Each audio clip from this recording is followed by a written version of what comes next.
Dan Rogers. Chris not really yet. didn't want Dave to tell that joke, back but up. of course, Yeah, just back I hope up I didn't get until Dave in trouble because it was so bad. Okay. And you're not even going to have to turn Annie much. is You're gonna absolutely turn 30 delighted degrees, 20, because 30 she was degrees, worried that and her I'll joke have was to going to come be the around, worst so one of the cruise. But this I one's got easy that for you. down. That I'm could have seeing you at passed the it. bottom of the bubble cam. Yep, see it. And I've got my camera down at 90 Well, Chris, degrees. here's one back for you. Copy that. How I think heavy I'm is a seeing big the light frozen pool block there. of euphoused crustaceans? Euphoused crustaceans. Those things weigh a lot, back don't in they? looking So good. how heavy is it? A kilogram.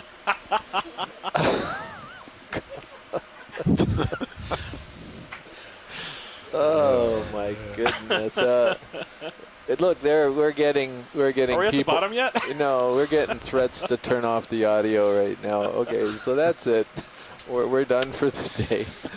Yeah, keep back And in. I guess we should apologize, but I don't know. I'm not going to apologize. Okay, we won't. That was brilliant.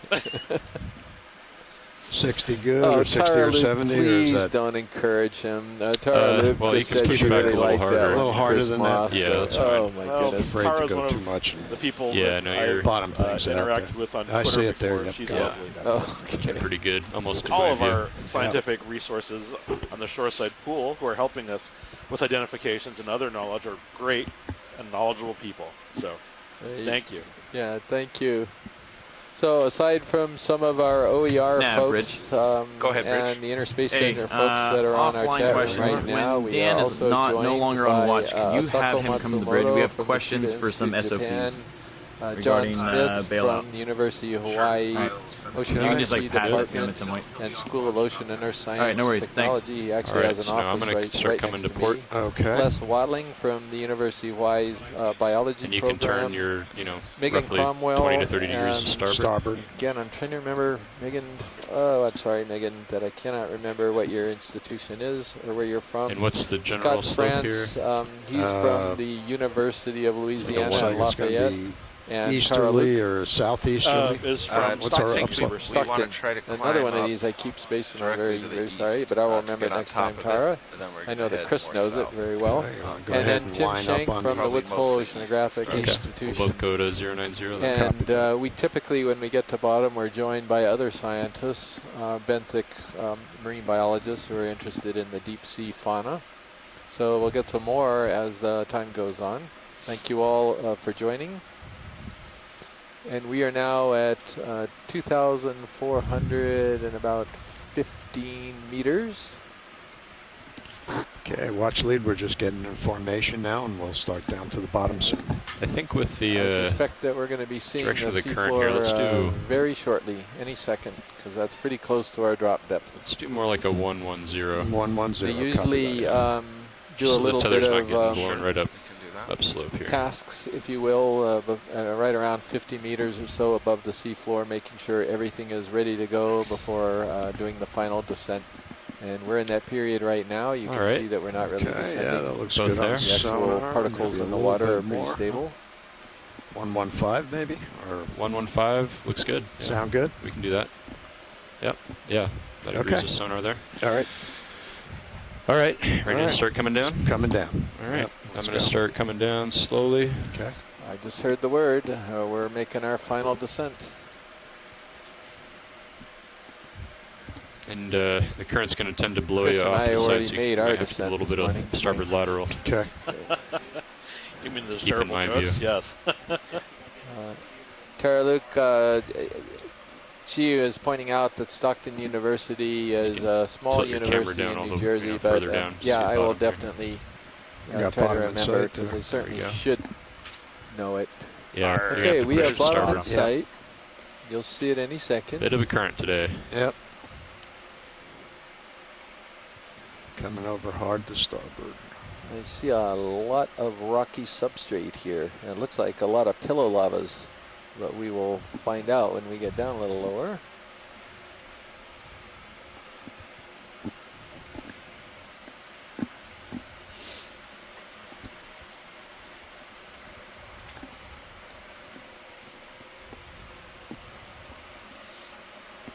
Interesting that I see flares with the cameras tilted down so low on the left-hand side of the screen.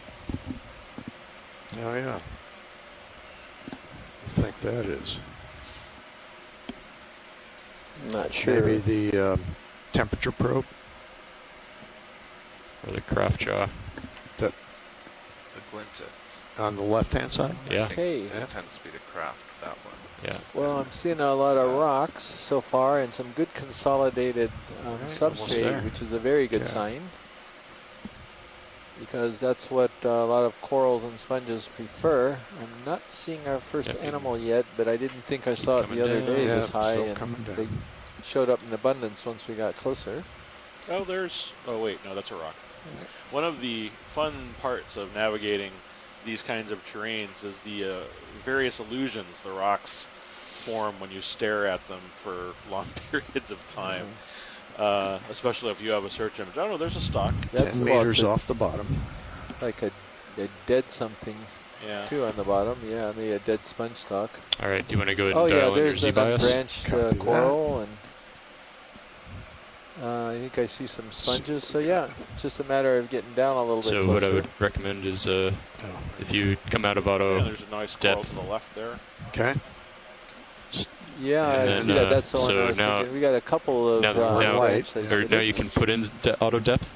You're just resetting your Oh, depth. okay. Copy that. And then you'll see what the thrusters are doing to hold auto depth. Our then you can videographer adjust your Roland Z-bias pointed to out a that stock amount. sponge in the I back. see. So Yeah. So, thank you. So still there's going stuff. up, though. Yeah. It's still, Give it a second to stabilize here. yeah. You might need Oh, to that's a push. good trick. I hadn't thought about that. Yeah, you might need to push to starboard lateral while Yep. you're doing this. To Copy that. make sure you don't go too far Yeah. over. Okay, so you're going to want it somewhere around 25, looks like.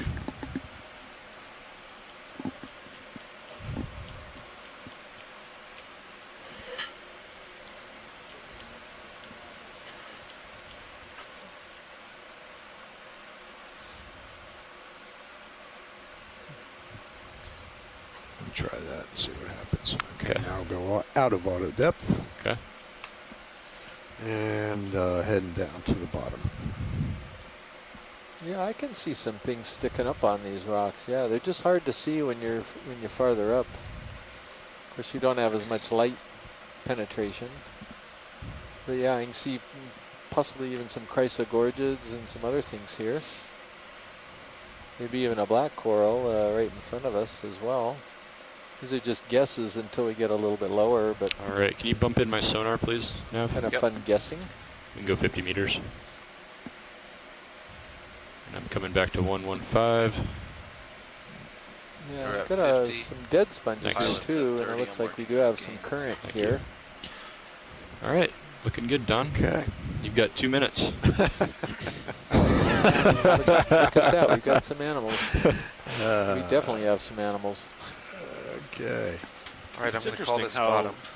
I don't know Right. how common Yeah. dead So you've got how sponges much are. Z-bias do you have Wonder for why. your- I've got 20. Could be they just don't three and a half. decompose, Oh, and I they think could you're be going in the opposite generations and direction. generations and generations. If There's you're a off stick. purple blob on that. Yeah, so you're pushing up right now. Dead Oh. stock.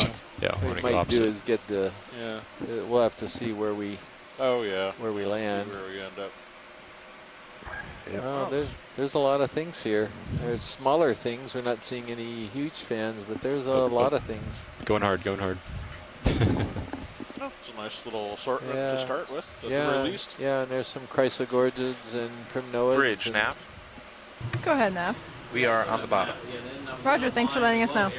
So we're actually on the lee side of the slope, probably- and so that's this probably is a pretty really good. good Yeah, start right there. because typically Alright. the 22 lee is a good start. Yeah. side Okay. is often Alright. a little bit depauperate. Cool. Okay. Well, looks like. Well, there it is. Yeah, there it is. Let me set us down here, and we're going to have a watch change now. Okay. Okay.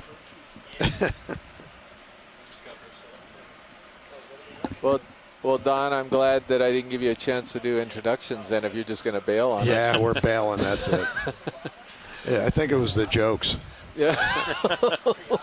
Touche. All right, just let me lock us down here.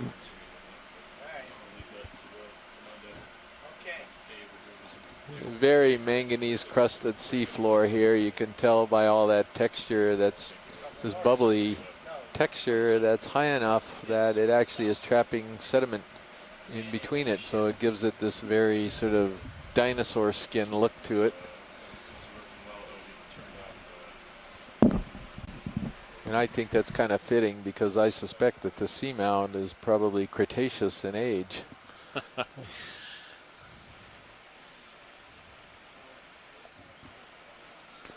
Okay, so you'll just bear with us for a moment. We are doing a shift change right off the bat in the front row, and then they'll get squared away and they'll be ready to start imaging some animals.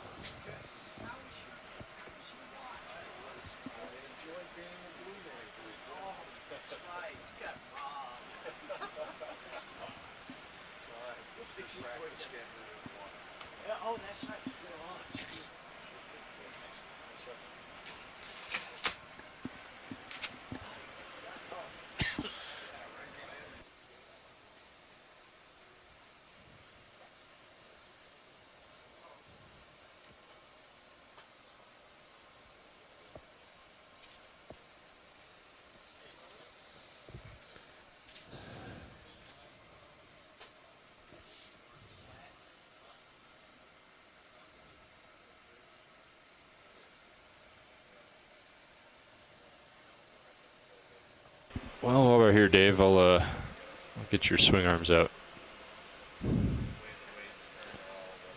Okay. Wow, we got an awful lot of stuff lit up on the intercom here. Let's turn some of this distraction off here.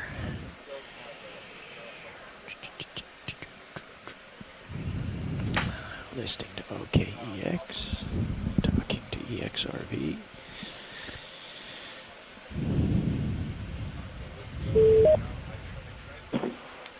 Hello, did somebody just join the telecon? We're just waiting. Oh, hi Les. Yeah, if you got any comments, we're just waiting for the pilots to complete doing their shift change before proceeding on.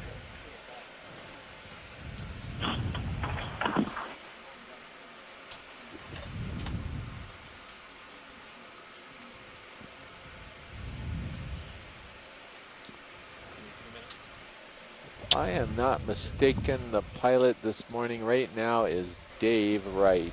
Am I correct, Dave? You are correct, Chris. Even though we know it's a totally solo effort on your part to do everything. All right, swing arms are all out. Dave? Okay, as Thank I you, was saying, yes, even though I know it's a totally solo effort on your part to do everything here in the control room, there are some other people sitting around you that I guess we should name, 1000K ground fault. Pretty nice. There are. We're just settling in. My co-pilot, Dan, has been here for the whole watch, and his relief is going to be here shortly. So I'm going to hold off on announcements just a little bit longer. Okay. And then we'll, but I am at your service at this moment. Do you see anything of interest? Yeah, to the right of where we are looking right now, I'm pretty sure I saw an Antipitherian, and then a little further right of that, Come down and give you a little more tether, Chris Dave. saw a red blob, as he described it. But Okay. if Blob. yeah, and if we just take a look right, Go ahead, if Nav. we don't see it, fine, because there's a gazillion other targets here up ahead of us, as we can see. But this is pretty sure was a black coral, and sometimes they're not in extreme abundance at these habitats, so I thought Yes, we would nothing has see if we changed. could get that one. Okay. Do we see it yet? Not yet, Just maybe pan down just a hair. down we go. Is it the pale And subject no, there? where is it? Let- It was Let me it was swing way up. around a little Ready for bit here. moves. We'll just do a little surveying around here. Okay, and I don't know where your pink blob was, Chris, either. I But think it was on that sponge in the far back The on far the back? right side. Okay, Well, well, back why don't on we? the right. why We'll don't we- ease over that away. So there's things we can start with. Anyway, so how about right in front of us? There's a very wispy-looking thing that's Yeah. dead center. Yeah, and zoom please, It's going video. to be a chrysogorgid, I believe.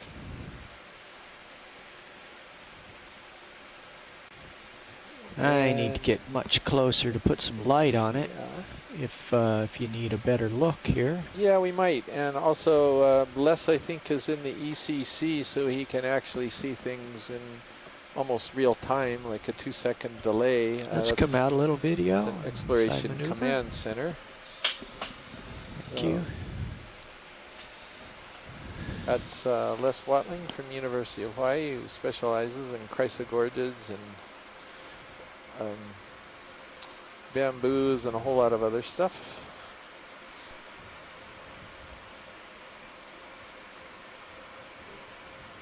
Yeah, Chris, the view from here is pretty good. Yeah, I'm delighted to hear you got that straightened out. Lasers, please, co-pilot. One of the little quirks of the video wall, I'm afraid. But it's a marvelous facility. Les is actually sitting in front of a 12-monitor wall, participating in the dive right now at the Hawaii Institute of Geophysics video wall room at the University of Hawaii. We can zoom video. Okay, and here we go. We're going to look at our first animal now. Animals, apparently. Animals, yep. Les, can you walk us through what we're looking at here with the coral, at least? Coming left a little. Yeah, Chris, this looks like Chrysogorgia, that one of the gold corals, they're so-called, have very delicate skeletons, and this particular one is an odd one in that it has dropped a lot of the branches from the lower part of the colony. So, there's a starfish. The little star looks like it's about to drop off. These brittle stars usually don't live on the corals. They're not obligates, but they do get up there sometimes. But if you look at the main axis of the colony, you can see that there are a lot of zigs and zags in it. And those are places where the branches had originated, and now they're pretty well all gone. And there are only branches on the upper part of the colony. And it looks like both of these colonies are pretty much the same, but it's be difficult at this level to tell for sure who it is, although I'm looking at the branching pattern and of the branches that are left, and there are quite moderately large distances between the branches as they originate off the colony. And just below that crab that's sitting up in the colony there now, you can see that there's a branch pointing almost straight up, and then there's 1, 2, and then a third one that's parallel to the first one that we looked at. And that's one of the characters that we can use to help us tell what group of species this belongs to. I'll let Chris talk more about the crab that's in the colony. Yes. Sure. So thank you very much, Les. Looks like we've got a little squat lobster. It could be a chirostylid in the genus Europtychus, but maybe not. I don't know these very well, but they got a good image of them. And we're getting a really close look now, and Mary Wickstein helps us out a lot with our arthropod identifications. This looks like he's a guy that we've seen before on these chrysogorgids, a fairly common one. And I'm going to take a quick look at the Okeanos Explorers Online. While we're zoomed in here, guide. Chris, I noticed a couple of the polyps there are really, really swollen. They look like candy cane almost. And I'm wondering if that is just simply packed with eggs or larvae, or if there's a parasitized polyp. They're on the the left side of the crab. There's 2 of those polyps. Yeah, I see those, Scott. Thanks for pointing them out.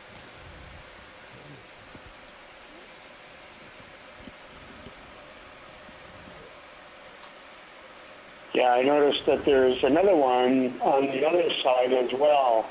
The low frequency suggests that they're probably parasitized in some way, but I have no idea who that parasite might be.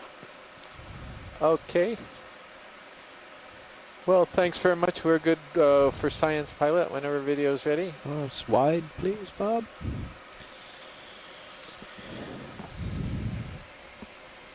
All right, so let's figure out who our next victim is going to be. Okay, I'll tilt up. Very, very distinct teeth Pilot pattern and on co-pilot, the are you guys happy claw with and your the sonars? teeth pattern. I wonder if that'll help there- identification of that crab. Okay. Excuse me, Pilot. The black coral on the right of the screen is what I was talking about. Sometimes Halfway up they on. halfway up, yeah. Okay. So these I'm gonna- sometimes don't occur very often. So when we see one, we kind of like to check it out. There's other primnoids and other things, but Video, we'll let's zoom from here before I move and we'll get this See one if it's first. sufficient for an From a ID. distance, Chris. Yeah, I saw this coming down, Scott, and we're getting a little better look at them right now. Yeah, so Scott France suggested piranopathies, so that's great. As a possible, of course. And if you'd like, I'll get much closer. If you like. I think we're okay right now on this. Co-pilot, we have a would lot you of like targets to here. start a move to get closer to... So Okay, I let's found the wide one I video. was looking for. Chris, did you see your purple Yeah, I blob? think we could Or- do- No, I'm not sure. I 20 think I might have meters just of seen my heading. that 1, 2, sponge living 0, on another 1, sponge. 1, 5. Ah, okay. Wide, please, video. Okay, we have lots of stuff. Yeah, we do. So then, Which is kind of unusual, though. Look at these tree-shaped sponges seem to be substrate for these polyopogon sponges. So there's this one on the right, but there's another one just like it over on the left. yeah, 15 one with meters, the polyopogon 115 hanging coming up. down below it, which is pretty good. But we could also get one of these white primnoid corals. That's this fan-shaped one in front of you, left Okay. center right Yeah, now. I got it.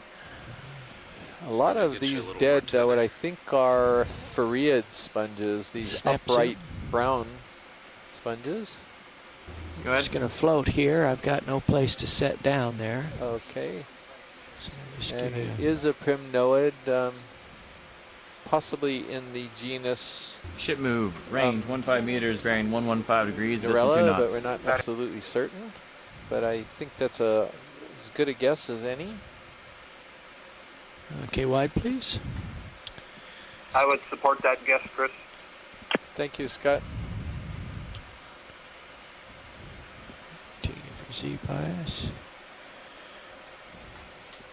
Here's some over Nav, here break that I initiated. might be able to image Copy, much Bridge, thank you. closer if you like.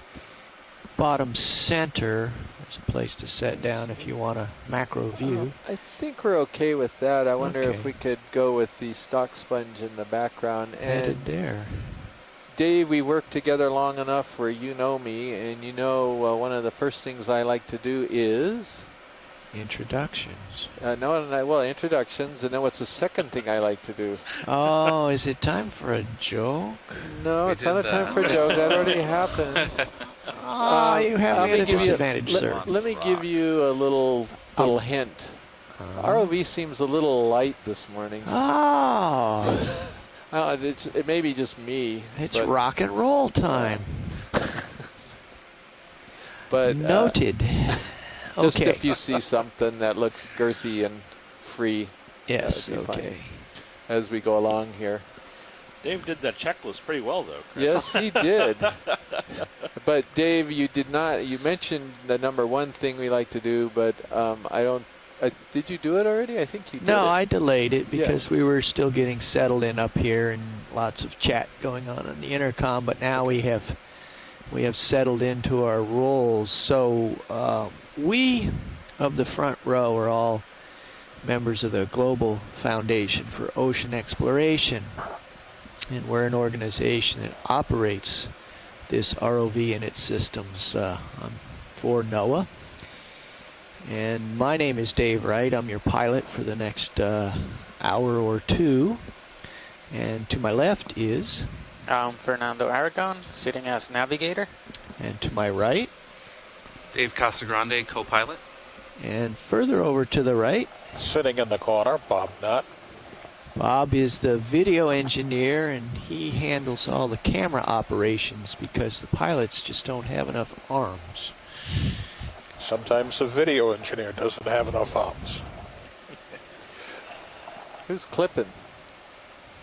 And it's Annie White back in the clipping chair doing editing today as well. I knew I recognized you, Anna. Aren't you the person who had that really bad joke the other day? I think it is. Who's next to me on the right? Oh, this is Chris Ma from the Smithsonian's National Museum of Natural History, ever present on the hunt for starfish diversity. Right, and I'm Chris Kelly again from the University of Hawaii, and I've got Nicole Rodriguez to my left, also from University of Hawaii, Hilo. So there we go with our intros. So now let's get to some animals. All right, so we saw a Caliphacus sponge below us and also a bamboo whip. So how about if we do the bamboo whip, because I think I already recognized the sponge. All right. Let's get a toe down so we can see it in great detail. We image a lot of these bamboo corals in part because we've got a couple of regular participants, Scott France and Les Watling, that specialize in these corals, but also that the Okeanos video is so good that we can actually see the microscopic parts, the sclerites, when they close in on them. Thank you. And that actually can lead to a very reasonable identification from video. Sometimes can be very difficult in deep water. Clear to zoom video.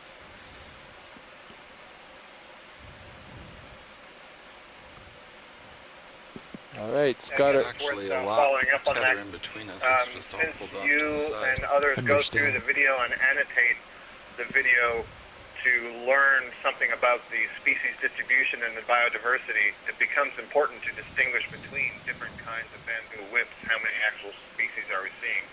So here, as you just said, we look at the sclerites, and you can see the white reflections, these little lines that kind of look like little dashes that are in the body of the polyp, and then you can see the tentacles. There's also even smaller white lines in those tentacles, so those are another kind of sclerite. Those sclerites are calcium carbonate, and it is the shape, size, distribution, and density of those sclerites that's used in the taxonomy of bamboo corals.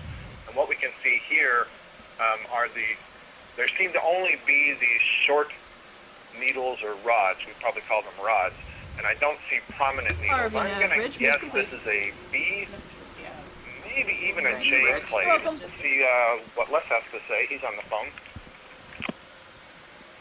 Okay, co-pilot, the ship So stopped Les moving. you already did B1. Sorry, go I ahead. agree. I think B clade is probably the most likely. There's a polyp there in the middle. If the resolution on your monitor is high enough, you can see a lot of very small white dots in it in the lower part of the polyp. And that looks like a good imaging of the scales. And the B clade in particular has a lot of scales in the lower part of the polyp. Scales are sclerites, or these little carbonate pieces that are flat and almost as wide as long, maybe not quite as wide as long, but the light doesn't reflect off them very well because they're not very thick, whereas the rods, which you can see, even some of the smaller rods up the tentacles, the light, they're more dense, so the light reflects off them more readily. Right now. But this is a really nice image because you can actually see the scales in several of the polyps as well. Another characteristic that you can sometimes use for the B clade is that the tissue that's running up along the axis is a bit thicker and denser than what we often pretty see. clean up to. But Scott mentioned J clade. There's these whip, right now it's unbranched oscillating bamboos are present 0.5 in, I don't know, 7 or 8 of the clades that have been identified using molecular genetic methods. And so it's a growth form that's pretty common, and we've been searching for characters to help us tell really nice. exactly, how to, without taking them apart, looking at them like this with a video camera, how to tell which particular group of bamboo corals they belong to.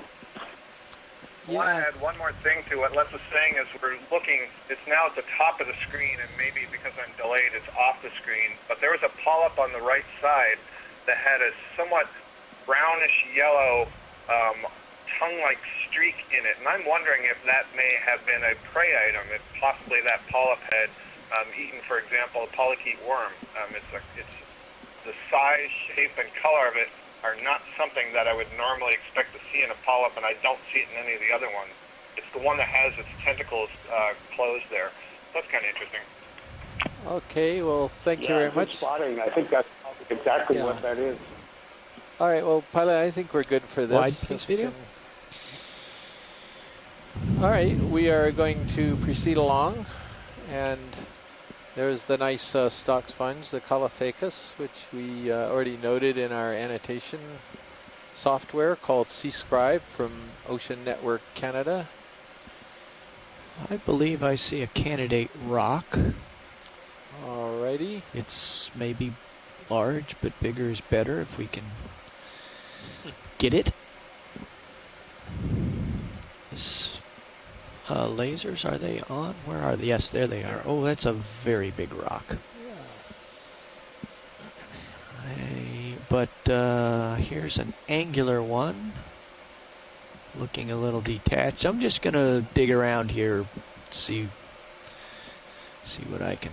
Well, Dave, there's a couple of these girthy ones. There's even one closer to you as well. I'm looking at the one right under the lasers right now. That one, I was thinking of the one over to the left, lower left there. You see these two that are right here and now left. You just left there. That one, coming to that guy, it's yeah. a little small, I Well, guess. here's what I'll do. I'll just get in position and stir things up a little bit and see. Yeah, if you can So- get one of those bigger ones, that Well, would be great. But I can give it a try. I have put some big stuff in the box in the past. And maybe playing... You guys have got a rock mass guesstimation pool going, I believe. yeah, and guess who's winning that, Dave? I'm reluctant to speculate. Yeah, I know you are, because you know I'm really big on self-promotion. But right now, I have guessed the weight of the rocks. I've beat the others at the weight. This is Nicola and Matt Dornbeck. I am now 5 rocks, I guessed, the closest. Matt and Nicola are both 3. So, yeah, I'm kind of in the lead here. Feeling pretty good about it, too. It's a little game we play when we're in the lab just to make the lab work go a little make it a little more fun. Oh, that's pretty good. Video, this might be a good time to zoom on Sirius and watch him sample. I think that's a good one, Dave. Yeah. If you can. I think I can get around it.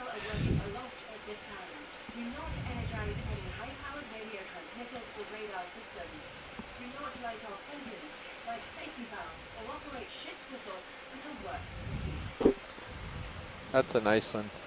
Oh, Okay. I'm always surprised by these. They always look larger when we bring than when we bring them up. Yeah. Well, that one yesterday, boy. I made the mistake of grabbing it first, and then I was going to lose face if I put it down again, so I had to carry it up the steps. Video zoom, please.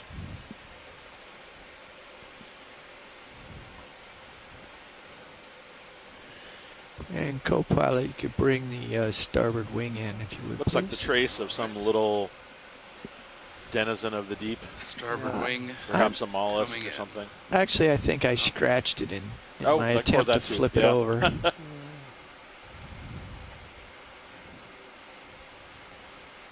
I think that'll suffice. Good. Okay. Got Wide, we look please, About video. 80% for kind of forward. angular types of rocks that hopefully came from pillow formations or pillow lava. This has got some nice angles on it.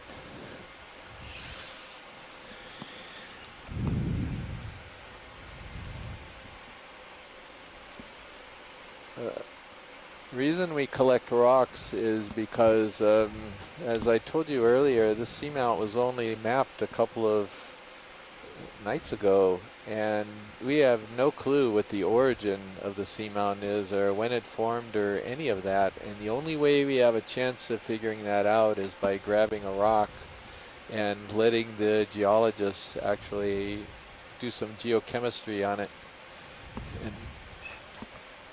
And that rock is in the bin. So thank you very much, pilot. We've got our first collection. You're welcome. Okay, I'm going to bring that wing back out. Roger that. That's right. They'll look at the geochemistry of that rock as well as some of the morphological characters, the size of the grains inside of it, and so forth. And those will give geologists insight into how this seamount formed. Yeah, I dropped off there as I was grabbing some data in my notebook. Yeah, no worries. From it, yeah, so I lost my thought. Okay. But yeah, and what happens to these rocks? Well, we bring them aboard, we put them in the lab, we get all of the collection and can you come back data for them all Sirius squared away. HD? Nicola was just next to me, who just hit what we call the SES snapshot, which collects immediately a bunch of data when the rock or biological specimen is put in the box. That includes ID number, timestamp, dates, tentative field ID, latitude, longitude, depth, salinity, temperature, oxygen. So all of this information is printed on the labels. We use special museum paper to actually print our labels. And Matt Dornbach is doing a lot of this. He enters it into the database. He prints off the labels. He'll be ready to go to help when the specimens come up. I'm lined and up we on all 90, which is, join him where in the Nav lab. wanted We us look to for move if we commensals on the can. rocks. We wash them off. We photograph them very carefully. And then we set them out to dry for a couple days before bagging them up and tucking them to bed. Okay, so back to biology after a short deviation to grab a rock. Things have steepened up a bit, but there is, oh, this is interesting, a lot of knocked over dead sponge. Yeah, that bodes well for what we're going to find. We're getting a nice little collection up here of animals, as you can see right on that ledge.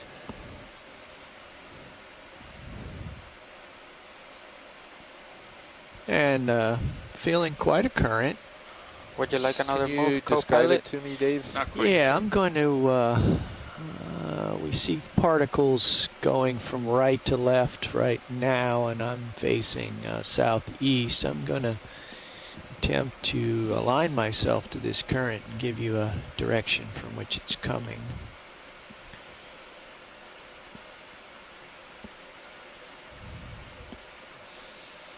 Here, I'm going to look at the display in front of me. I have to switch the computers so I can see the orientation of the vehicle.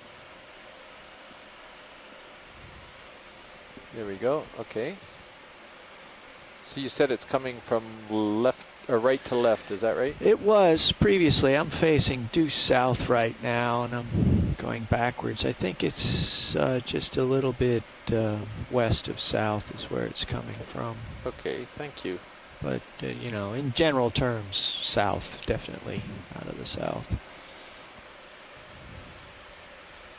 Okay, that's pretty interesting because yesterday morning we noted that the current began at our previous dive site that's a bit north of where we're diving today. We noted it started out from the south, and during the course of the day it shifted and started coming out of the north. Yes. So, okay, so let's go ahead and see if we can go ahead and move up slope and find some more creatures. Upslope is east? Yeah, they're slightly on the west of the crest of this. That was sort of the dive plan.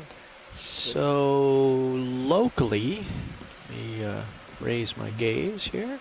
Is that a white? Is that It is. sediment or a? Well, yeah, we're going to go find out. Yeah, Well, no, it's sediment. Never mind. Thank you. Sorry. In the distance, however. Yeah, you might be talking about the Okay, sponge now there. we can probably get moving. All right. Are you comfortable with 20 or you want 15? Oh, we want more than Probably that. 30. We have Yeah, we ways got to a go ton of here. stuff out. You could even go more than that. I'd be okay with that. 30 and then 090. Sure. 090 works. Copy. Coming up. So my perception of local up is 125, but that's Go just ahead, Nav. right off, We're ready right in for another front move of down my here. nose. Well, that does agree with the high pack, but they want us to get up on top of it. Understood. Zero I'll just That's range I of think 30 that sponge meters, up there is bearing going to be kind of a 090, fun speed one. decimal I have a 2. guess on what it That is is, and correct. if it's what I think it is, they're pretty wild-looking sponges. let's when you zoom get from close here to 'em. video, and I'll move in as tether allows. That's good from here. No, RV nav it's bridge, on move a of dead 30 sponge. meters, Another one of these 090, speed decimal polyopogon 2 growing on initiated. a I think dead we're looking at it looking Yeah. on angle sort of thing. So what is going up with this? They don't like the hard rock. They want to settle on the bones of their predecessors? Well, my guess would be that when they're sitting, when we see them normally, they're standing upright to adjust to a current, right? So maybe they settle on these and adjust to filter the currents in a way that is to their liking. We can see some waving around in the current here on that nearer coral. And it looks like we have a little feather start sitting on top of it. So you've got some brittle stars and feather stars in view here. I think that's good, pilot. That's wide, please. Video. You got another chrysogorgid coral. We're still a little ways up and a little ways off, so that's why it was a little dark, the image there. Quite clearly see looking at the particles flying by here. Yeah. And we see these rounded mounds of substrate here are most likely manganese-covered lava flows from a long, long time ago when the seamount formed. There seem to be a lot of particles, a lot of food here. Yeah. Sweeping by.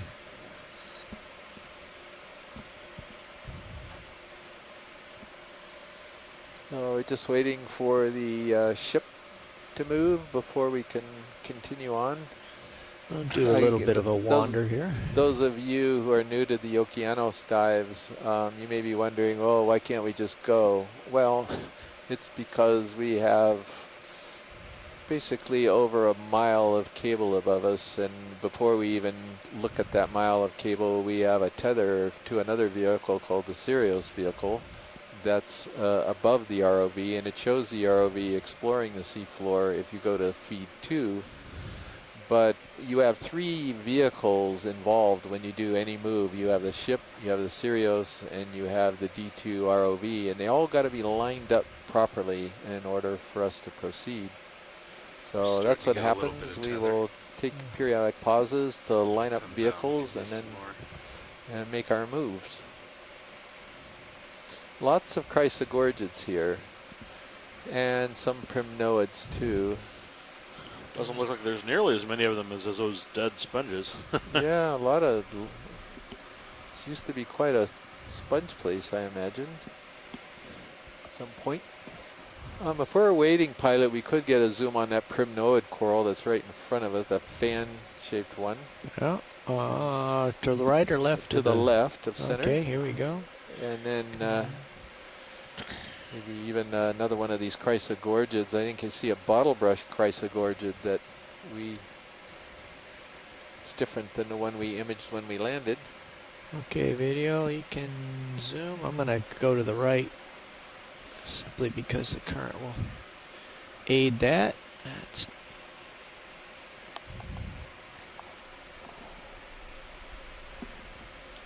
Les pointed out, nice death assemblage of sponges. Okay, so Les or Scott, would you like to comment on this particular chrysogorgid?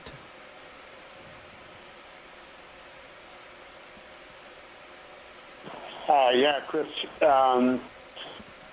trying to get a view of the branching pattern on this one. Looks a little bit different from what we've been seeing, with the branches a bit more close together. Also, there are, you'll notice at the bases of a lot of the polyps, there are white dots.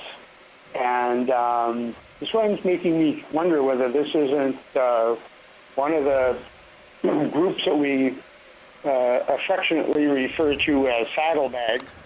It's the polyp matures and develops, the ovary develops, and the eggs are stored before they're released. They're stored in these pouches that develop below the polyp and hang kind of down and around the branch.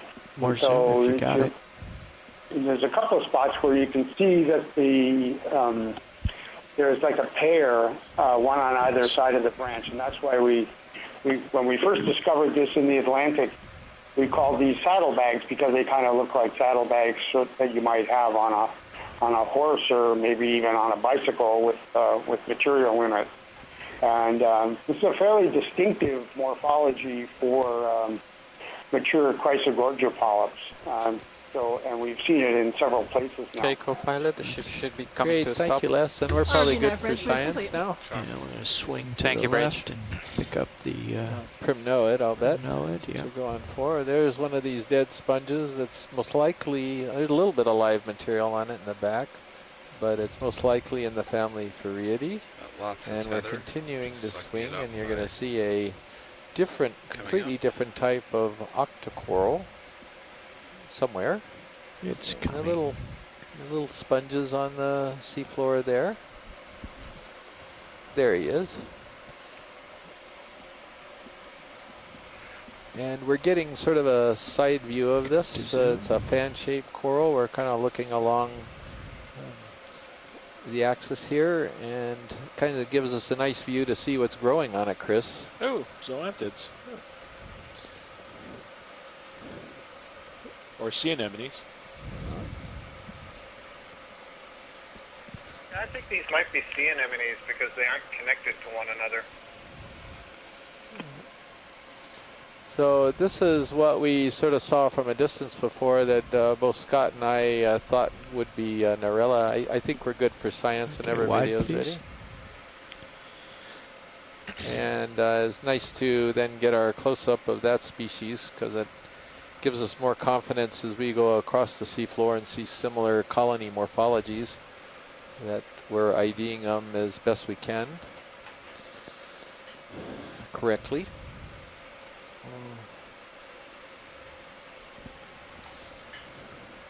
Alrighty, well, why don't we go ahead and start proceeding up slope and get up toward the crest, where I'll bet we're going to find a lot more stuff even.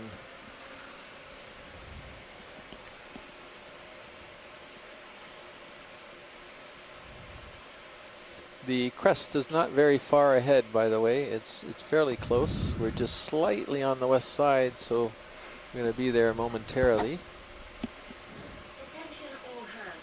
Personnel are working a lot at this time. Do not energize any high-powered radio transmitters or radar systems. Do not light on engines, like safety valves, or operate ship signals until work is complete. So pilot, that sponge to the right is different. Maybe we could even do a snap zoom, the live one finally. We're getting, this could be the same species live, but I suspect it's something different. Let's zoom from here, video. Alrighty. Annie. And it's Just not here to different. surprise you. This is in the family Furiidae, so that shows you what the live one looks like. And look at that. Lasers It's all off. messed up by some kind of echinoderms, isn't it, Chris? They're not messed up. They're just hanging out there. So these are feather stars. They're filter-feeding echinoderms. They extend their arms up into the water, and they can catch organic particles as the water brings food to them.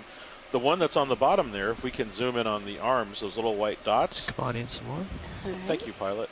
That's These are really still interesting partial. because Yeah. these have parasites on them. These are little snails in the family Eulimidae, and essentially what they do is they have this proboscis, and they just kind of stick their proboscis into the crinoid's arm, kind of like the way you stick a straw into a juice box, and they just suck the juice particles out of, or the body fluids out of the crinoid.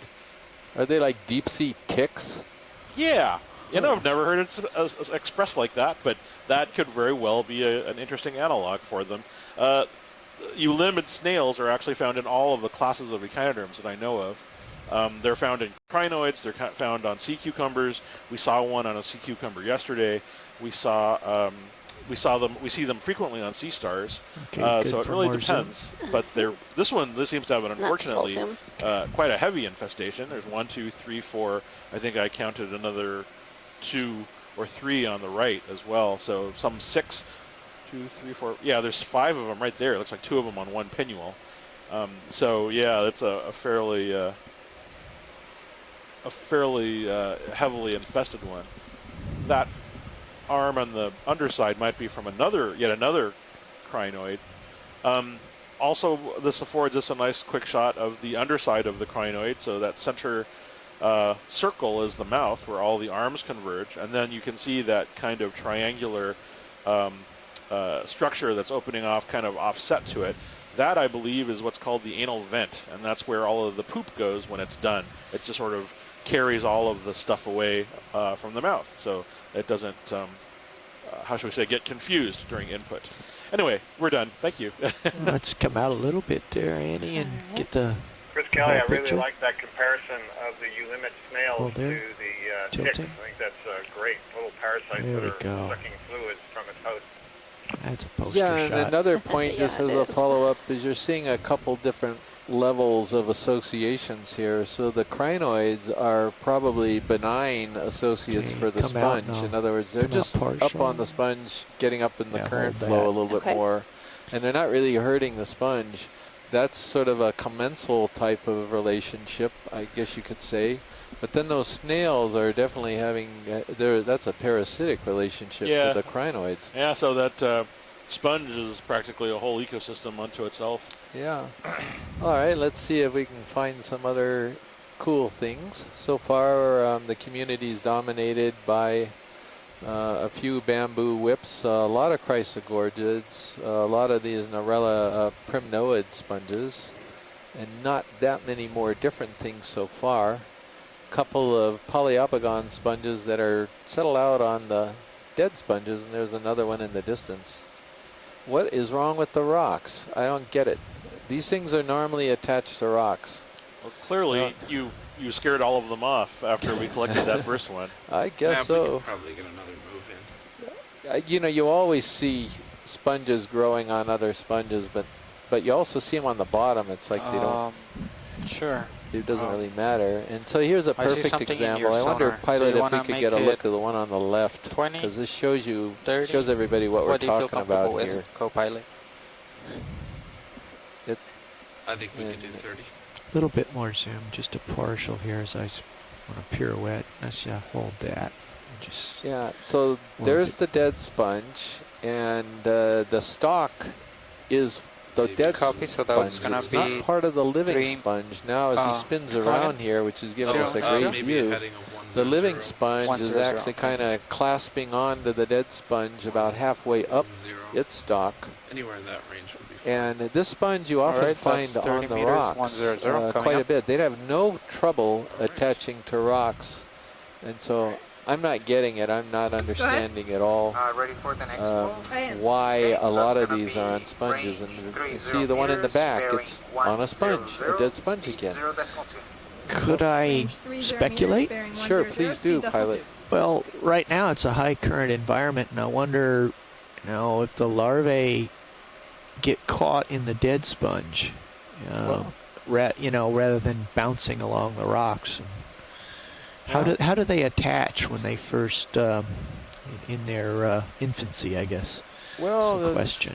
That's a good question. I don't know, but I assume that the adults attach by grappling the bottom with modified Copy, bridge. spicules, which are hard parts with hooks on the ends of them that are called So now here we're basalia. looking at that And hit off usually the they don't have starboard any trouble on sonar. grappling the seafloor. But the larvae, we don't know. So Maybe it's a good that return could off be to it. That's a starboard. Is that very what you're interesting talking idea or hypothesis, Dave.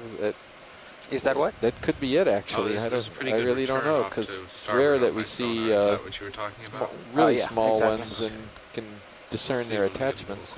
Video wide, please. So these sponges. Repeat what Dave suggested. I We're couldn't full hear wide. on the telephone. Yeah, so he basically suggested that the larval sponges actually get caught up on these dead sponges because there's so many of them, and then they just start settling out there where they stick. And he said it could be also that the larval ones have more trouble. Sorry, I'm going to interrupt for a moment. To the left center, Dave, we've got a pink coral. So he was suggesting that the larvae may have trouble in a high current environment with however they attach to the substrate, and it's easier for them to stick on a sponge. It's interesting. Okay, we're going to zoom in. What's that? I was just saying that is not a bad idea, that basically it's current flow related. I would say that that's the two sponges that we were looking at there had certainly been growing for some length of time given their size, and you would think it might be kind of tenuous to be growing on these other sponges given how many we see tipped over, and yet clearly it's been doing pretty well for a long period of time. Yeah, I agree, and at some point they're going to get big enough where they're going to be too much weight for that dead sponge, and they may knock it over, and then that's it. They're done. But in the meantime, we're going to be looking at a beautiful pink coral here. Is this Paragorgia? I don't think so. I think it's going to be a hemicorallium in the Coralliidae. Oh, group. precious coral. Precious coral. Excuse me. These have a hard skeleton, but they're not hard corals, which are generally, that term hard coral is usually denotes members of the Scleractinia group. This is in the family Coralliidae. It's an octocoral, but you can see this very sort of hard branch structure that it's got, and shallower members of this family are harvested in some places of the world, and they're used to make jewelry. A colony like this, however, could take 100, 200 years to get here. Okay, there's an associate. Or no, that's another coral behind it, I think. What is that? It looks like we have a Chrysogorgia behind it. Ah, yes. Right. It's probably one that we have already imaged, so Let's we're come out. good. Pilot, thank you. Let's get the whole thing, and then we can be off. I'm gonna turn to starboard just to see if I can get eyes on that sonar return. Okay. Let's get lasers for size, please. Lasers on. And that's a dead sponge next to it, by the way, that's toppled over. Okay, the thank brown, you. large, weird structure. Full wide, please. So I've mentioned this before, but in case you're just joining us, when one of these glass sponges dies, and if it remains attached to the substrate, it can collect a lot of sediment. And that's what I think makes them, turns them brown.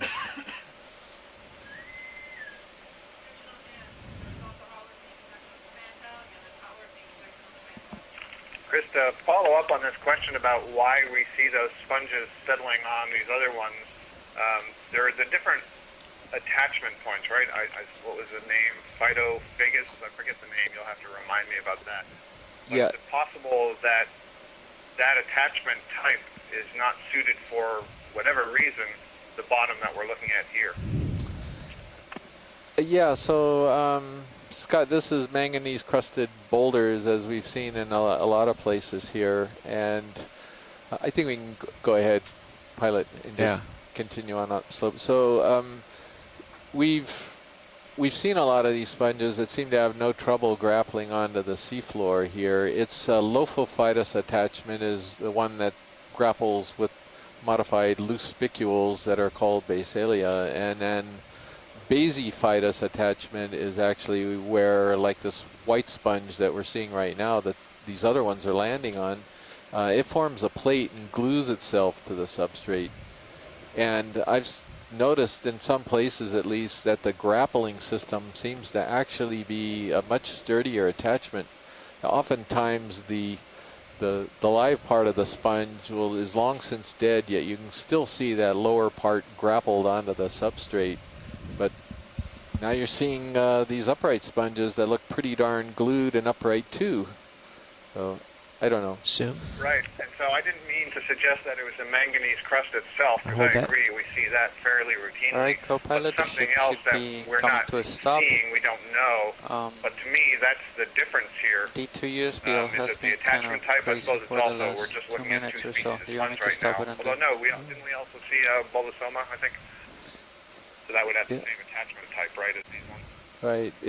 The Bolosoma and these Spidoscopulia, which I think these other standing ones are, they are basophytous, so they glue. So, RV nav. so Richard. anyway, that's interesting. Thank you, yeah, Rich. it's a very curious observation, so it's quite interesting. Thank you.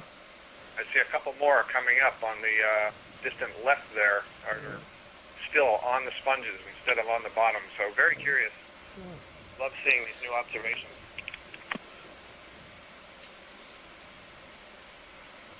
Look at that. There's another one. Look, you can see them uphill. That's really weird. This is very weird. It's kind of fun, though, because it's obviously generating a lot of speculation. Let's look at what kind of crab is on this dead sponge stock to the left. All right, Or squat lobster, I suspect. I think I saw another one crawled up on top of.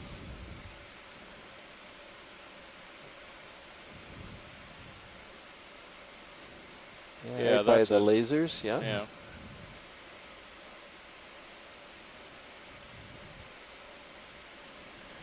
Okay, lasers off and okay to zoom. All right.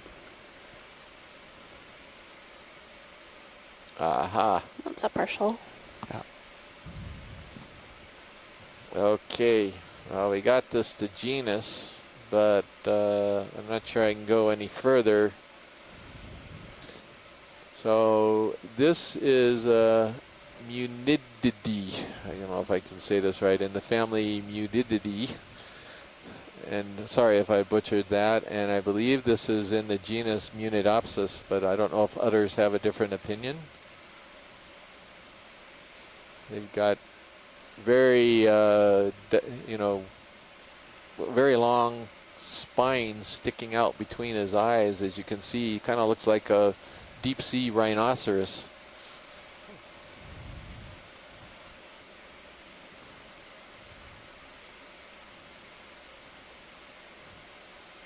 Presumably, they're like a lot of the other animals around here. They're taking advantage of the current flow to feed. Crawling up on all of these sponge stalks is a great way to do that. A little bit more zoom. Yeah,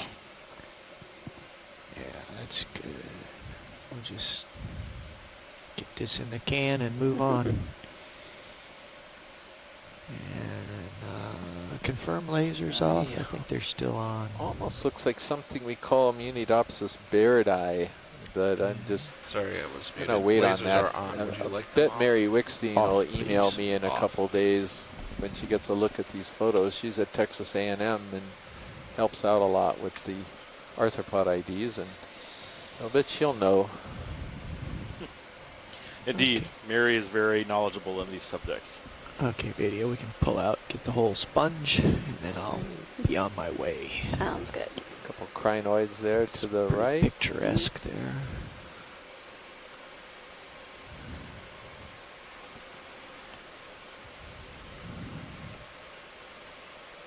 And you come full wide when you're happy. All right. And we're forward. All right, off we go. I think we need to find us some sediment.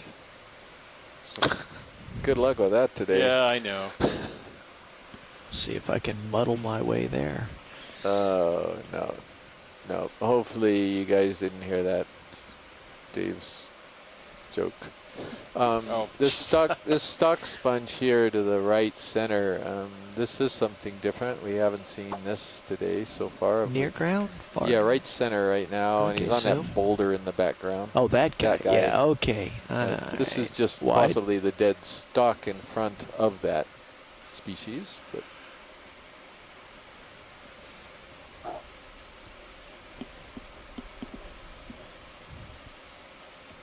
It's not a Because we bolus. did pass one of these earlier, and this is the other species I was referring to that has the same type of attachment as this other very common sponge, and so that's why I suggested that hypothesis about the attachment type being a affected maybe by the currents or the amount of sediment or whatever is going on in this location. Base. Yeah. So There's the base. this actually, well, we could zoom in on the base since you're there on that coral. If you, we can, like, my sponge is getting coral bombed, but it's all right. This is in the subfamily Bolosomini, but it is not in the genus Bolosoma, as best we can tell. So we actually call this thing Bolosomini new genus. And we have collected specimens of it before, and it's awaiting some closer examination and eventual description.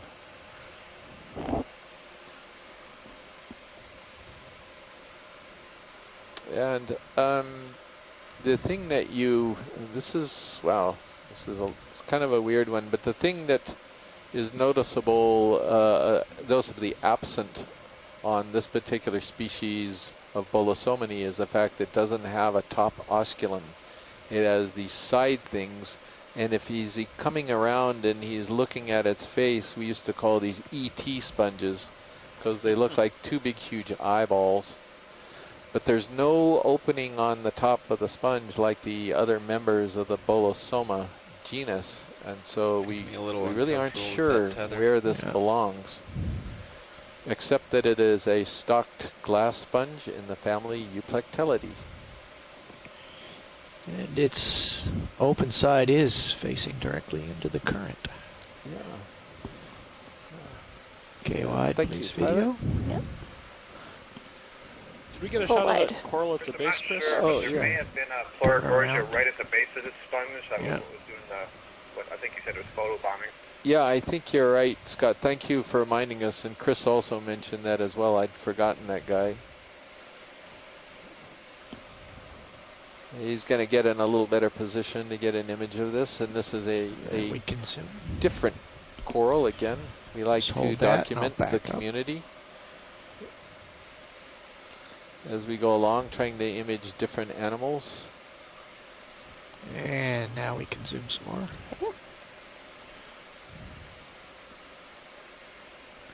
I would agree with you, Scott. Do you want to repeat your identification? Sure, I was suggesting that this is in the genus Plurigorgia. This would be another member of the octocoral family Chrysogorgiidae. We've seen many, many Chrysogorgia colonies around, so Chrysogorgia is another genus name, and genera are the level just below the family. So this is a member of the golden corals, but what's kind of interesting is that it looks white, and I think that's because the tissue is slightly thicker and reflects the light more than it does on the Chrysogorgia, which have more transparent tissues. So wide, And please. until our cruises in 2015, this was thought to be a very rare coral. Only a few colonies had been collected in the early 1900s, and I don't think they've been identified since that time. But since we've been doing all these Okeanos Explorer dives as part of a capstone expedition over the last 3 years, we've seen that these are quite common here in the Central Pacific. Yeah, and that was the voice of Dr. Scott France from the University of Louisiana Lafayette. And last night, when we were all putting heads together to figure out a dive site on the spot, this was Scott's suggestion. So pretty darn good suggestion, Scott. Pilot, there is a fan-shaped coral in the center left coming down. I don't think we got that one yet. He's Copy that. keep going. He's further are you in the still back okay there. with- And I'll say that we've done 100. pretty well with the Yeah, last six two or joints. Last would be fine. Yeah. Copy. 30 meters, 100 coming up. Great. I mean the last three Lasers, choices. please. Yeah, last three choices, right?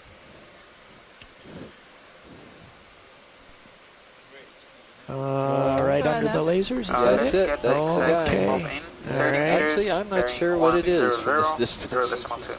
We'll get closer. 0 meters, bearing 100, speed What decimal 2 coming are up. From a distance, it kind of looks like a Paragorgia type, a white Paragorgia. But wait till we get there. I know. It's a strange one, Scott, at least for me. You guys might recognize it immediately, but I'm certainly not.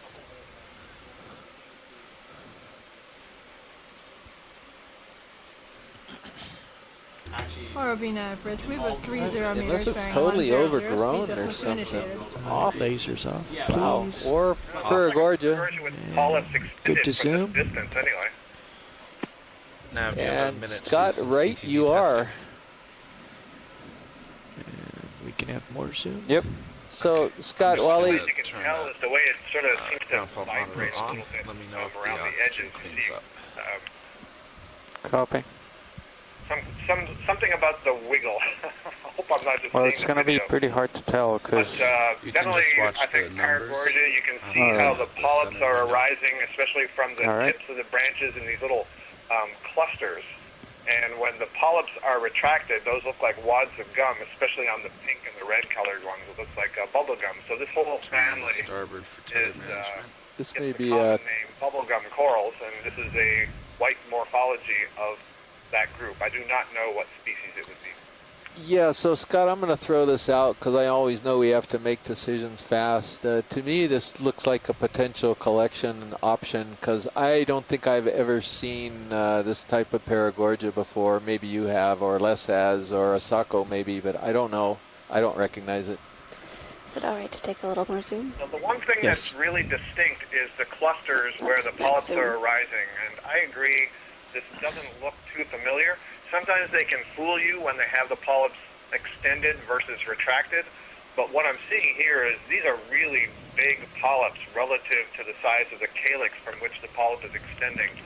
So I would certainly support a collection of this so we can determine if it's new or if it's just something unusual that we Okay, don't wide, see very please. much. Whoops. Yeah, Asako, Les, Tim. How far I are would we agree. into that And the other, we I have think that moved the about 8 point, meters. Do you want me to stop it feature maybe at Scott 15 or on something? That's very unusual Yeah, is I the was thinking cluster the of same. polyps. And then you have a bare branch area and then another cluster of polyps. And I'm just wondering whether it might not be something else other than a Paragorgia, maybe an anthosalid or something. But in any case, I think the best way to know is to sample it. And so I think that Do you want getting full a good specimen or sized close-up? piece of it would be Let's worthwhile. just hold here for now. Yeah, so Pilot, we'd like probably the largest piece we could get into the Go box ahead, if Nav. possible. How far do you have on the Okay. We have about 16 more But meters left. not too large, obviously, Yeah. but something that'll Stop fit. it. All right. 'Cause this is quite unique in 3 years, and all of the Co-pilot, hurl ship's dives coming that to I've been stop. on too, Copy, the thank you, submersible Nav. dives, I've never seen With anything 16 like meters this. to go. And Perfect. looks like we have a pretty good consensus. I Asako believe we have all Matsumoto from bioboxes Japan is available. also agreeing. Is that right? I'll just follow up on Les's comment that perhaps this is That an is true. anthofelid. RV And what nav he's bridge, referring we stop the to move. is the anthofelid Copy, Rich, thank you. family, and we often see these purple corals called Victorgorgia. That's a member of that family. And both the Gently Paragorgiidae out and on the the Anthophilidae drawer are because- united in the sense that they I'm are gonna both what are prep called scleraxonians. biobox for this. And they have a Okay. skeletal Thank makeup that is quite And I'm different gonna come from out the other and sort of work. octocorals we've been seeing, the There's a Prythagorgia sponge corals on and the the right bamboo there. corals. And because of the be makeup of that affected. skeleton, you see again the way this is kind of wiggling, like it's You want me to light open all the or way? it doesn't have as Yeah, stiff if an you can. internal skeleton. And that is exactly the case. Yeah, I think we're all right. Very cool. Very, very interesting animal. Sometimes we see a lot of the same things we've seen before, but right now we are Casey and not Jesus are seeing just about something to that we have ever sponge. seen before. I'm up against So this is the really exciting part of I'm gonna grab doing this these. type of work here I'm gonna and throw it up on exploring my these monitor. unknown Thank you. seamounts. Sorry, Chris, I'll just say as we're sitting here getting ready to collect, just behind to the upper right, maybe about 2 o'clock from the tip of this colony, you can see a very small colony, kind of looks like a straight whip. And I can't tell from here, maybe you have a better image, if that's a very young bamboo coral or if it's a little rock pen. Kind of looks like a tiny rock pen to me. Sometimes your eyes amaze me, Scott. Yeah, you might be right on that. We're Video, zoom out a little bit. We're gonna go ahead and collect, but Yeah, full wide is definitely good. could be. Do you want that drawer in meanwhile? Is that in your way? No. He's not even at an fine. ECC. He's not even looking on a video wall or Just anything. I'll, He's Something see to how be it said for goes search here. image, Sure. Chris. yeah. I'm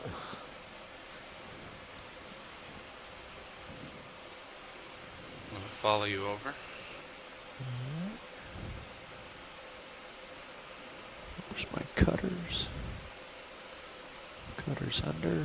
By the way, I will mention that there was, I think we passed another one of these. There was 2 of these colonies together, so they were twins. Following. Because I think I saw both of them. The other one's a little further down slope to the right, but I wonder if we're going to see more of these This as might we be a go tough up one. too. Gotten a little close here. Well, that's always the uncertainty involved with exploration like this. This might suddenly become the most abundant thing Okay, and we don't see video, anything some else zoom. for the rest of the Please. day. Or this might be the only one Just we gonna hold see. that. Right. You have to sort of take advantage sometimes. I can take that if you'd like. Yes, thank you, co-pilot.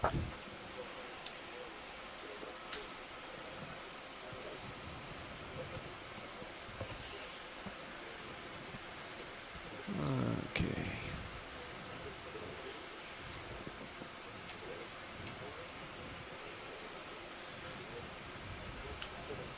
Tilting down. Tilt down, yes, thank you.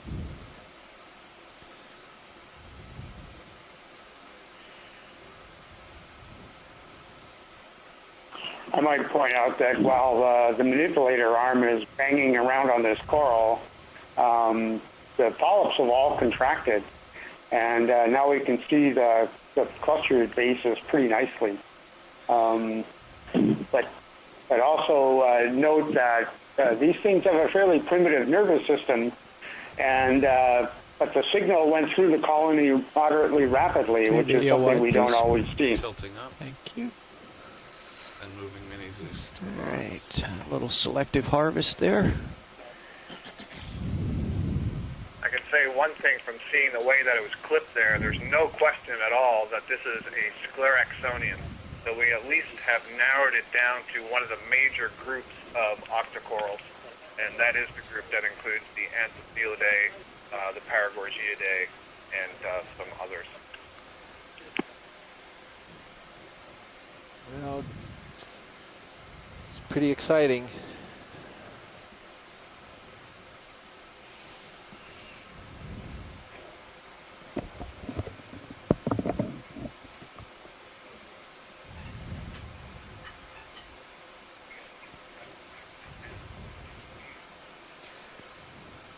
So those of you watching this broadcast, by the way, you also may be looking at a brand new species to science, first time it's ever seen. We never know until we get it back into the lab and examine it. But given the number of octocoral experts that we have on the line right now and that nobody recognizes it, it's a very good chance that we're seeing something that nobody has ever seen before.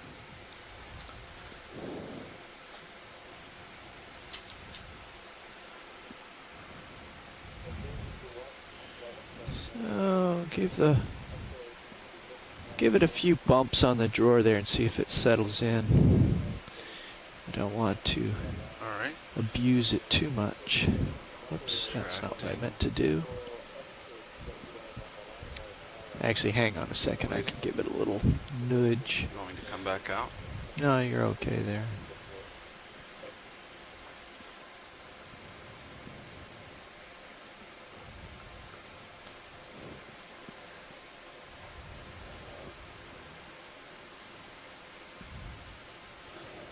It's a little sticky. I Right, think just- that'll suffice. We're just getting it secured in the box. That looks like it's in.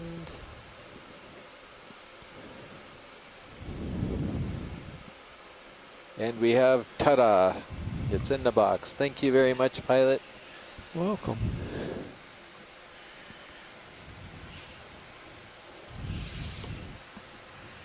Gotta be I'm gonna follow you over to momentarily silent here as we take a few notes.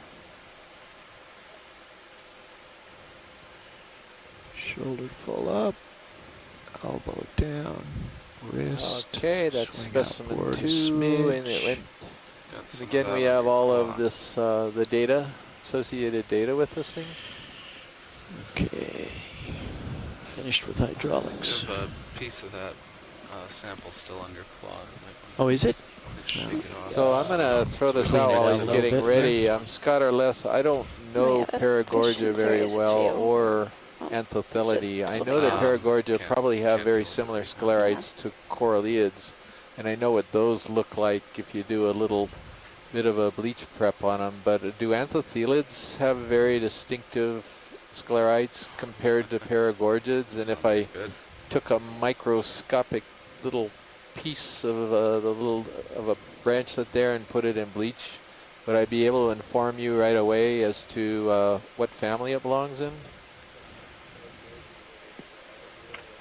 The Anthophilids I'm familiar with in the genus Anthophila have warty spindle-like sclerites, and I would have to compare those to the Paragorgia, but I think the Paragorgia are more like spherical warty balls, aren't they? Isn't that correct? Okay. I'm not sure.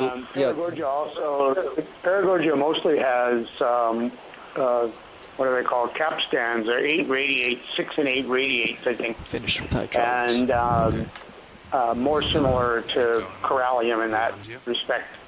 But yeah, I think I was just going to check on my computer, but I think that So Dave, you that want the to fly? Anthophilids have these longer, larger warty spindles. But I can send you by email a PDF, Chris, so you can have a look.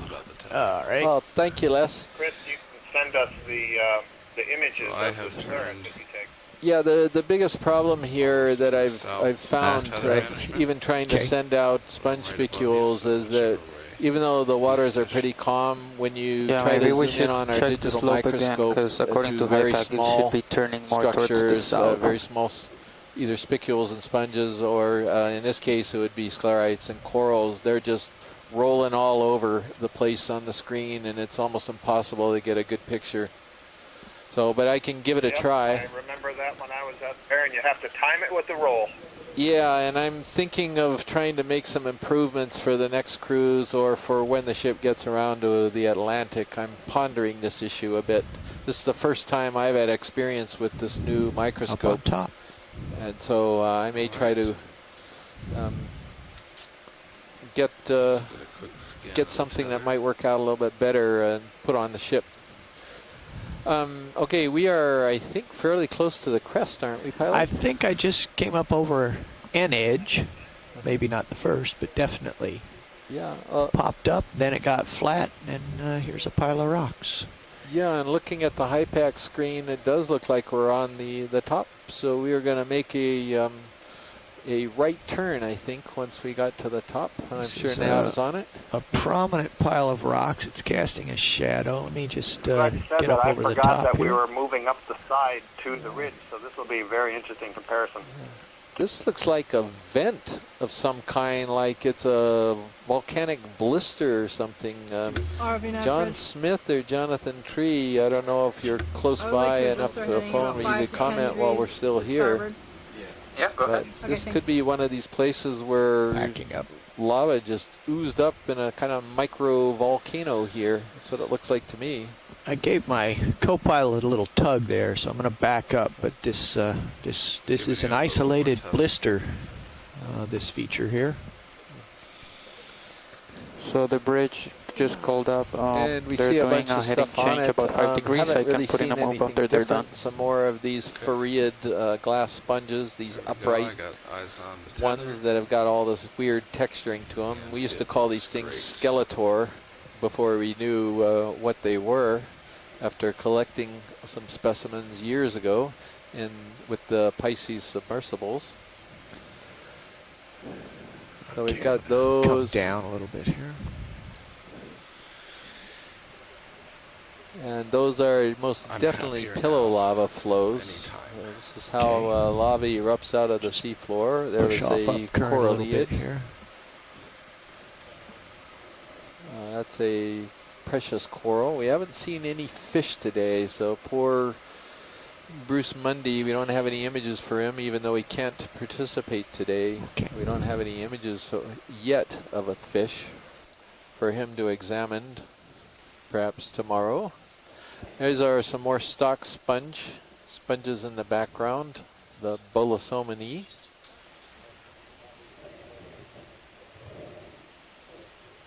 And we're doing a quick change out of pilots. Okay, Dave, just to let you Here, know, just mostly just changing chairs. the It's not CTDs changing actually seem to watches yet. stabilize. They have only moved from 2.37 to 2.57. That's the range I've seen, so it seems to look good. If you guys want to stop doing the CTD testing. Yep, that is what I suspected. Perfect. Okay. And USBL also seems to be stable now. See sort of a beautiful corallid colony, I think, on the right side of the mound.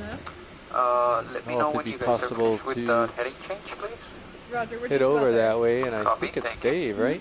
Is that right, as pilot? Yes, we've had Dave and Dave switch spots. Excuse me, that's so right. now we have Dave as pilot and Dave as co-pilot.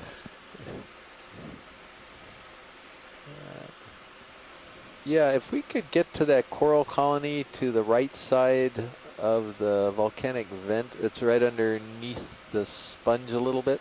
Oh, come down. See that fan-shaped Yes. thing? Yep, I'm not sure if we have quite enough tether for that, but we could give it a try.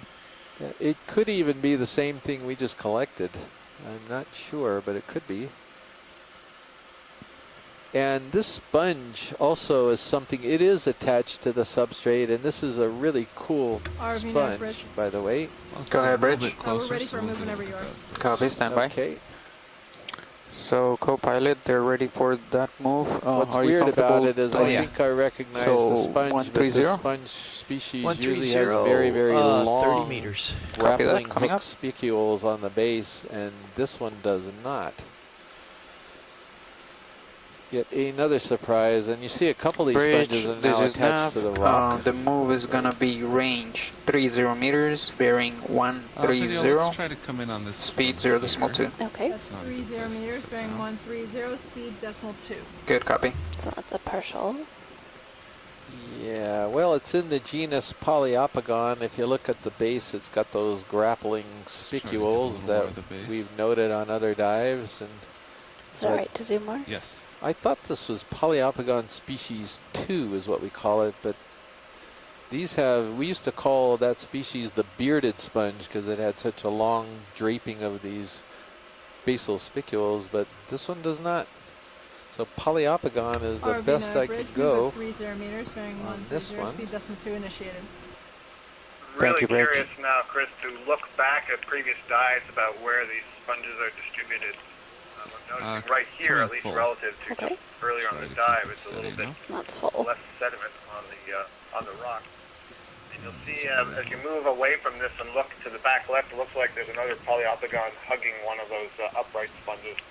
Yeah, and then there's another one tucked in a crevice too. So now maybe it is just a matter of larval settlement, but in this case, when this thing settled out, it was able to grab a hold of the bottom fast Video enough. one should come out. We'll That's got a lot of hold fuzz around there a on little it. bit. And then the Yeah, I'm sponge still to the jerking right your is tether, but we're the heading real there. prize here.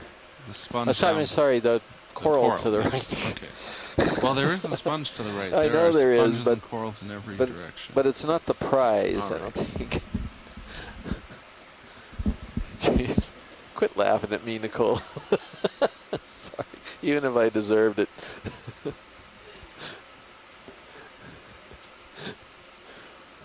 Senior moment, that's all. I blame my age. It's out of control. Okay, I think this could be the same thing that we just collected, but we'll know in a moment.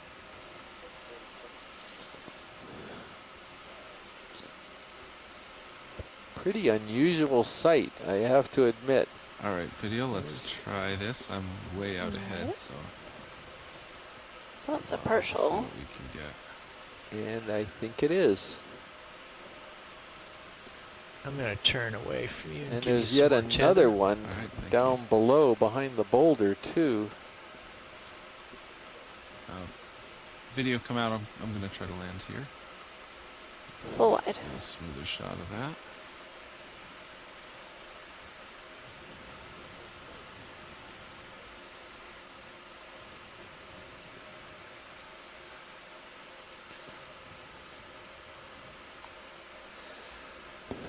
going to give us a nice another look at a different colony of this coral. It's kind of nice sometimes to compare I can't land there with that swing a arm couple out, different colonies so I'll because just get close in the water. you have a chance to look for consistent characters. That helps with its identification from video. Looks okay in real. So we had noted some rather unusual characters in the one we collected. This was Les Watling and Scott France had noted some characters, and then it'd be nice to see if the same it's characters close, appear but in you're this still okay. different colony. You're good. All right, video, come on in.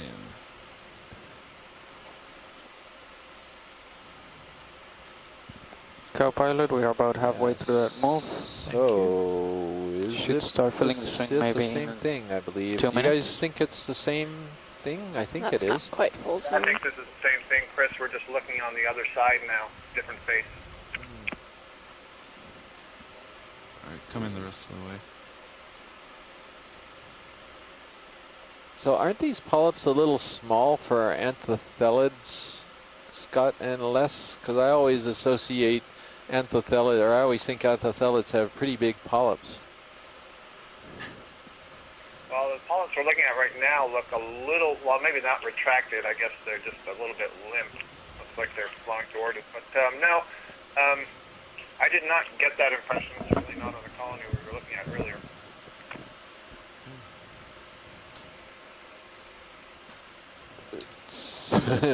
So we're not making progress, are we? We still think it could be Paragorgia, Anthothella, Plexaurid, We're full wide. octocoral, I think we can agree on. And you said Scleraxoni, I think. Is that correct, Scott? Yeah, that would basically subsume all of what you just said. So that's, you know, a much broader level of identification. Okay. All right, well, great fun, something different here. And now, amazingly enough, we did not see a sea star while Chris was at lunch. So I don't know, maybe this little jinx is stopping now. No, and I think we're just we're at a different point in the expedition, so I'm sure the stakes are just higher. We'll see, or maybe it's shifted over to you. We'll see a new sponge the next time you go off to lunch. Speaking of sponges, we have maybe 100 in view. Are any of them of particular interest? a lot of them are the same as we had below pilot, so maybe we'll look in the back there. There's a huge colony in the left. The dead one, right? No, is it a sponge or a coral? I'm not Well, sure. that's a good point. I think it's It's just out of view on the screen, and then we're coming into it. that is a humongous dead sponge, and you are right. That It is is a dead sponge. But it's humongous. You're right.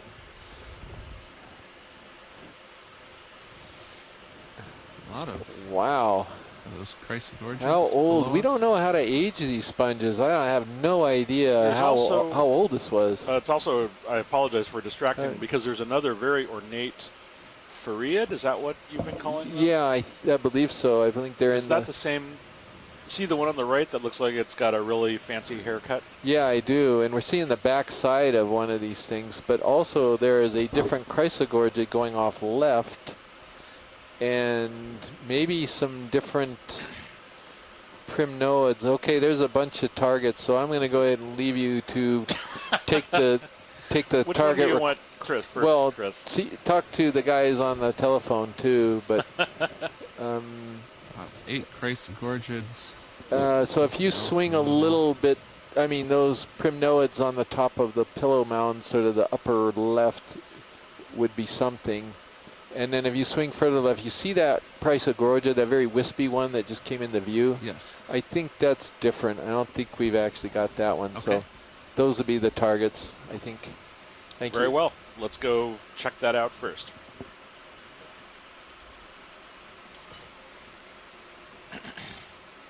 It's hard to get at these things. It's so dense.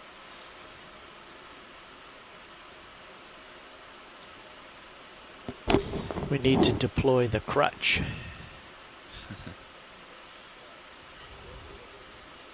All right. I'm going to try to do some of this from above.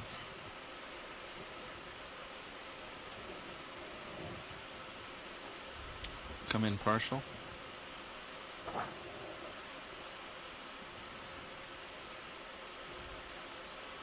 Is this the coral that we're interested in? Yeah, well, that's the Chrysogorgia, so that's Right. one. And then Okay. the other one on the right is the, I believe that's what was the Primnoid. Okay. So Give it one a at a little time, more. however is easiest for you. Okay, co-pilot, the ship has come to a stop. You still should have about maybe 5 minutes of swing. Alrighty, So Rich, move complete. I Thank you, Bridge. throw this out there to Scott and Les if they're looking at, or I think we're slowly zooming in on this Chrysogorgia. Try a little bit more video. Yeah, I'm hoping Les takes the Chrysogorgia. He's better at That's them not than quite I am. full. Okay, I'm probably not steady enough for any more. Sorry, I'm munching away on some food here. This looks like tricollis. Has a very wide, Chrysogorgia tricollis has an extremely wide branching pattern. Come on out. I think And we've seen it elsewhere, also on these dives and in the Atlantic. Okay. Looking from Try, here, there's how'd you nothing spell the under you. species? I think I agree. I put it in the event log, Chris. Oh, very good. Thank you.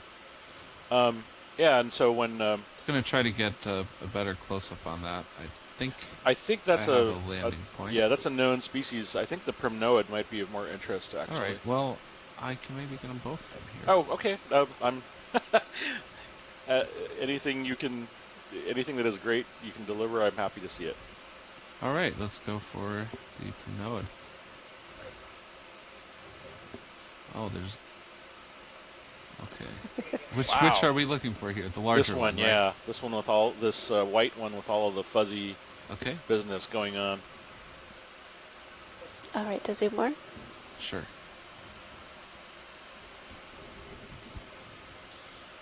So, to our onshore coral specialists, what does this look like to you? Yeah, I'm just waiting for the close-up here. So Oh, I'm sorry. It's definitely another octocoral in the family Primnoidae. So the colony that's just now Let's go off screen full. to the left is another one. That is full. Okay. And the question is whether this is the genus Narella or the genus, I think it's Calyptophora. Hang on just a second. Yeah, Paracalyptophora. And one of the things we're looking at is whether these polyps are oriented upwards or downwards. These ones are kind of standing straight out right now. And we're a little too far to see it, but earlier on, and if you continue to look at some of these close-ups of the primnoids, from a side view, you can see on the polyps, they look like rings. And so you want to try to count how many rings there are. So essentially, if you see one or two rings, it's probably going to be Calyptophora or Paracalyptophora. But if you see what appear to be 3 or more rings, probably Narella, when you combine that with the orientation of the polyps. Okay. So, Looks like we're... and then you can see there's a number of sea anemones, individual sea anemones that have settled on top of this colony, and we saw that earlier as well. Okay, and they're sea anemones because they lack the pads on the bottom. Is that right? I'm saying they're sea anemones because the column, the body wall, doesn't appear as rough as it does in the zoanthids. The zoanthids often embed sand grains and other material, and so they appear very, very rough. And then, of course, the zoanthids are colonial, so they grow attached to one another, and you can see that these are individual polyps, so more likely to me to be an anemone. But we would have to collect. Sounds like more a for certain. closer view might help with both the coral and the anemone. Is that right? Yeah, I think that would be warranted. Let's see if we can if try that's that. possible. I It know this might is a- be possible. Yeah. We'll try it. Come on out, video. And actually, if we hit this with lasers, yeah. Lasers Why coming don't in. we do that real quick? Did they want a close-up of the Chrysogorgia too? I don't think so. No, I've seen that yeah, it's a before. known. It's something they've come on seen in before. partial for lasers here. And that should do it. Come on out, and I will attempt to get closer.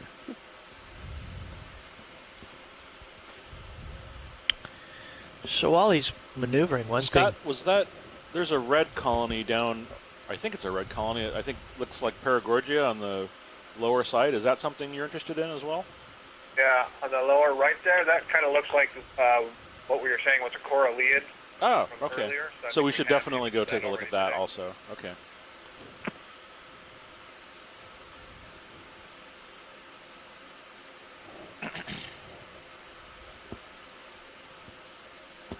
Sirius is looking southeast, and it's pretty clear in the Sirius view that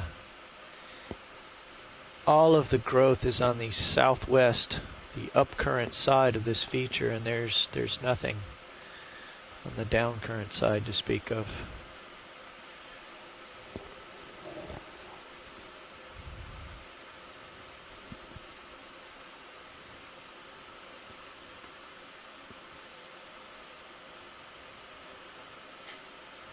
Is any of the surveys, watch leads, listening to you? They're Copilot? probably not listening to me, and I Alright, video. I can let's come repeat in. that on All right. VX. Should I just come out all the way in? Yes. Okay.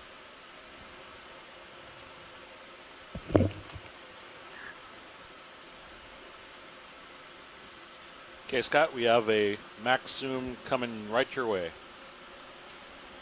Let's see if there's part of it that might have a Okay. darker Yeah, background. so you can see how rough I'm talking now about the smaller polyps. That's better. And they look that's rough much nicer. on the outside of the column, the body wall, connecting to the main branch. And hang on a second. And so let's see, I'm trying to find the right ones. And you can kind of see what look like rings, and they're not really rings. It's that the polyp has sclerates that are made of scales, almost like a suit of armor that knights would wear. Mm-hmm. So the ring is actually the flange of that scale. And in a Narella, there would be 3 or 4 of those scales, counting from where it attaches to the branch, going to where you see the tentacles sticking out. Whereas in Calyptophora and Paracalyptophora, there would only be 2. And then it gets complicated because then there's also some opercular scales right around the tentacles. To me, this looks like there are more than 2, so I would say that this is Narella. And then you can also see where the tentacles come out. They're kind of nodding down a little bit. And I think I am still going to stick with sea anemone as a guess for what these other polyps are that have settled on top of the coral. Yeah, they look almost kind of actinoscyphid-like, I think. So are you guys good, Scott? Absolutely. We can move on. Very good. So let's take, Pilot, let's take a look at that. There's a pink colony in that valley to the right, which is fairly large and kind of branched I think out. I see it in Yeah, one of that's my it. nips. That one? Yes, sir.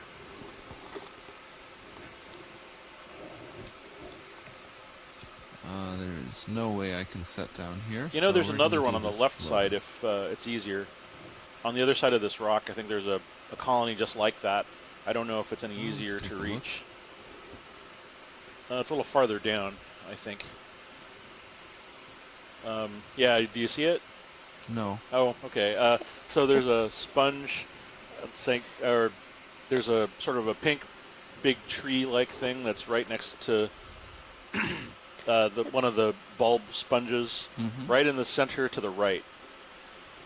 Oh, okay. Yeah, and I think that's the same kind of coral. It Great. looks like there's a clearer that is a lot easier platform to to approach. reach. Yes, it does appear to be a bit more accessible. And it's bigger, so there's more stuff on it.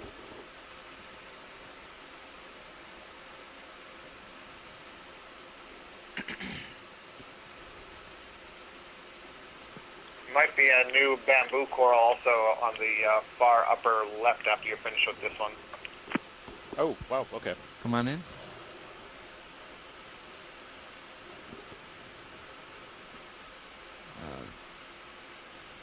Okay, now we're settled in. Now, if I'm not mistaken, this is a precious Take coral. as much as you'd like. Is that Alright. hexacorallium, Scott? It's not quite full.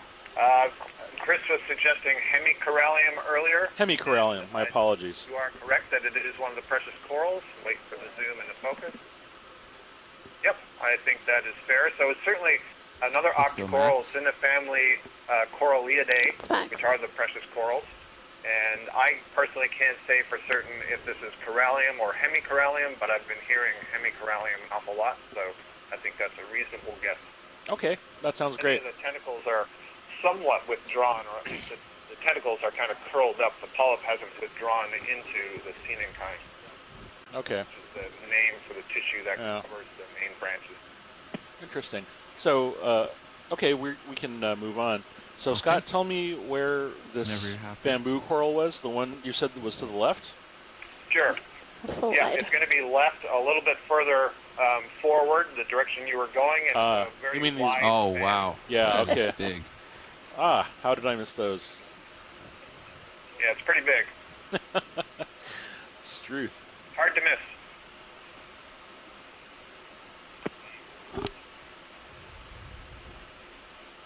Yeah, so I'd say the biggest one, or whichever one's easiest, is probably Nav, let's go. whichever is at your pleasure. Are these Yeah, two the it's same? that one on the left. It's different from Let's the go one on 20 the right. meters they are at different. Yeah. 0, Actually, yeah, zero. Then we'll have the to yellowish go one on the left, I think, is Actually, the one we want to belay look that at. Alright. 0. Let's see here. Because I think the one on Let's see the what right number is I the. wanna be. Oh, I'm sorry. Yeah, you just said that. Yeah.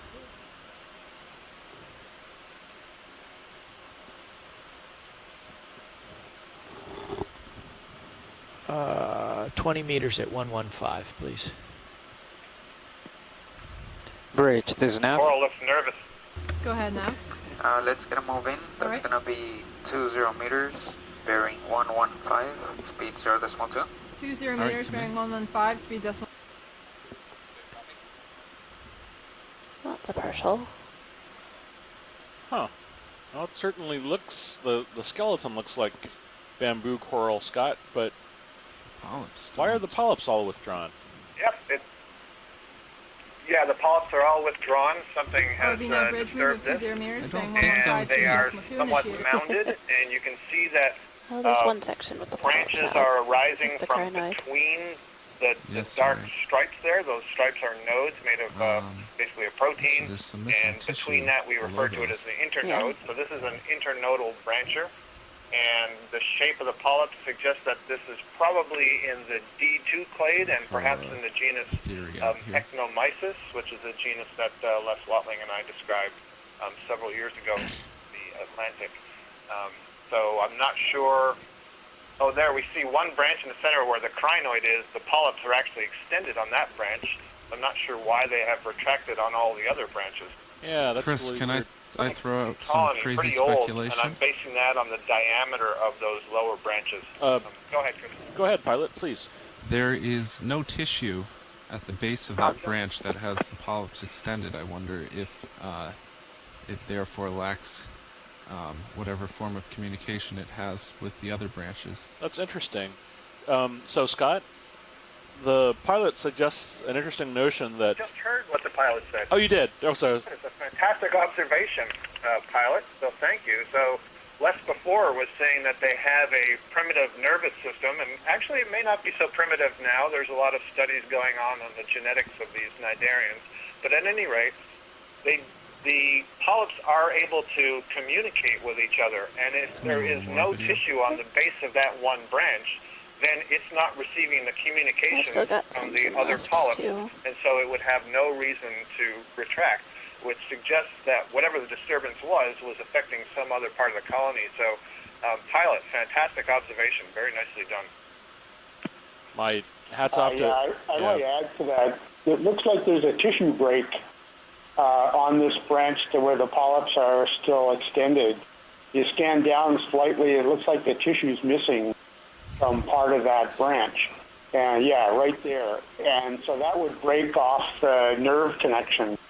All these cnidarians have, the nerves are in what's called a nerve net.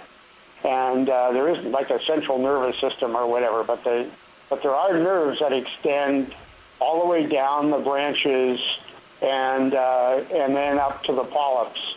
And a number of years ago, when Scott and I were working in the Atlantic, we did a really neat experiment where we reach out with have the pilot reach out with the manipulator arm and touch the side of the colony, and you could watch All right, to take the wave of conduction of the nerve impulse go down the branch until it met a junction with another branch. Then it would go up that branch, and so it would take a little while, but sometimes 15 or 20 seconds for that to happen.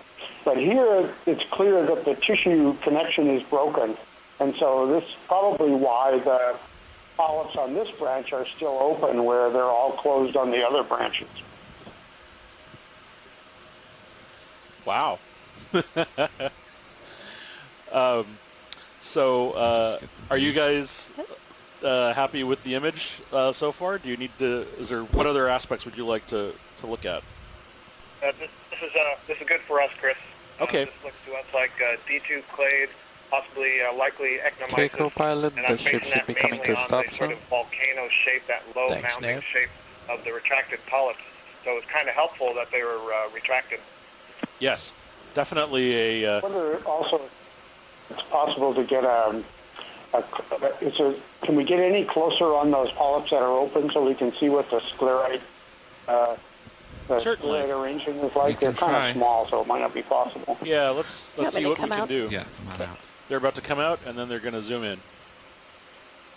Wow, nice one. I came in at the right time, didn't I? Well, we had a very interesting observation too. That RV nav bridge move complete. That's Dave up there, isn't it? Thank Yes. you. Bridge. That Dave made. That there's only one branch that's actually got the polyps all Other side, open. maybe? The rest of the colony is all closed.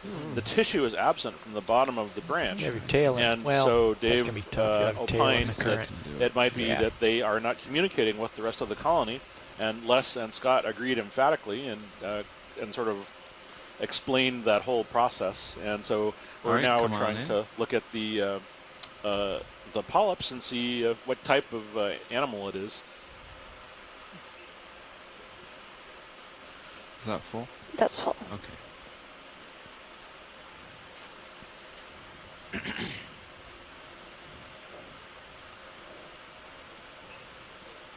It's also interesting to note. Oh, yeah, that's great. I think that an ectomyces relationship is pretty strong. You see there are no big needles between the tentacles, and the rods that you can see in the body wall of the polyp are all at an angle, and that's pretty typical of ectomyces. Oh, great. And so when we're done here... Thanks for that shot. That's fantastic. Okay. So we have a request from Asako, when we're done with this, to look at the precious coral colony on the right. Okay. So when we're done with video, we can Whenever pull out you're happy, and video. All right. take a look. I also noticed there's a holothorian right behind. There is? Yep, right at the What's that? What middle top of this coral. What made you go, on ooh? The rocks behind holothorian. it. Can it's at we the look top. through this, or I not? can try to. Oh, okay. Where is it? It's right there. Ah, okay. Well, Sneaking through. Yeah, let's take a look at the precious coral, Sure. and then we can sneak around and see what else. Let's see if maybe that sea cucumber is not too busy. We can ask it some questions.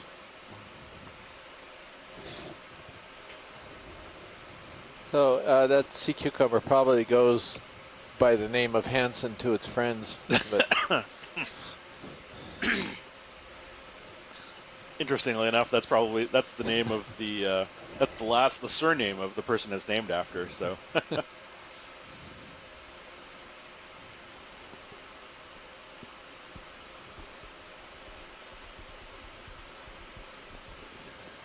Okay, come on in.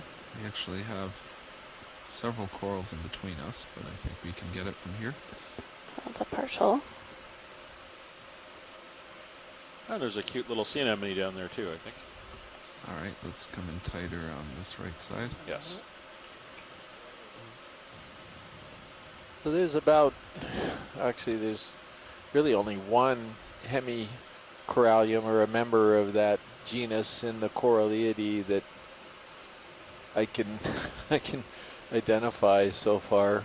Beyond hemicorallium. Hemicorallium's pretty easy to differentiate from the other two genera that have recently been sort of accepted, the corallium and the pluricorallium, and I think that's pretty well accepted right now. but you know, most of the time all we can do is just hemicorallium and all these things. I think there's a hemicorallium lauense, a hemicorallium near lauense, hemicorallium, I think regalis, regal, I guess. Abyssal is the one that is distinctive enough for actually do something with it. Nope, I think, that's max I think we're good when you're done video. Thank you. Yep, video's Yeah, good. you're good. All right. And we're full wide.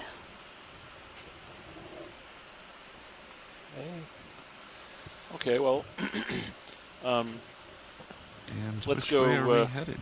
jump Co-pilot? over and take a look at that sea cucumber, and then maybe if we Last could move I made spin was back around and 115 look at just some of to those come big to sponges you. that we passed up. To get this very flattering view of you at work. Oh, thanks for that. And I defer to Nav So to the is that him, or is greater that a different one picture down of there too? where away. That's it. Yeah, Right that's the there, one, that's the purple waypoint one 2 on the left selected, there. so the bearing from the ROV is I'm 155. not absolutely sure he goes by 155. Hansen. Okay, you but we can will- go ahead and call in a We 30 should- meter 155 We should move. probably be thinking about waypoint 3 at this point. Yeah, that's what I meant, sorry. Okay, great. Oh, well, there's so I'm just many going to look stuck down spots. here. So this is where you've been. You worked your way Yes. from the bottom of the screen to the top, and all of these creatures are arrayed on the upcurrent side. And there's still quite a current because it's doing a good job of keeping the tether out of the way while I come can you down get me back close. in view? It's I'm kind not of a Sure. big correlated there in the Not sure background if I with can kind of a turn longer much further stock. to the right. Sometimes they can get Start quite with- upright. Just kind of motor over this way, and I'll lead you to the I imagine 155 direction. we're going to be making a All right, stop they, there shortly. They want to get a look at this Oh, sea okay. cucumber if we can. Ah, fair enough. So, but when they're over with that sea cucumber co-pilot, would you like to make sure that the slope is around 155 before making the move? I don't think there's much slope left up here, but I'll take copy. a look. All right.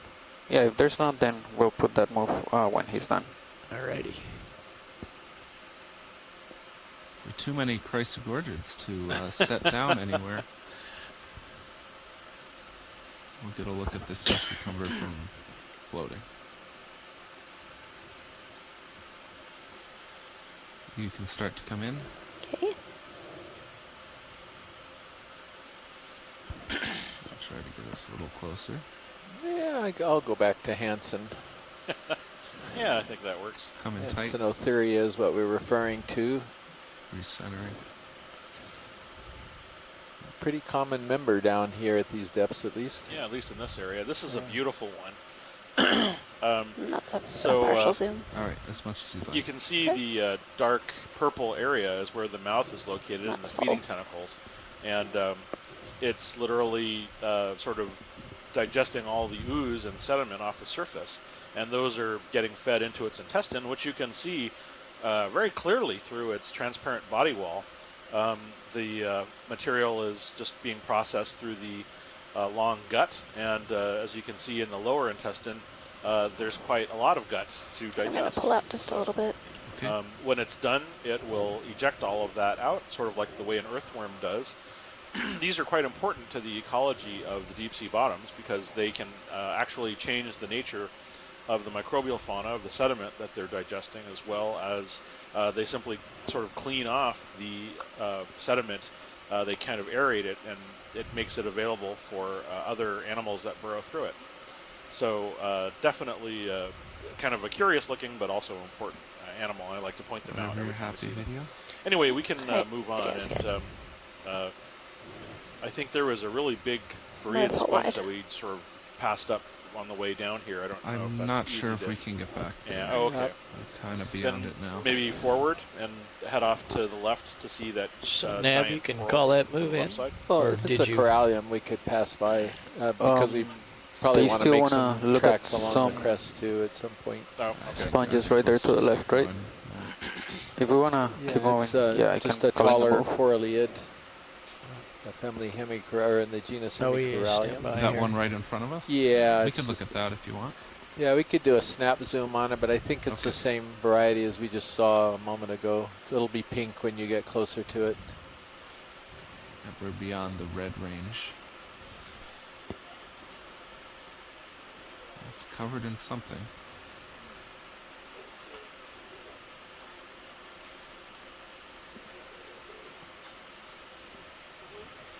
Oh, interesting. Looks like this one may have the astroschimatid brittle stars that we would often see associated with Paragorgia. So those are astrosschematids? Come on in. Let's go for this. So what we're seeing are large ophiuroids, snake stars, and they often climb up onto these corals in order to take advantage of the water current for feeding. But they're also very closely, physically closely sort of aligned with the host. They are often tightly wound around these branches, and then they just don't come off. They don't live. If they do live freely away from corals, it's very rarely seen. Let's get the top we of measured this one and of then these the yesterday bottom of the one to with the all right. of its arms extended fully, and it was almost it was over 20 centimeters from one end to the other. So they're surprisingly, even though the arms seem all coiled back on each other, they're actually quite large animals. So, and they don't come out a seem to little bit, feed I'll on try to the get coral that. host at all. So, it's a very interesting relationship. Okay. Come in. So, pilot, after this, could we get a quick snap zoom on the white colony that's just to the left of this one? You probably don't even have to move. It's just a matter of turning the camera. And I think it could be another one of these odd ones that we collected that's just a younger one, but it also could be something different. Just want to double check that. And it's right there, down below. I do have to move to get to that.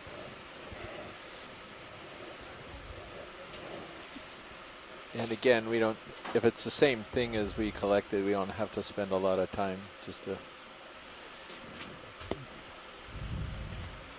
Okay, come on in. Yeah, it looks like that white one we collected to me, Chris. Yeah, it does. Okay, we're good, pilot. Thank you. Got All a right, bunch of well, those. that You have a little Pleurogorgia behind it too. All right, and video's going to switch out. Okay, so if we're ready, I can call in the move. 30 meters, bearing 155. Well, here's the thing. The only strong returns I get at a distance are actually...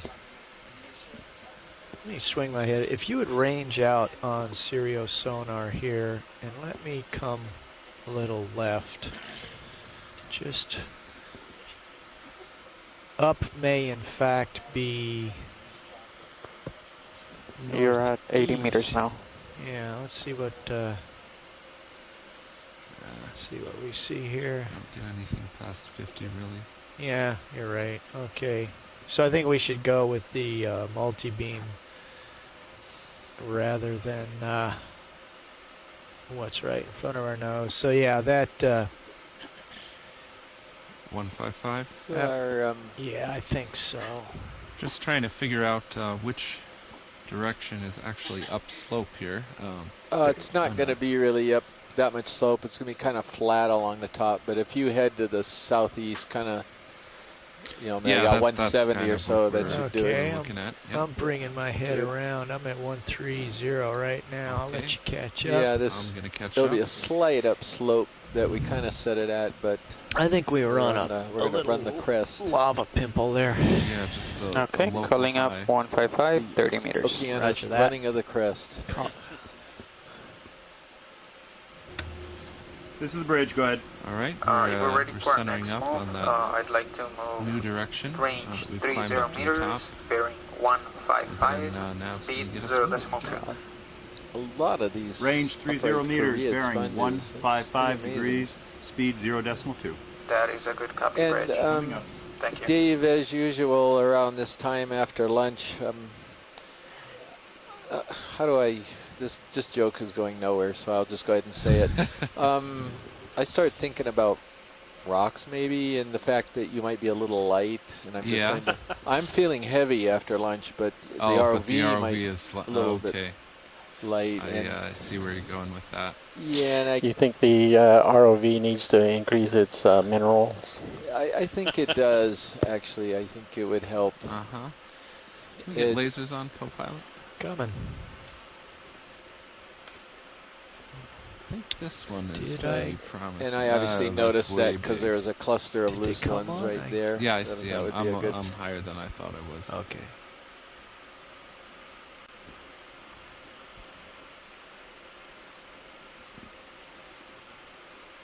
ROV nav bridge move initiated, This all looks and fairly nav cemented. is How bailout about still this 300. reasonable, large, That is bigger correct, boulder Bridge. to the left of the Thank you. lasers? That one, is that a little big, or what do you think? That's pretty big. Yeah, it's, how about below it? Let's see that That's other on one, the order rounder of the one I that's below it? picked up earlier. You could. The one, these ones below it are about the right size, but I That's- yeah. think they may be cemented. Oh, give it. I don't know. I think you I could don't know, get. I think Dave. I that'll think work. it's all yours. That one, I'll bet it's free. It's always Give fun it a to try. go nudge them. We'll go give it a poke. So you want to have like a starburst contest on this? Whoever wins gets buys the other one, or the other one gives them buys them a starburst at the ship store. I don't know. Uh-oh. But Wait, I don't want to say that only the quite pilot yet. gets to play that game, since he's the only one controlling the manipulator. Yeah, okay. It's looks pretty stuck. I could give it no. It's Nah. stuck. Yeah. Hey, Dave. How about the one in the back behind the Chrysogorgid with that? I'm looking for angles and little girth too. This one? Yeah.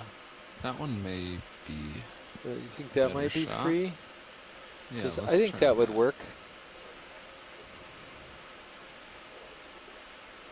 Try to settle down among the Chrysogorgians. Yeah, that would work if it's free. Co-pilot, do you want me to bring the ship to stop? How much have we got left in the move here? We have only gone about 10 meters, so 20 meters left, and I don't think you have started swinging. That's a good idea. You could tell him easy At your stop. convenience, Dave, there's a He'll probably have it sort of before a I white even start circle to moving, the but left of the lasers on better one of the better rocks. now than You later. see that? Copy that. Well, I'm set down to try for that rock right now. Yeah, no worries. This is the We'll bridge, do it go after. ahead. We're actually going to sample something, so Okay. you can bring Co-pilot, we the have hydraulics. ship to an easy stop. Easy stop on. Hydraulics you. up. Great.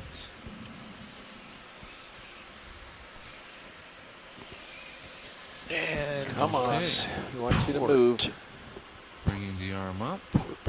Port wing. I'm Well, anticipating. here's the issue with collecting rocks is if you're new again to the Okeanos, they can be really glued into this kind of bottom by the manganese crust that's coating them. So the trick is to find one that has a chance of being loose. So they always do a little tap test here, and I'm hoping.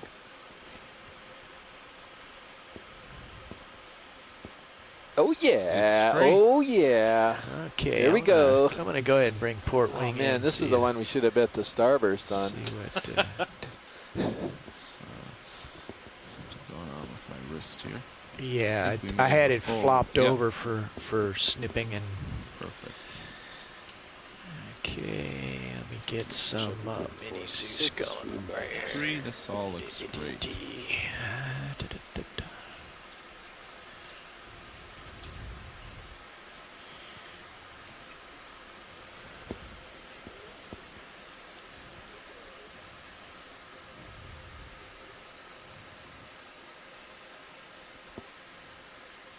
I have to open that drawer, don't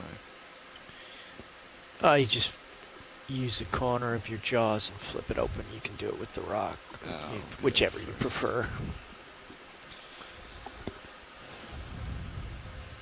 So a little bit of a description again for those of you just joining us. You're seeing a live broadcast from the NOAA ship Okeanos Explorer. We are in the Pacific Remote Islands Marine National Monument And in a part of that monument that's called the Johnston Atoll Unit. And we are inside the boundaries. We have arrived on a seamount this morning that had never even been mapped before a couple nights ago. We mapped it, and we're diving on it this morning and have found quite a fascinating collection of animals. So I'm going to leave it at that for now.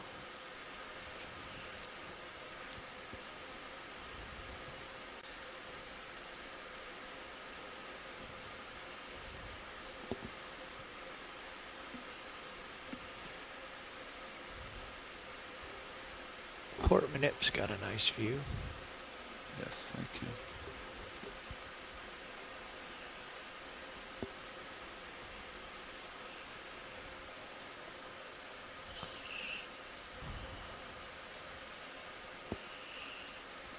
That's a good one.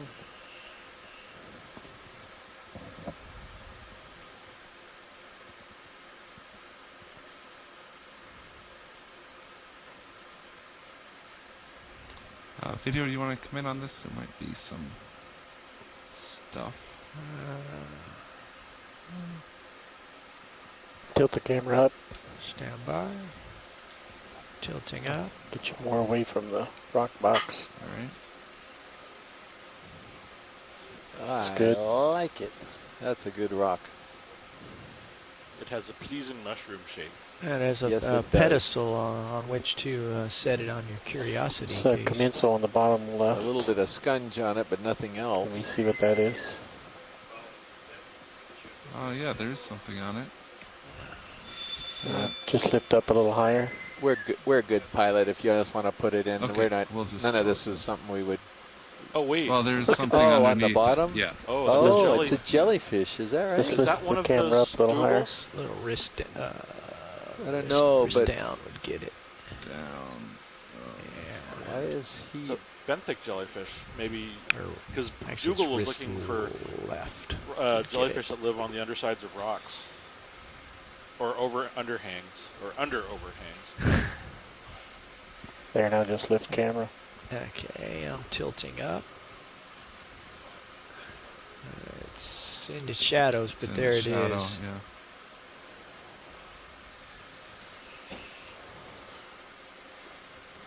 Well, at the very least, we can get this record of it for him. Yeah. Or a jellyfish, or an enemy of some weird. I'm gonna say jellyfish. I bet it's one of Dougal's things. All right. What is Whenever that? we're This might be one of the jellyfish that Dougal Lindsay was very excited about seeing that spends most of its time on the surface, on the benthic surface. And All I'll right, have to if go we're clear back with and this, see if I we can will find the name of that. But stow it. we saw one of these. I think it was Power Helicreus. Leg, and there was a lot of interest in recording it. Well, we're going to record it, and we probably will collect it at this rate. Yeah. That's the rock box with Wow, the lid, right? I had stepped up for a second. I didn't realize that was on a rock sample. That is outstanding. Yes. Well, I guess it's going to rock box, so I don't know if it'll still be there when you get to the surface. Well, you never know. We saw some really weird lyrate stuff that came up on the rock yesterday, the really big rock that we collected, and it survived. Yeah, it'll be an Yeah, but interesting. that one isn't firmly attached. It can swim around. It'll be an interesting test to see how strongly adhesive it is, I suppose. Great. Thank you very much, pilot. Appreciate it. I have my wrist a little twisted up.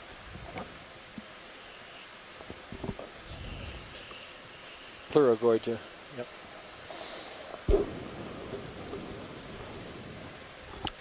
Nice grab.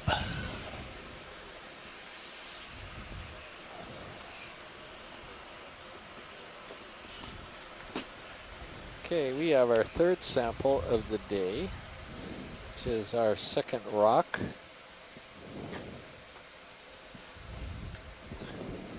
And that'll take care of the rocks. And right after that sample, they're now going to do a change out of the front row. So we'll just be here for a minute longer. And I don't remember where I was in my standard intro, but I just pointing out that this, those of you who are new to this is a live broadcast from the NOAA ship Okeanos Explorer in the Pacific Remote Islands Marine National Monument. We are currently at a depth of 2,403 meters. So Josh, before you lift off, tilted down, there was a round disc. Community is, I guess, the way to put it. It's different in the sense of being odd. We already collected a Gorgonian, or an octocoral, if you will, that was very different than any of us had ever seen before. And it's just a little bit different assemblage of animals, some of which we're quite familiar with. I think it was the one just on the left. And others were not. Come on in, Roland. And we're also seeing some bizarre sponge behavior, if you will, where it's a base. It's a base. So, hey, come on out. Where we're seeing a lot of sponges landing and getting established on other dead sponges. So. Anyway, we're going to survey along the crest of this Seamount toward the summit. We're pretty close to the absolute summit of this new Seamount, and we're probably going to reach it today. We're just below it. See, there's an example of the sponge landing on a sponge, which we imaged earlier. There's a big whip in front of us. Yeah, and there's a nice boulder. Maybe look at this. Yeah, let's look at the boulder. Hey, let's come in video. And yeah, so the pink, a little tighter on the pink coral if we could. Yeah, roger that. Because this may be a different species of corallium.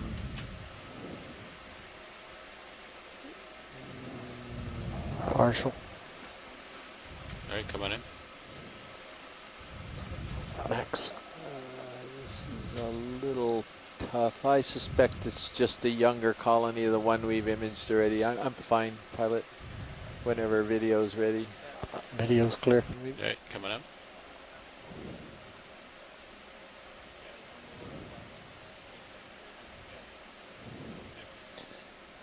There's another one of these spectacular sponges that nice a lot of which are dead. Whole rock. Location.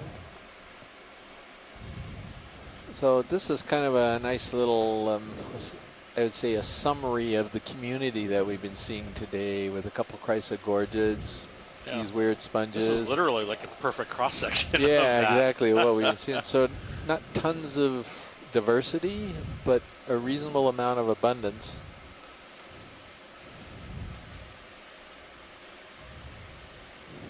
Be advised your tether Chris, frame. would you say there's 6 different species Should be above you, but corals on this rock? How many? Let's see. How many species of corals? 1, 2, 3, 4. Because there's one of the weird ones we collected. Yeah. And then the corallium. 5. The chrysogorgia. The Yeah. Chlorogorgia. And a couple different chrysogorgias there. Yeah, 5 or 6 species at least. Yeah. What's the bearing of our moves? So then all we need to do to describe the community is just show that picture. And it looks like we're about at the peak. I mean, well, there are a couple of I think corals. that's literally true. Well, there's some Jurassic bamboo uphill corals slopes. that we got to. It's going to be more flat where at for the rest. A few stock Yeah, we're going south sponges. on 155. So whenever you're ready, I can put another move in. Yeah, let me just get out ahead a little bit. I point out the humility in Chris in being able to forego his sponges. This is That's a massive. whip. Just whipped out of nowhere. This is absolutely massive. Like 10 feet, Pilot, yeah, wow. I mean, like, it's taller than D2. Like, maybe twice as tall. Oh, then we've got to pause here. Or So maybe back I don't up know and if you see heard if you that get a lesson, full Scott. image. Josh, the pilot now, and we'll have them introduce themselves in a moment, thinks this is twice the height of D2. You sure this isn't an anchor line? It just seems to go up and up and up. It's truth. Thing is tall. Wanna push in on serious view, co-pilot? Yeah, go ahead, video. Oh my goodness. Come to port. There it is. There's Holy guacamole. Cheese and crackers. That's a big whip coral. Yeah, no kidding. And how far back would you say you are from it right now? the top. Well, 20 feet, 15 feet. Like, You can see it from serious view how far back he is. wow, that is amazing. Well, now we're going to have a close-up of this because we know that there can be several different kinds of whips. I'll start top or bottom, We got to Josh. find out what this monster is.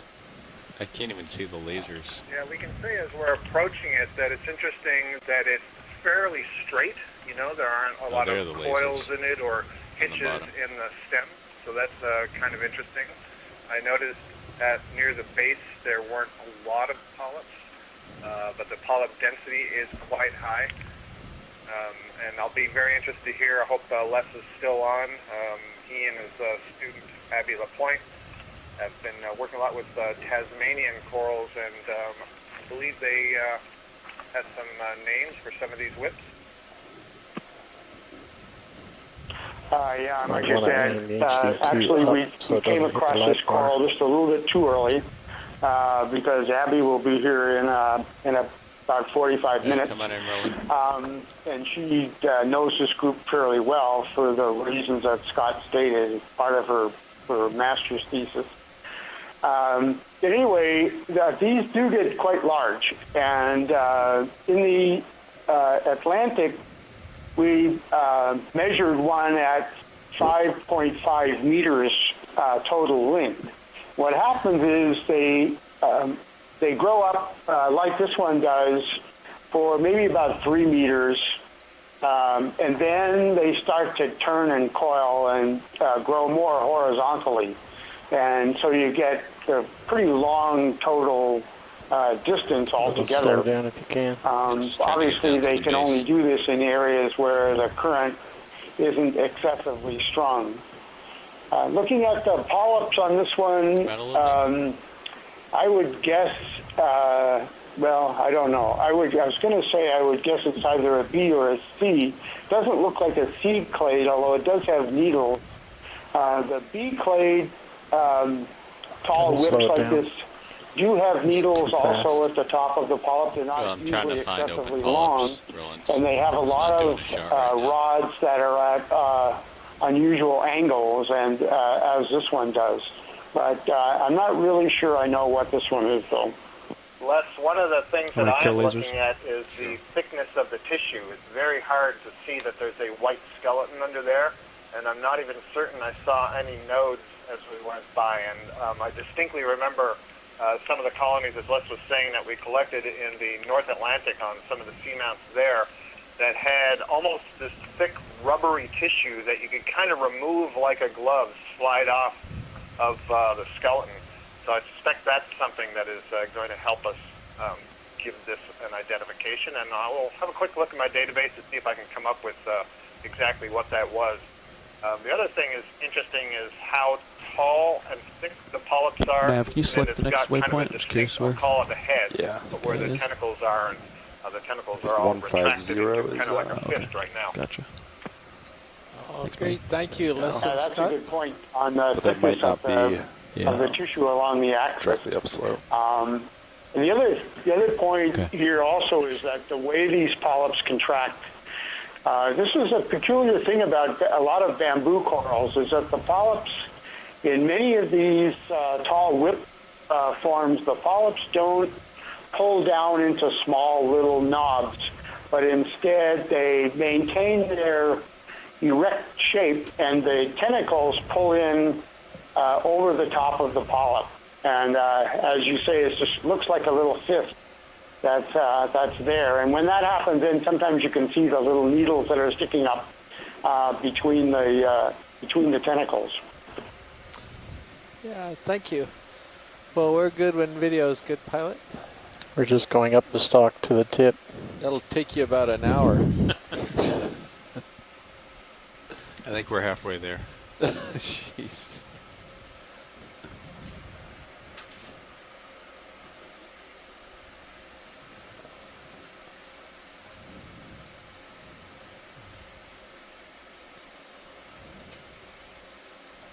Looks like the polyps are getting more dense.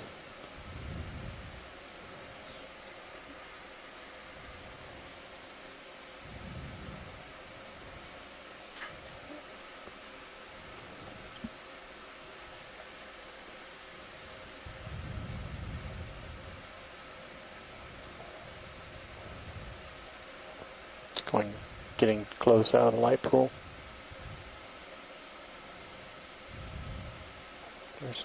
There's the top. Video, you can zoom out on my Zeus when you get a second. Pulling Sirius out, pulling ROV out. I'm guessing on the video you're going to have to show this one in fast motion. Full wide. Thanks, video. All right. That depends on whether you want the J.J. Abrams or the Ridley Scott version. All right. There you go. Can't get the whole thing. Can you range my sonar in one, John? So I am, absolutely. I think I'm 5 meters off the bottom right now. Wow. Wow. Just give me an idea of how tall this thing is. Well, now we're talking about 30 feet, All right, Josh, pilots, not 20 feet. can I put a move in at 150? Wow. 30 So meters? yeah, that's 4.7 meters. 4.7 meters. I'm ready for a Right move. about somewhere around there.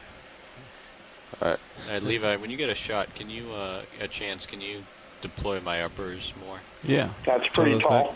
Yeah. What is the record for bamboo whip length? Is this the tallest seen, or? Well, he was talking about some All right, really pilots, I'm big gonna ones put that in the move in. Atlantic earlier on. What was that? I'm going to put a move in. Another one of our weird 150. My heading. Roger. There was one in the Atlantic where one of our co-investigators bridge, go wanted ahead. to look at age and growth of the colony, so we cut the entire thing down in Range about 30 1 meter meters, bearing chunks, 150, and then laid it out on the 0.2. floor of the Lowers it lab of fully the ship, and it was deployed. 5.5 meters. Not a lot of time left. Michelle Taylor and others collected one very similar to that, maybe Try to give 6 you some more meters here. high from the Mid-Atlantic Ridge. Wow.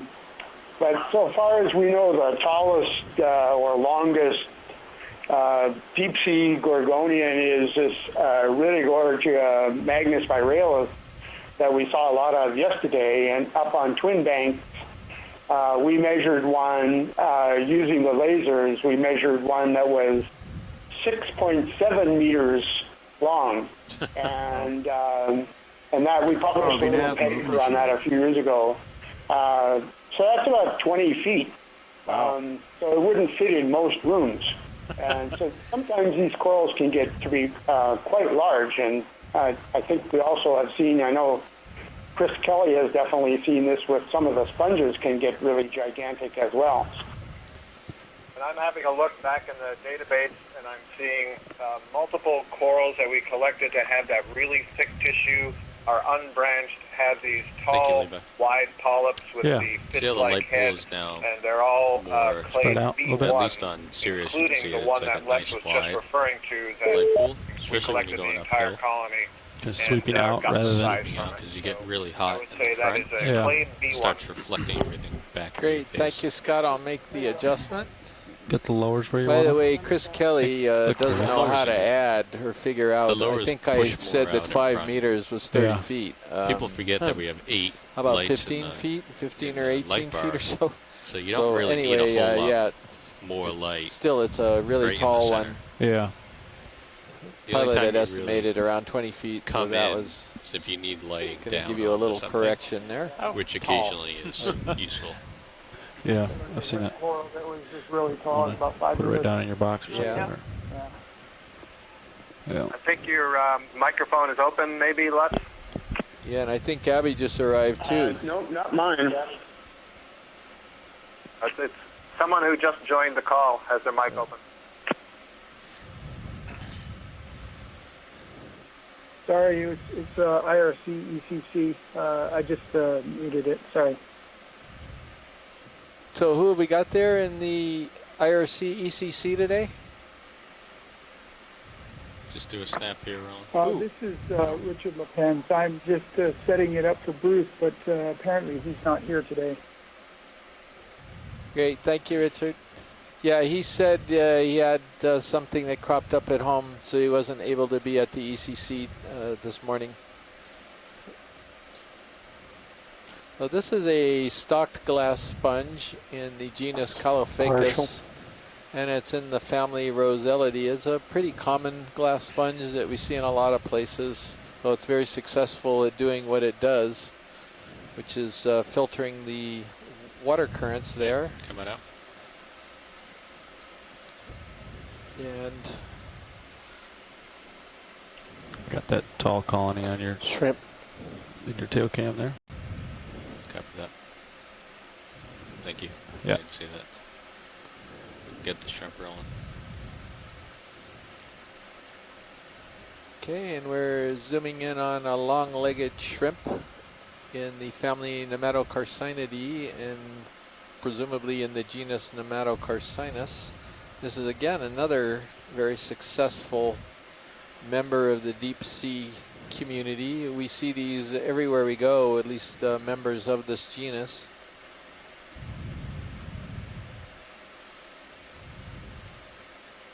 And that was the first one today, I think, so we can add that to our specimen list for this location. Video is clear. Yep. Right, so let him go.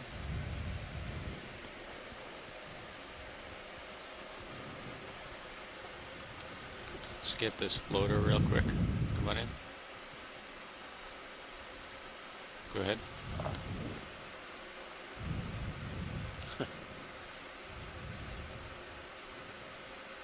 I don't know if you call him floating, pilot. He certainly seems to be trying really hard.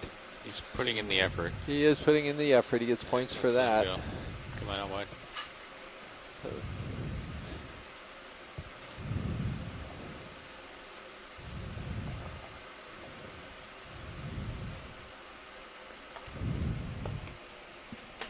So I'm given the abundance of that coral that we collected. We're seeing it on just about every mound. I'm kind of glad we got a piece of it because it's not only a very unusual coral, it's a dominant. Let's just snap in here real quick. Yeah, let's see what's going on with this. A lot of, oh, looking at the chrysogorgia, but I was looking at all the anemones on the other thing. This is one of these wispy chrysogorgids. What were you looking at? That's a lot of anemones on that This is colony. now the third or fourth time at least that we've seen this primnoid with all these anemones on it. Sorry, it's off the screen now, but oh, it's okay. So we got a lot. We got a lot of these. Okay. We could probably move on if we saw a big one while you were at lunch, I think. yeah, we had a really good look at it. And Tim Shank was noting that it was interesting that the anemones seemed to be concentrated on a couple of branches instead of randomly dispersed throughout the entire colony. So an awful lot of anemones on it. So Scott, what did you think about the species here? Because I'm looking at the actual primnoid coral itself, and looks like it's only got 2 polyps per whorl. It's partial. Yeah, so I couldn't come up with a species, but we did get a pretty close look at it, and it did seem to have more than 2 rings of scales, so I suggested it was Narella. But boy, these polyps sure appear to be oriented upwards rather than downwards, don't they? Yeah. This is a really good view of the polyps. Calypsophora.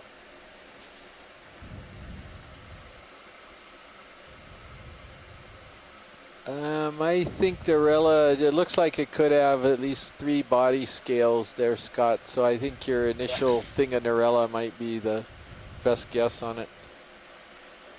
Yep, I agree. I can see that now. Nice image.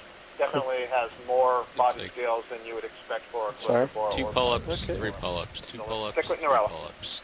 3 polyps, 2 polyps. Yeah, I was just about to Just point off that my out. port, pilot. So Scott, the pilot and Roland were noting that you've got a pattern of the whorls where you have 2 polyps and 3 and then 2 and then 3 alternating up the stem. Now that's weird. Is that move complete, John? Yeah, That we've is completed weird. about I 2 wonder if minutes part ago. of that has to do with some injury or damage. I mean, So it's probably- clearly where the anemones are sitting. Yeah, would you say you're swinging for about 2 polyps, minutes? Yeah, I'd say by Scott, 3 Tim minutes swing Shankman maybe. had said the other Okay, so day it's that 4 or 5 minutes of ring layback. anemones are thought to Something like that, maybe. possibly dissolve polyps with their pedal disc. That is the part of the anemone that's actually wrapped onto the branch of these colonies. And we've talked a lot about associates, other invertebrates that are living in association with the corals or the sponges. And some of them we describe as mutualists. You used the word commensal before. And some of them are parasitic or Yeah, Pilots, for predatory. next And in this move, I case, can move you. if those anemones are damaging or feeding You're on more or directly up dissolving slightly, those like polyps, 140. then clearly that's a negative association. Okay. and would have to 135, be we can called shoot a little parasitism that way. That's pretty wide up top here. a So. positive mutualism. Yeah, follow the local.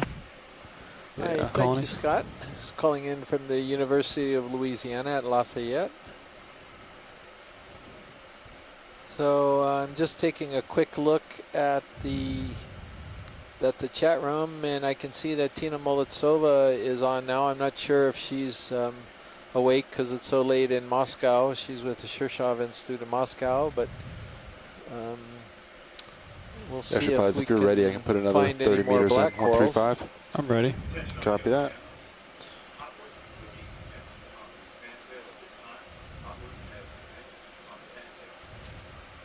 Yeah, so now I'm feeling good that we imaged that one black coral in the very beginning because we haven't seen any other blacks. This is the bridge. Go ahead.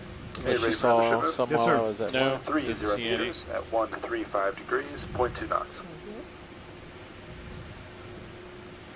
Range 30 meters, bearing 135. So have we seen speed any 0.2. sea stars at all Good copy. today either? Coming up. No Nope. sea stars?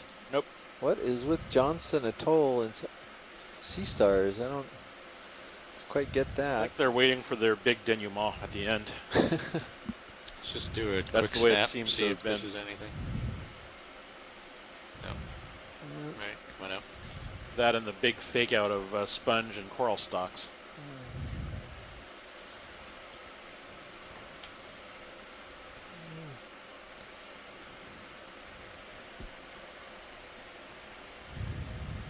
ROV nav, move initiated. Plenty of coral graveyards. Now Josh is enamored by not quite as tall as the previous one. Come on in, bro. Oh, that's a dead one though. And we have lots of hydroids and Yeah, I those want are to say barnacles. Like Something kill on the other lasers? side that, Go ahead. yeah, mostly hydroids.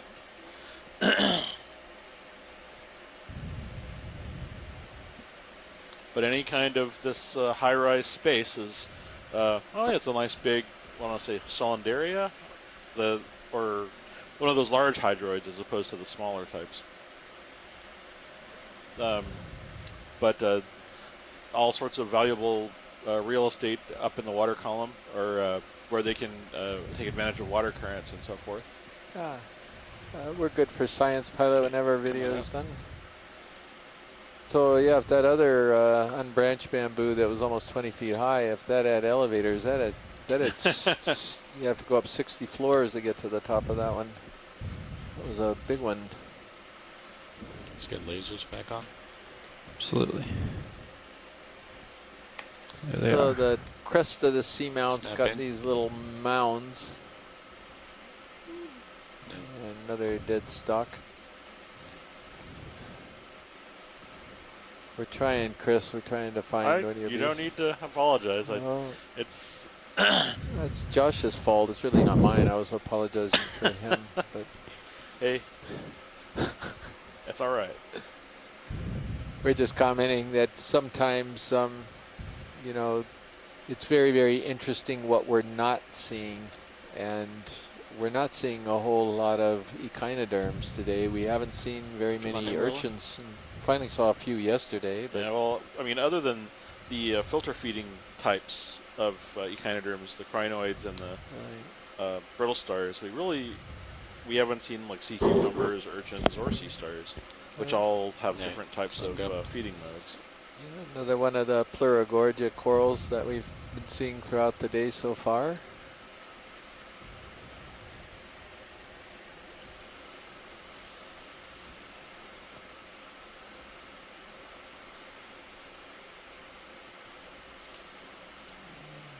But we did see one of those funny little jellies living under that rock, so that was kind of interesting. We've seen some pretty interesting things.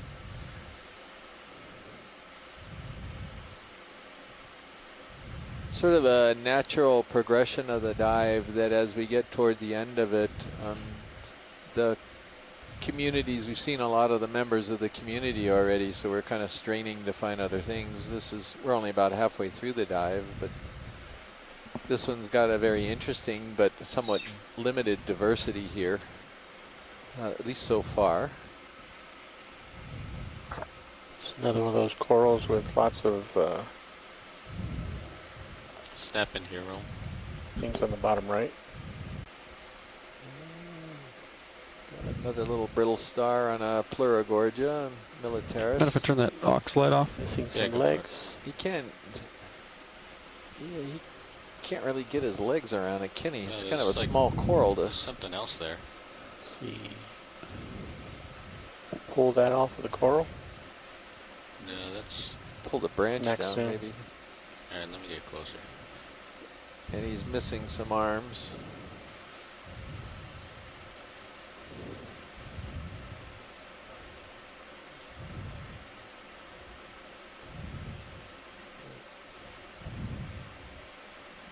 Okay. All right, come on, Emerald.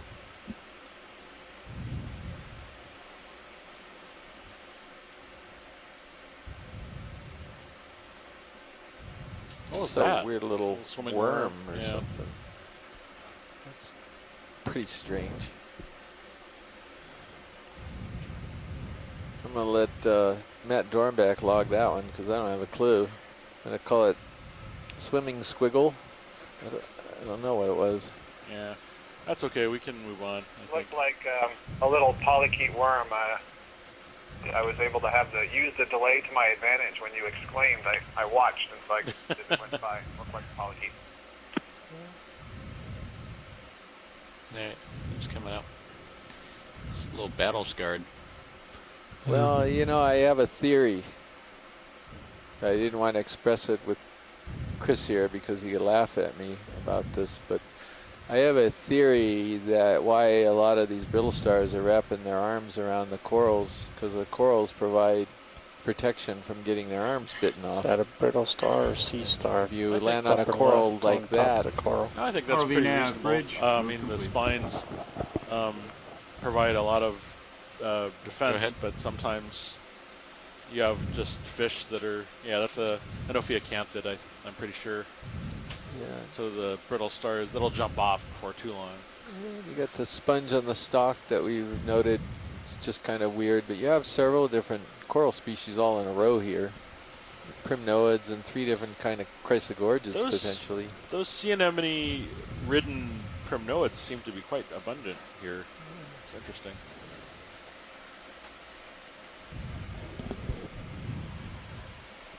Well, there's some big things on that. Yeah, over there to the upper left, there was some big colonies of stuff. I don't know if that's possible to peek that way. That's where we're heading. Lovely. I'm lined up 130 nav. Yeah, for next move, 130 sounds good to you. That's what I was thinking. Okay. Copy. And put it in, like so it looks good. Or some little There's some hole time in the between pillows moves, so there. you shouldn't swing. Yeah, sponges are added swing weird. too much. If you're ready. Yeah, I'm ready for a move. Copy. 30 meters, 130. You got a lot of those little another one of these sponges growing on the bottom. So you got a nice Okeanos and looks like This a, bridge, go maybe ahead. oh, Hey, you ready know, for another we've move? been Yes, talking sir. about how all of these 30 meters at squat 130 lobsters degrees, are up in the water 0 column knots. feeding. Maybe they're not feeding Range on 30 anything in the meters, water. bearing Maybe they're feeding on the 130 brittle degrees, stars. speed 0.2. Good copy. Coming up. I'm wondering if it's the opposite. The brittle stars are after the squat lobster. Also That's an interesting observation about the squat lobster with the brittle stars. I'm sitting here trying to think of who would be nipping the arms, and normally we would pick on the fish, but we haven't seen any fish. Yeah, that's my thinking. Certainly not fish that are likely to be the predators. So the squat lobster might be another likely candidate, although we don't see we haven't seen very many little stars with regenerating arm tips, but certainly that one back there, candidate. You know, the other thing that... Another interesting... moving Sorry, one of the hypotheses we have is that the chirostylid squat lobsters have a close association with these corals. It's basically their home, and very often we see species, they're not going to leave the coral even if you're collecting the coral. And if there's a mutualism between the squat lobster and the coral, then you would expect the squat lobster to be chasing these things off of the coral that may be damaging it. And so this one may be, nipping at the arms.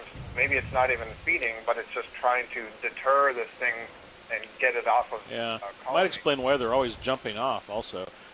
Quick note, on the lower right-hand corner on the dark side of that rock, there are a bunch of flowery things. I just thought it'd be worth taking a quick peek. Go ahead, Ian. Hey guys, this is Tim Shank. I just wanted to chime in about what we're seeing here, because we rarely see, as I think Scott mentioned, we rarely see these chirostylids with these brittle stars on the same coral, particularly this chrysogorgid here. And I agree. I think that I've never seen the crab interact with Ophiuroid like that, pulling back, potentially nipping at it. I could see that the chirostylid could give this Ophiuroid some problems, and vice versa. But anyway, it's just an original sort of interaction that I'm seeing here. Yeah, it's interesting. I don't think you guys have seen this before. Yeah, thank you, Tim. He's calling in from the Woods Hole Oceanographic Institution, and he specializes, among other things, on associations on these corals and all the animals that are on there. So thank you very much. I mean, some of these arm tips look kind of new, no? Yeah, you're right. Those are those look recently regenerated. Yeah, because they're different colors.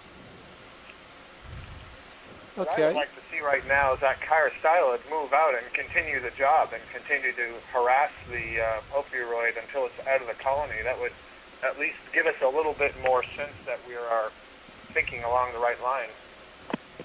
Yeah, Scott, I agree with you. This is we've never seen this kind of interaction before, and we've often wondered why we just see one chirostylid and no other associates in these chrysogorgids. To sit here and monitor for a while. And you can see that this Ophiuroid may be leaving the colony right now. I thought there was another one then where we got there. Of course, you don't know if that's the crab instigating that Ophiuroid to move or to depart. I don't know, but this is really sort of an exciting and first observation as far as I'm concerned. Oh, and there's this. I also like that crab, Tim, has got a clutch full of eggs there in the abdomen that's curled up underneath the thorax between the legs. Kind of thick. Yeah, I agree. It's another reason to be protective of your home. So I would love to see if this chirostylid crab would move toward the Ophiuroid and make some defensive moves or some offensive moves.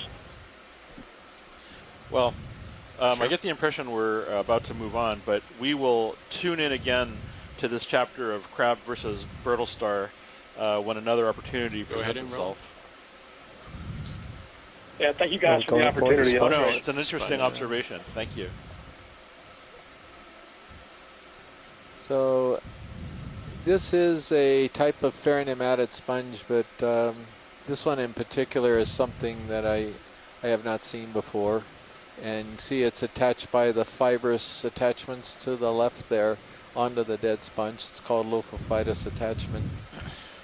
So it's also got this yellowish coloration to it, and we noted we were finding some yellow Poliopogon species in the video the other day, but I certainly think we can certainly wait for a while since we've seen some of these, but I think this would be a possible collection option if we don't see anything better, because that's really different. I haven't seen a member of this family that looks quite like this. But I'm fine if people want to wait a bit.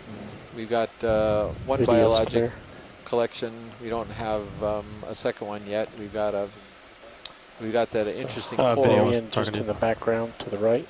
So I don't know, something to think about. And we're zooming in on a holothroidian to the right. Oh yeah, we saw this one a couple of days ago. Sort of a transparent sea pig, Elpidiidae, I think. but the body wall is completely see-through. You can look right at it, and what you're seeing Look is at another battle lower left. What are you talking about, Roland? I don't know if there's another.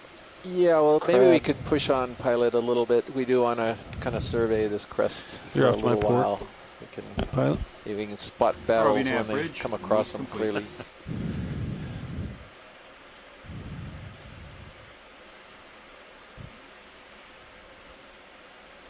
Just do a snap on this as we come by. Oh, the brittle star is moved off away from. This might not be the same. Oh, it's not the same one. Yeah. Okay. It still looks like it's trying to stay out of the way of that spot lobster, though. Interesting. Yeah. Name it Charlie. Okay, it's coming up. I'm off to one side, so gotta make some ground here. We can always turn that direction too, Josh. Yeah, what's our direction of movement? 130? It was 130. I turned to port. There's one of the I can't Bolosomines hear and you, a Sean. big corallium there to the left. Lots of stuff in the back there, but they're kind of things we've already seen so far. There are these large dead ferronematid sponges and a So couple what's our live bearing ones. right now? Yeah, and I turned to port, so now I'm at 106. And we're just finishing a move, so just finishing the swing here. Let's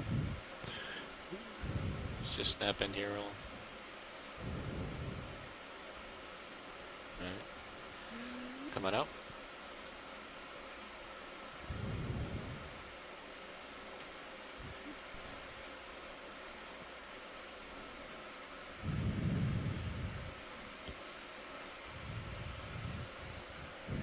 Pretty distinct line there.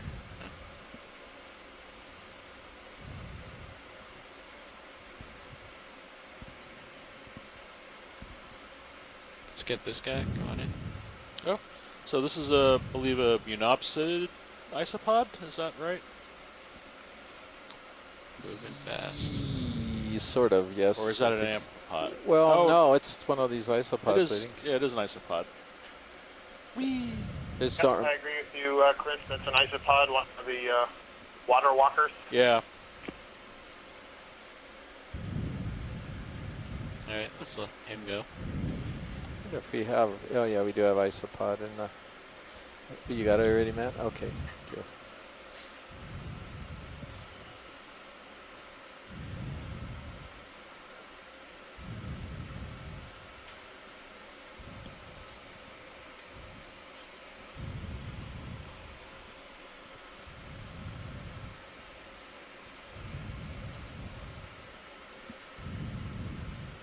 So, Chris, all these dead sponges that are knocked over, Yeah.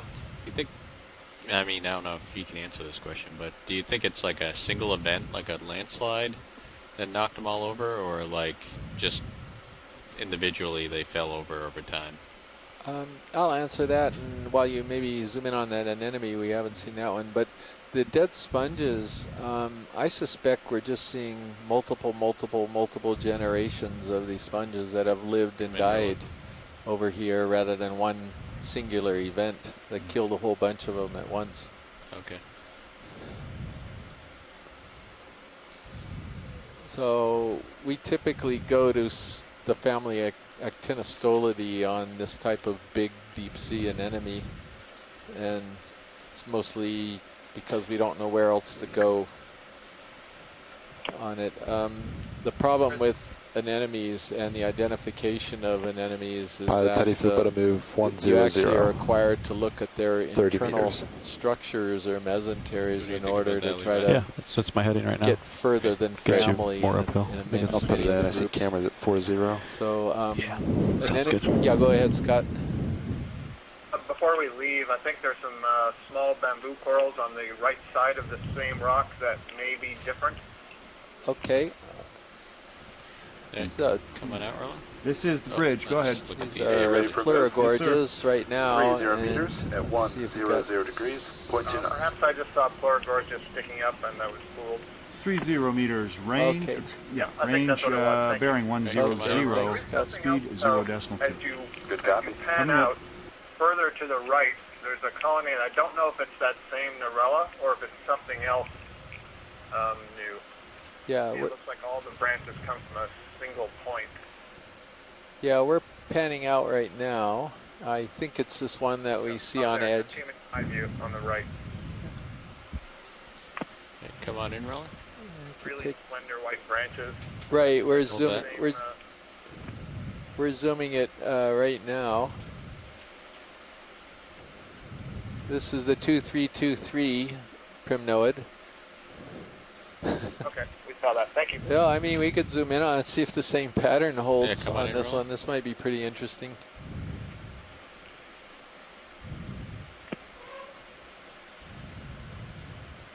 I don't know if it's directly 2, 3, 2, 3, but there's 3 at a time, and then maybe a couple with 2, and a couple with 3.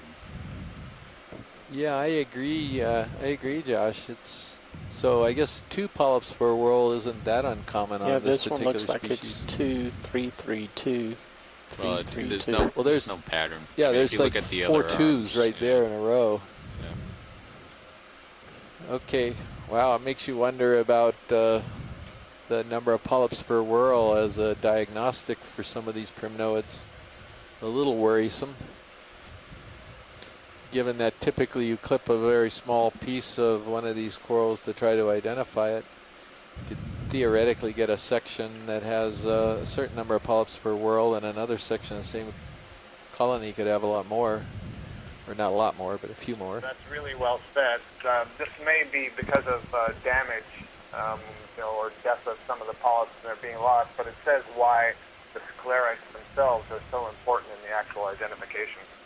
Yeah, exactly. And he's referring to the microscopic parts that you actually have to look at under a microscope. Yeah, thank you very much, Violet, for that one. Right, in Right. that case, You know what? technically, you would need only a single With the polyp like- to be able to identify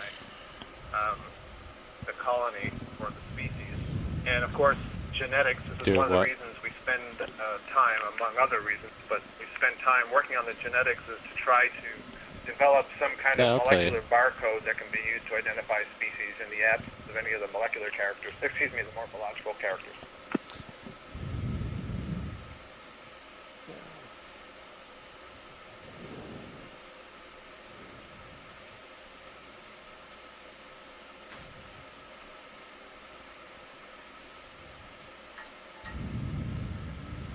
So we're cruising along, at least on the bathymetry, we're cruising along the northeast side of the ridge. And this, it's still got plenty of corals on it, although I can't say there's a huge abundance here. They're kind of in little groupings or patches. And they're kind of on these little high points sometimes too, at the big boulders or blocks or things like that, which we commonly see. Is that a sea star, Chris? Right here, next to the coral. I bet it's a brittle star. Top It's of a the brittle screen. star? Oh. Sorry. I bet it's one of those Okeacanthids. Yeah, he probably just jumped off. Come on in. Okay. Oh, he's still on a it. coral. Yeah. Oh, in fact, it's still on. Christ, there goes it. Well, how's it interacting with that? It's got a squat Come on in. lobster. Well, it's got some short legs Oh, that's interesting. on that one side of it. Yeah, 3 of the arms have suffered sublethal predation. But you think the crab is defending the coral, or if he's even doing at least keeping it out of its way. it? Yeah, that's what I was wondering, whether it's Yeah. more of a competition interaction. Yeah, let's keep an eye on that. Or is it defending itself? Maybe the Yeah, that's guy is possible. But after the... look, it's okay. Well, thanks, Brittle Star. Now that's what you. Tim Shank was noting earlier that we don't usually see this many Okeacanthids on Arctic Gorgia such as we've seen today. So that's an interesting observation in and of itself. I was going to say you just saw an Ophiocanthid ROV interaction. That's, well, they commonly sort yeah. of jump off, but we don't know how often they do that in nature without any lights on them. Yeah. Oh, I know. It's impossible. We started seeing it almost directly, I think, during Santiago's leg. Do you think it's the lights, Chris, or the vibration? It's That's possible. all they're doing. They're climbing to the top. They jump off and they climb the top again. But it would also make sense if they kind of had a sort of back and coral forth on the end. You could do a snap run. Yeah, this is the one we collected again with the weird Paragorgia, Canthogorgia, Scleroxonia, whatever it is. Tiny sponges down there. Yeah, little tiny. These look like the kebab sponges, but there's only one piece of sponge on each stick. Porifera, the I next still one. personally like this for Paragorgia, so I'll be interested to see what the sclera is. Oh, here's There you another go. Astrophera. All right, we're going to get Right a in the super center. close-up of this. It's a brittle star, but we're looking at it right head on. Man, I love Are we these moving cameras. lights? This is We'll like s- 3 We'll see what it looks like. ROV nav. in situ. Move complete. So, All right, yeah. come on in, Roland. You center Boom. him up. Hold on. Gotta Not a move sea little star, but a brittle star. bit. Oh, come back up. Okay, try that again. Yeah, repositioning. What's that? Yeah, maybe. All right. Let's see if Come on in, Roland. It's these plates that are actually going to be useful for a diagnosis Yeah. to species, if it's known. So this is Astrophera. This is a brittle star. Notice the arms are really Is tiny. that Max? Max, Yeah. Yeah. And so this isn't the juvenile form of any other species. This is an adult, as far as we can tell. If you turned it over, it looks pretty much like a brittle star. And for some reason, they've developed this appearance that is convergent with stay in focus. other sea stars Yeah, that live flush bouncing a on little bit. surfaces. We used to think that they lived on wood substrates because they're similar to wood sea stars that are kind of flush and flat, live on wood surfaces. But I guess this is the third incidence of seeing a living one in situ, and they live flush on these rocks. It's amazing. I've seen these before, but I had never up until 3 days ago. I'd never seen them alive, and now we're seeing one just like it was just. These are like the size of a quarter and less. So I'm always bowled over when I see them because I usually see them in museum specimens, never alive, and because they're so freaking small. And now we can see the plate patterns. I'll have to work and see if I can figure out what species it is because that's just amazing. I could stare at this all day, but I'm sure everybody else would be bored. Between the arms there, is that fleshy or is that platy and kind of hard like a typical ophiuroid? I'm sorry, what was it? So everything that's in between is just plating. That entire thing is the disc. Video's clear. So he just has Coming up. reduced arms, right? Is that what you're saying? Yeah. So they just narrow and terminate right at the tip. See, things are looking up. That's pretty weird. Yeah, they're Right. one of the reasons they have such a unique status is because they always end up in the textbooks as the example of weird ophiuroids.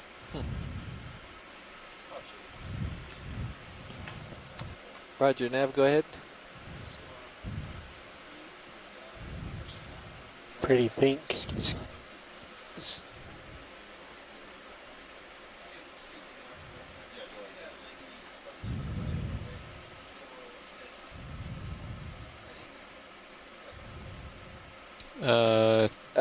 Yeah.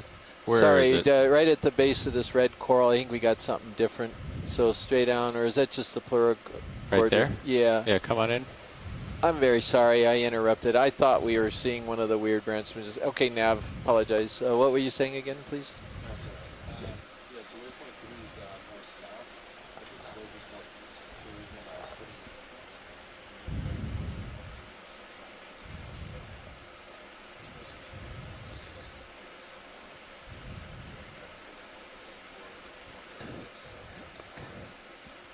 I think we could go directly upslope, frankly. We just didn't get that kind of detail in the multi-beam resolution that we were looking at.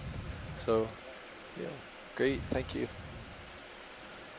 I'm pretty much looking uphill at 100. Scott, did you hear that? Is that pretty much your Yeah, idea copy that. too? As Sounds we were good. just Sounds trying like to a keep good going direction. upslope Yep. toward the highest point of the seamount, and if the multi-beam was slightly off on, where we put our points, then we should just keep following the train and keep going up, correct? Or did you have another idea? Yeah, come on in, Roland. I heard that because I stepped out, but I just heard your question. And so, yeah, if we're on the top of the ridge, I say we just keep going in the direction that we started, right? So let's see, would that be, I don't remember if that's east or south. But yeah, just heading along the top, and, the local topography may change a little bit up or down, but I say we just stick with it. Maybe if it's of interest and the ridge isn't too wide, we sort of move from one side to the other. Okay, thank you, Scott. It looks like this, is this a bamboo coral? It's something that's been stripped of a lot of polyps, and I wonder, I don't see a sea To the star. left pilot, yeah, that one. Anyway, I'm stepping aside for a couple of minutes to look after all the four-leggeds here and start my dinner. I'll be back a little bit later. Okay, great. Thank you, Scott. What is this? Just a Keton math, I think. Is that right in front of Wow. us? Yeah. Oh, Those it's things are more not. maneuverable, I guess, than I thought. It's actually right inside the camera lens. Yeah. Come on in, Roland. Well, it's a leggy bamboo. Internodal sparse of some kind, looks like. With a lot of long needles. Guess the pets will have to wait. Yeah. Is this? I can already see this one's got the prominent needles. So we've talked several times today about the sclerites in the shape of needles, which is common for this whole subfamily of the Keratoicidinae, to which all the bamboo corals that we've been seeing on these dives belong. But this is one of the better examples that we've seen, and I think the only example we've seen today of these spines being so prominent. Now the tentacles have been folded over. It's kind of like withdrawing your fingers into a fist. And we can see that there are some of these sclerites, they're very long, and they're at an oblique angle in the polyp body wall, and others are sticking through. And I wonder if Abby Lapointe has joined left. She might have something to say about this one.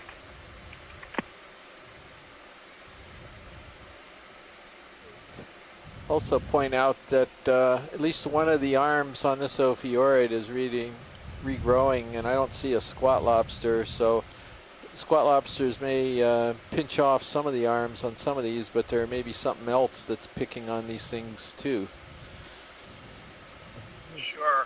And squat lobsters are fairly unusual on the bamboo corals, but we know that these ophiuroids are very mobile, so they can move from colony to colony. So it may be that a squat lobster somewhere else where it's clipping off the arm, so we can't completely reject that. Oh, you see right under the arm there, you see there's something orange. I think there's a worm moving up. If you can go back down the colony here. Oh, yeah, you zoom in right there. Oh, yeah. Yeah. There's two of them. Yeah, so there's another one. So earlier I said I thought I saw one on the inside of a polyp. So I wonder if these are little flatworms or something.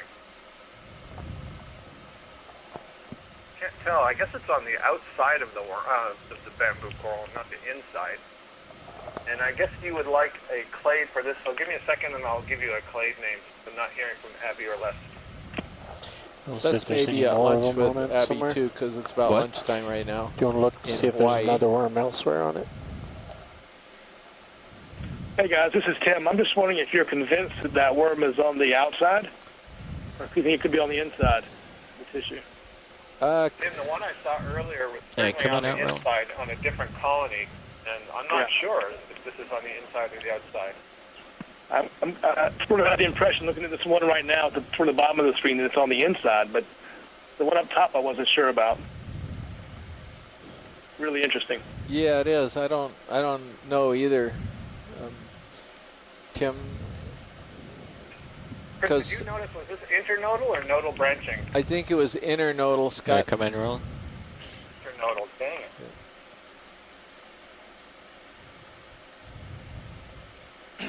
Isn't this the bamboo coral that Les keeps on referring to as Wolverine?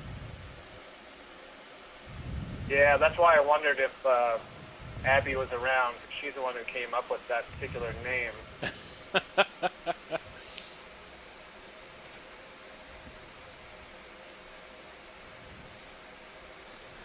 Okay, I think we're good. Pilot, I Right, think come good. on out. Move on.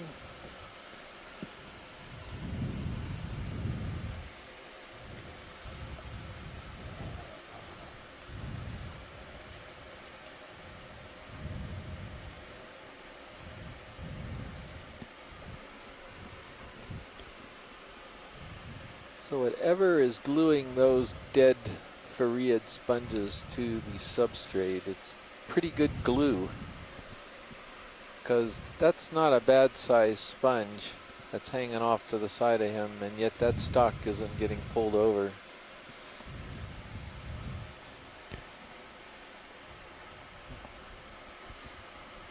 The upper side of that colony is gone. I'm not really sure what the reason for that is, but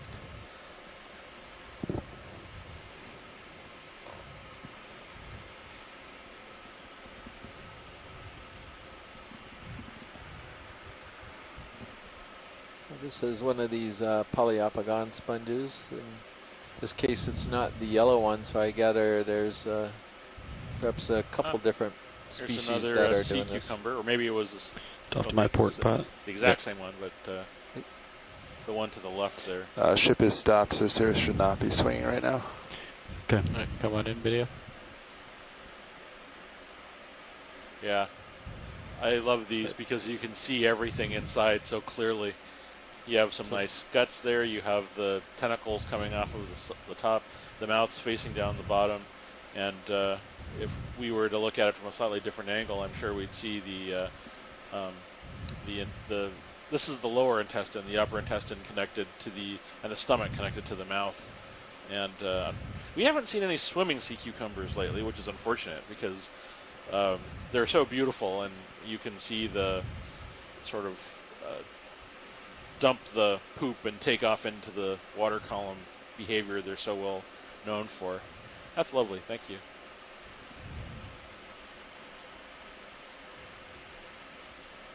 All right, let him go. All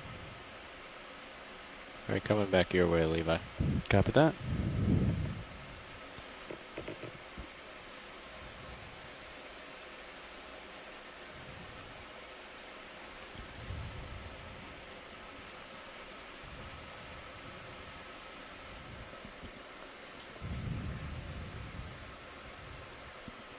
This is the front face of one of these things. It looks like it's got a bunch of stuff on it. They're really beautiful, unique sponges. They don't look like anything else on the planet, if you ask me. A lot of deep sea sponges are like that. So which one is this? This is, again, I think it's Aspidoscopulia. It's in the Fareidae family. Well, it could be. This is what I was sent a paper by Dr. Konstantin Tabachnik of the Shirshov Institute in Moscow, and he worked on this genus. He published in 2011 a description of some of these, and based on the photographs, and it looks like it could be. And it's a tiny little, that's a baby one of these, I think. Just starting out. It's interesting. There's that one next to it that looks the same size, but it's dead.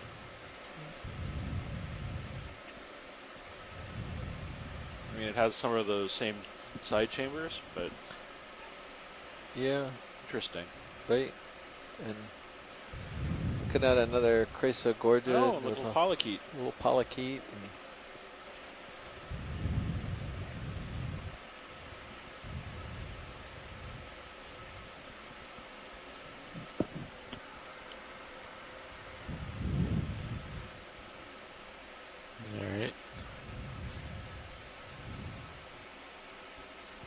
All right, pilots ready for another move, 100 degrees.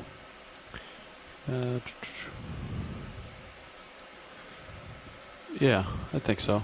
Copy that. I'll put another 30 meters in. All right.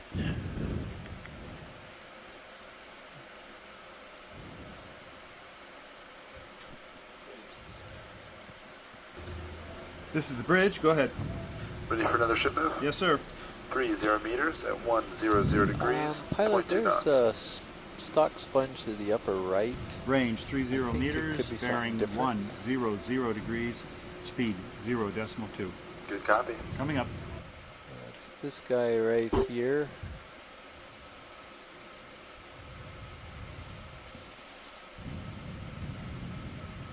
So there's one type of Bolosomini that I haven't seen for quite a few years, and it has kind of a flatter ball on it. And that's the best we've been able to go on this. We have a specimen of this already, and we still haven't. I mean, this could just, look at that, a benthic ctenophore on it. Benthic ctenophore. So benthic ctenophores are Go for it. You might be familiar with the swimming ctenophores, which are cnidarians. They swim using sort of little paddles called teen rows. They capture food using their tentacles with little adhesive cells called, with little adhesive cells. There's a subgroup of ctenophores which live on bottom, or which live on the bottom, or at least live on substrates, benthic ctenophores, and these have the same kind of general strategy. They extend these long feeding arms into the water. They're very unusual, and you'll often see them on sponges, and on some of them get quite big, relatively speaking. Some of the ones that we saw earlier in the shallows of Johnston Atoll were about 4 to 6 inches tall. This one looks relatively small, but these tentacles can go on for quite a long while. We've, I think, followed these tentacles on others, and they've extended almost 3 feet in length, if not longer. And I see we're sort of following that same length. Some of the others that we've seen can actually have additional sort of projections coming off of the tentacles. That's the end of it. So I think my sponge got ctenophore bombed there. Coming back to the sponge. You were pretty bored twice in a row. My sponge descriptions, you completely went on to your animals there. Come on so in, I thought I could finish my sponge thing here. So I think this is just a I think this is just a morphological difference, and I think this is the Bolosomini, the ET sponge. And this is beautiful sponges, as you can see, and all of that sort of meshwork inside of it is part of the skeletal arrangement, and these are glued together or loose fused spicules. And yeah, I can see clearly by the texture that this is another one of these Bolosoma new genus. We don't have a name for it yet. Thank you very much, Pilot. That's fine. There's an even bigger I one. humbly and dearly apologize to Chris on the air for having interrupted his extremely twice interrupting his extremely noble and informative narrative on these fascinating glass sponges. You're not giving me a chance to talk about sponges here, but that's okay. Anyway. I apologize. No, that's fine. It's fine. I'll let you interrupt. I would let you interrupt me, but the ship does that already. So let's get this guy swimming. Oh, neat. Go ahead in. We kill lasers. Yep. A little hydrozoan, maybe a hydromedusa. Yeah. Yeah. Those little forearms. He's close to you.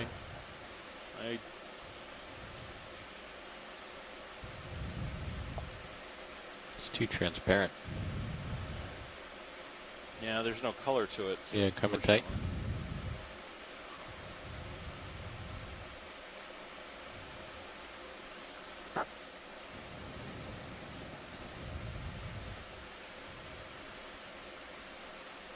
That'll make the midwater people happy. Lots of cool little jellies.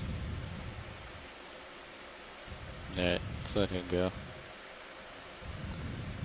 Something that we haven't named or said today is that we have named our cruise for this particular cruise, and it really applies to all of the Okeanos cruises as Laulima Okamoana, which is sort of a Hawaiian term for partnership in the seas. And like I said, Laulima literally means many hands, typically used in the context of many people coming together to make something That happen. star-shaped thing And just Laulima past the big sponge on the basically right. symbolizes base. cooperation, Come in, rolling. unity, and a shared vision. And so all of us who are helping out and coming together to make this. There was something white on that sponge there. There we are. That yellow sponge might have a. Is it a squat lobster? Yeah, but it's anyway, beautiful view. Okay. Trying to read down on some of the points. I thought we were going to have a break, and then I look up and there's a whole bunch of animals everywhere. We've reached a zone where it's getting very crowded. That's good news. Still drifting in. Yep. Yeah, when you're done. Thank you. All right, Roland. Just let him go when you're good.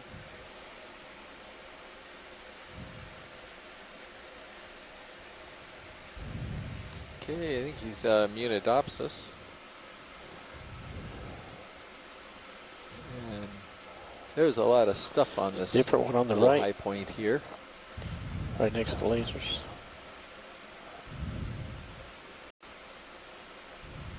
Quite a bit of stuff up here, On huh? the northern side, I think.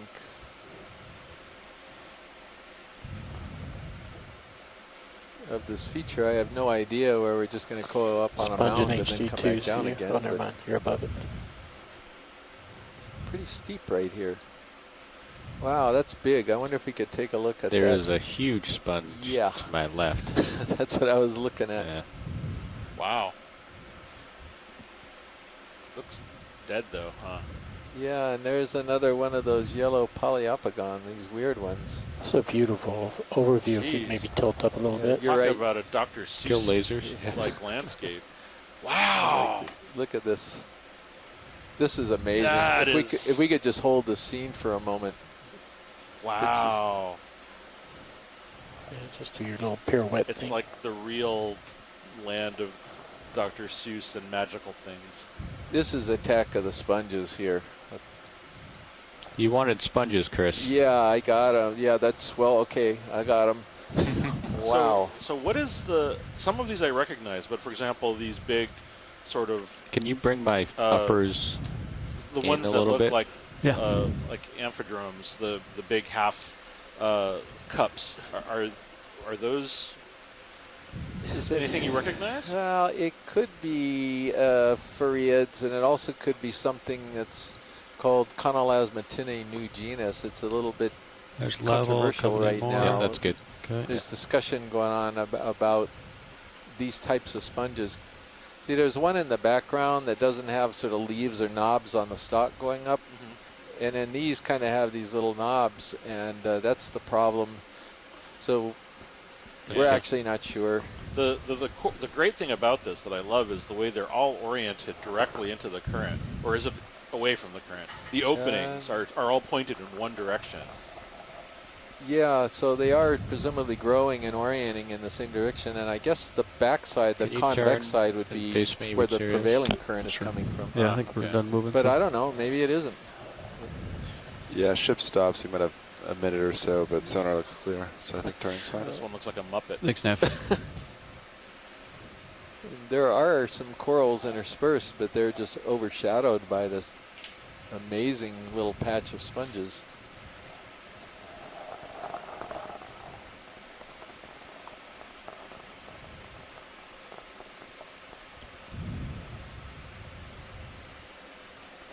Hey, Chris, is there anything you want to look at in particular?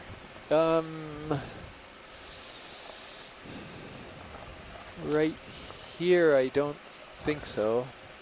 Just continue that pirouette across the upper side. It looks really nice. I think as a terrain, this is amazing. Well, I mean, yeah, just, I'm thoroughly enjoying the terrain. I Yeah. agree. Just right now.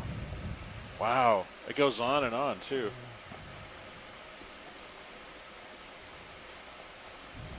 Co-pilot, can we tilt HD2 up a little bit if that's acceptable? That's why sometimes I think these sponges, when you come up can I against just something release like this? this, you think you're on a different planet. Just so strange. Yeah, no, Chris, every time we do these dives, all I can think about is, this is the type of experience someone would have if they found, like, life on another planet. Oh, you want to see it? Everything's so alien to, at least for me, even though I've been doing it for 5 years, it's still like I'm on another planet when we're down here.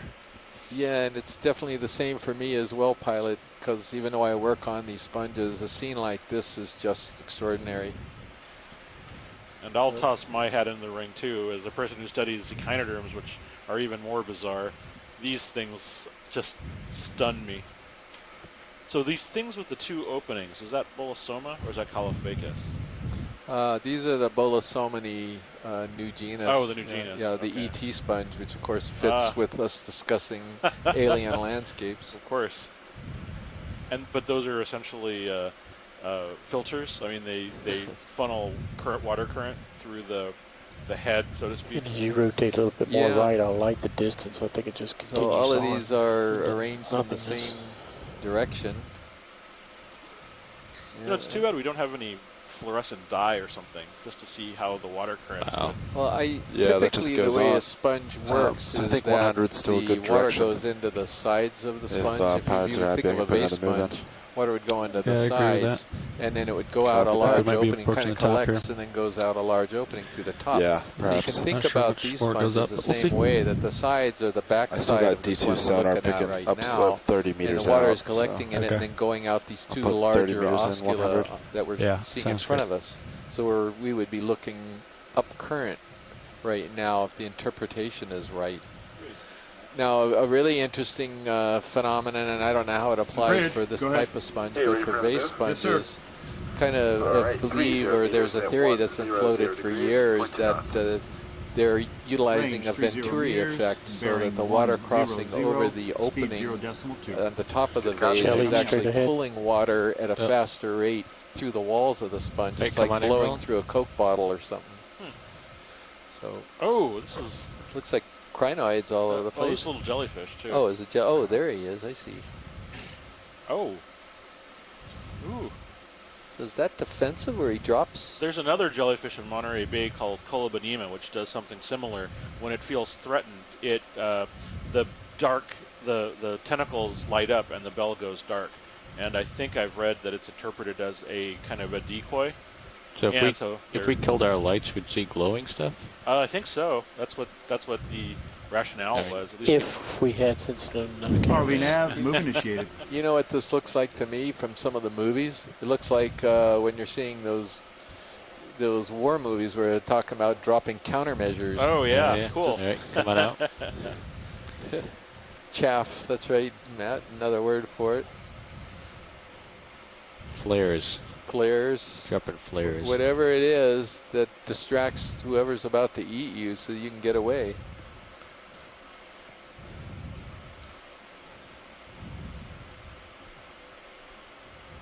Now see, this isn't so Is that bad. a stock crinoid at the No. bottom left? Oh, Is that a there we stock go. crinoid? Right there? Sometimes they sneak in Yeah. on these filter feeding All grounds. right, come on in.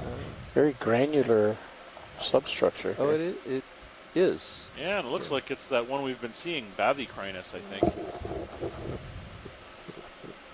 It's got the sort of the same pinnule structure, and the stalk is covered with hydroids.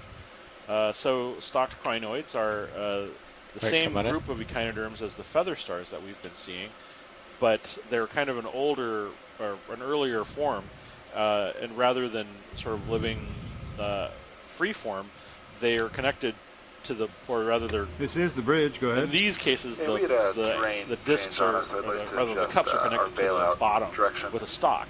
Roger, There are go some ahead. stalked crinoids which Just actually have due a west, free stalk, 270. and they can New move to a bailout, limited degree. 270. What we're Copy seeing that, thank here you. is where Thank all you. of the arms converge on the center, where the mouth is located, and I believe one of those offset openings might be where the anus is located. But if we move slowly down the stalk, you can see that it's got all of these forms growing on it. Not all crinoids have that. I'm not sure why these have them, which makes them kind of unusual for relative to other crinoids. But but these are probably hydroids or some other kind of animal, and it's not entirely clear what they're doing there, other than the obvious living and feeding and so forth. All right, come on out. Turn lasers back on. Nolan Barrett had mentioned this. Looks like we can bring those uppers back out. Maybe Charlie. Nasako Matsumoto commented that this is ET's home ground or home planet, if you will. What is that sort of purple silverish bit up in the middle of? Oh, is it just a reflection off the rock? Yeah, I'm sorry, I think it's so. a reflection. Yeah.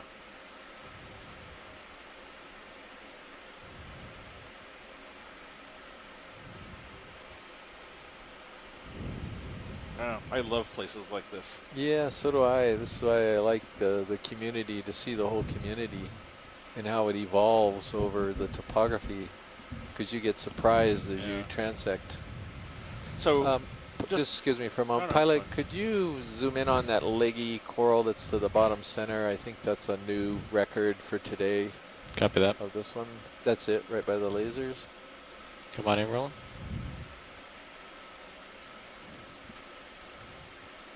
Yeah, so this is a primnoid coral, but it's a Narella too, but I think this could be a Narella macrocalyx,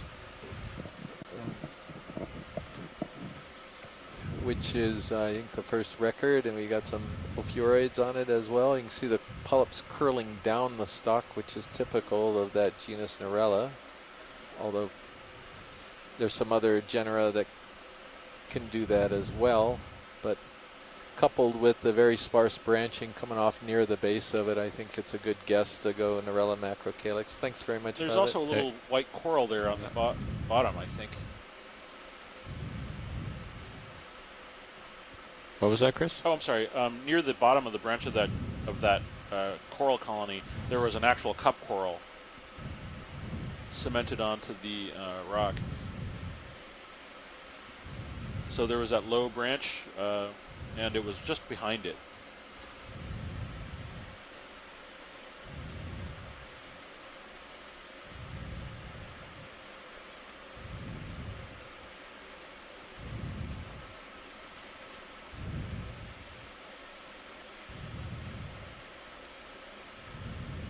Yeah, there it is. Kind of camouflaged. Hidden behind the branch. Maybe dead. Off to my port. You saw the tissue I thought I saw the tissue, but it could have been the primnoid. Oh, I'm sorry, was it primnoid? Primnoid, yeah. Primnoid, yeah. Oh, there's another one of those sponges. Wow, what's the... Now look at the density beyond here. ROV nav, this. There's a big one on the rock, though. Look at that. Yeah, that's, again, just different morphologies of the same weird Fareid Skeletor yeah, sponge. Copilot, if you want to rotate, sonar looks okay ahead, so I think you can keep pilot in view until he centers out. Look at this bizarre morphology. Then we might have another terrain change on us. Looks like a big horn. So we might have to look around and find a new direction. Yeah, well, it's just all kind of weird and twisted.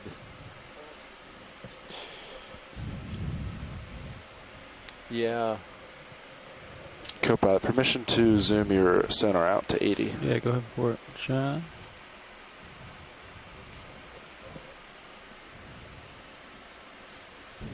It's almost too much to look at up here. No, there's never too much to look at, Josh. We could spend the whole dive in the next, 20 feet. Yeah. Probably that direction, huh?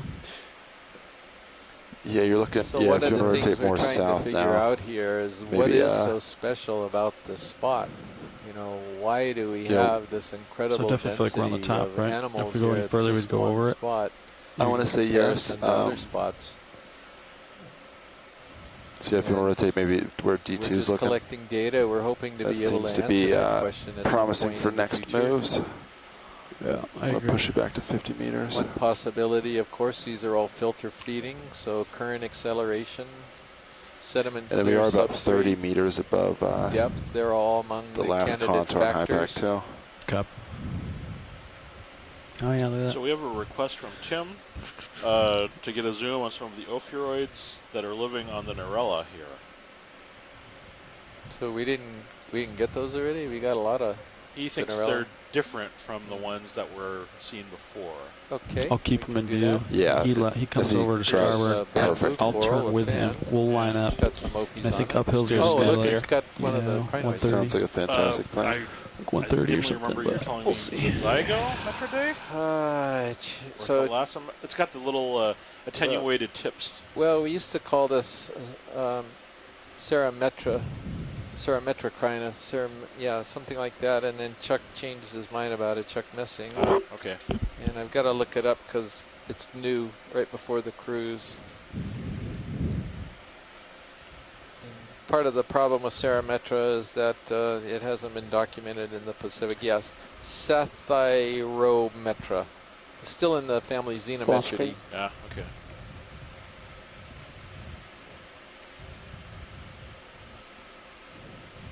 All right.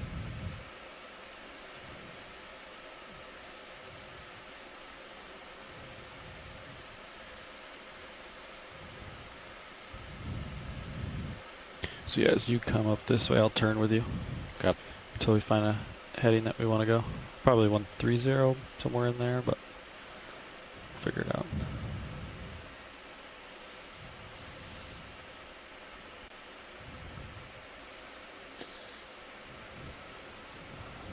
Forest down here.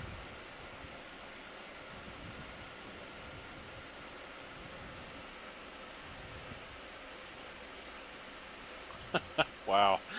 So I would, I'm going to just throw this out here. Yes, we have plenty of time to go on this dive, but this yellow Poliopogon sponge is just pretty unusual, and I would put it to the group whether or not there's as much interest in collecting one of these as I have.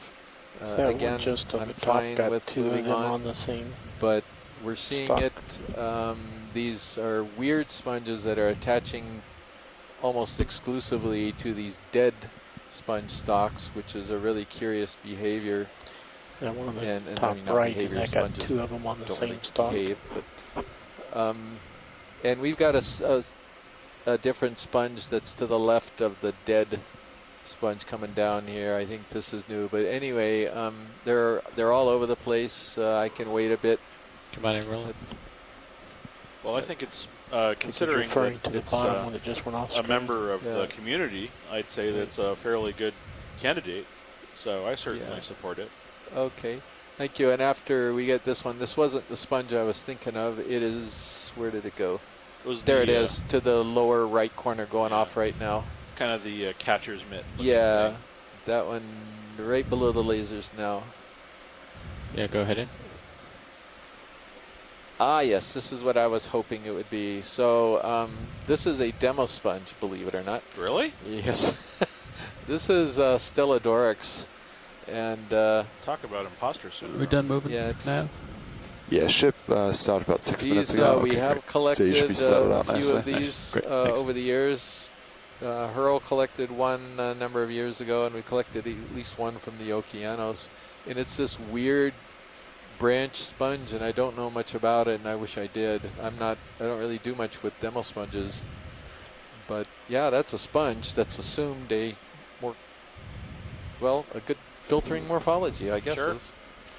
Well, as everybody knows, I always go for starfish, but I'm happy to forego a potential slot to collect the sponge because Chris wants it.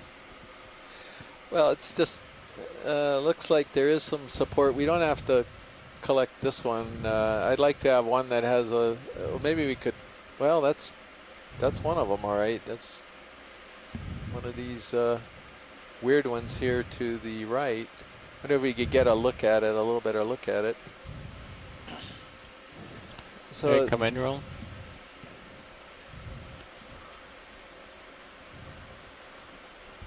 We kill lasers or keep them on? We can kill. Coming off. yeah, so this is the guy.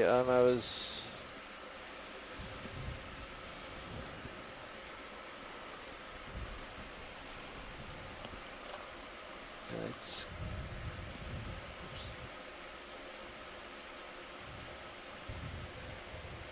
yeah. I'll tell you what. Maybe we could pick and choose our colony here. I've got some ones that. Oh, look at this. Is that a little worm on there? Polychaete, or what is that? It almost looks like a crustacean. A crustacean, but isopod maybe. Isopod? But well, it's hard to say from here because normally one would tell by looking at the compression of the body form, dorsal, ventral, or lateral. You can't really tell. It looks like an isopod to me. But if we looked at it from the side, it might be more up-down. So I think this would... it's definitely an amphipod. It is an amphipod. Oh well. It has on the sort of after the thorax, the first part of the pleon it's got some spines dorsally. Can't really tell what's going on with the rest of the back end of the body, but the rest of the abdomen is then folded under the forward part. But without getting a better view from the side, you can't really tell which family it belongs to. Thanks, Les. Yeah, thank you. Pilot, did you see that one that kind of fell over there? Mm-hmm. I think we have a volunteer. This guy? Yeah. I don't suppose he's small enough to fit the whole thing in. Let's get the lasers on. That'll fit in an outer. Your bumper. Okay. Yeah.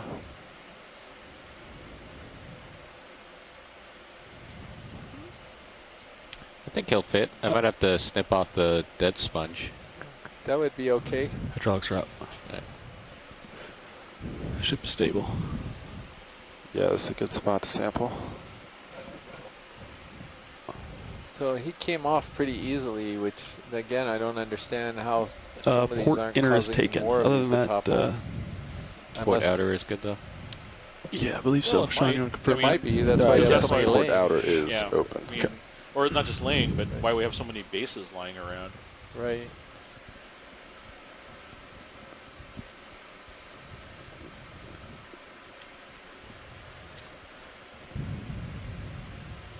Looks like there's a crinoid on that base, or on the head of the... Oh, on the base of the dead sponge. Yeah, not the actual base, but the dead Yeah, the head of the dead sponge. Yeah, we might be able to get a few things. Oftentimes these sponges have some associates in there. Not just the dead sponge, but the live ones.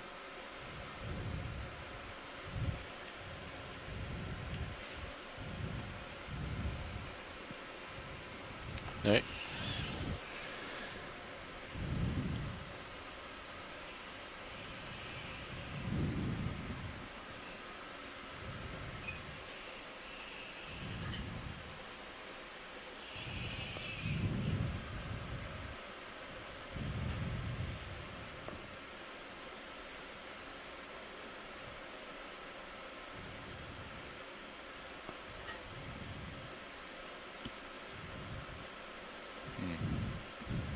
See if I can break off one of these Just to make pieces here. Yeah, because also might be too big to fit in.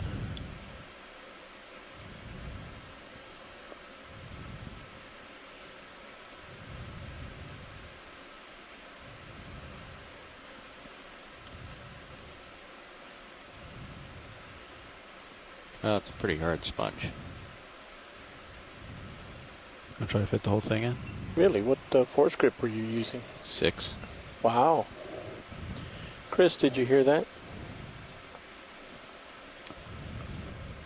Chris, did you hear what the pilot was saying?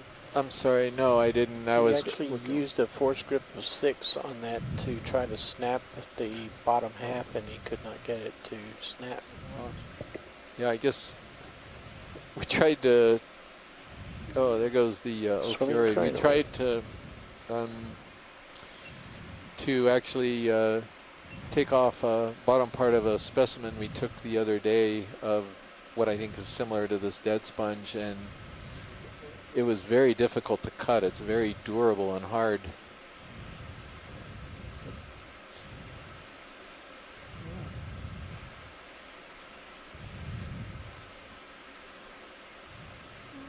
So this will be what we call a softer sponge.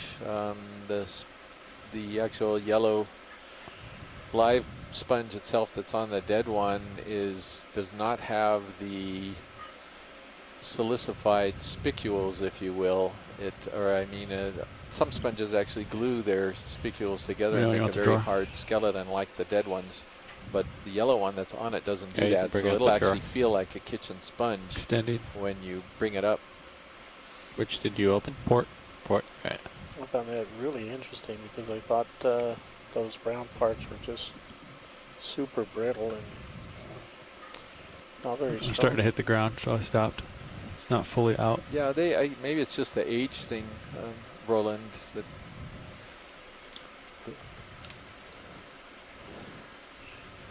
It's just that those some of them are very durable and some of them are so old that they become a little more brittle.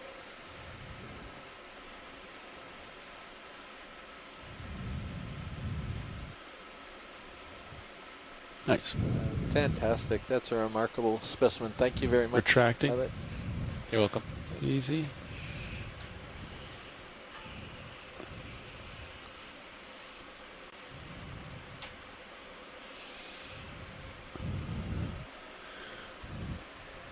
And thanks to the onshore folks that supported that collection. You just don't get very many yellow sponges. We're seeing some today, the yellow bolosomini, the stock sponge, and then this yellow fernimatid, but it's quite uncommon. I think there's some yellow sponges in the Atlantic. You get the waypoint? Hertwiggia is one example of one, but in the Pacific we don't see that very often. And we're good on, we can move on here? Yeah, thank you very much. So I got uphill, 90 degrees to my starboard pilot. Okay. So we'll do a big turn here with me.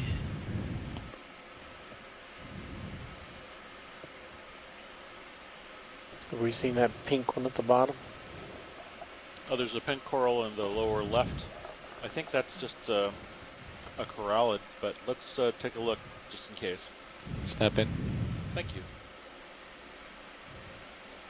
Oh, maybe I don't know. Chris, is that Paragorgia or is that Hemicorallium?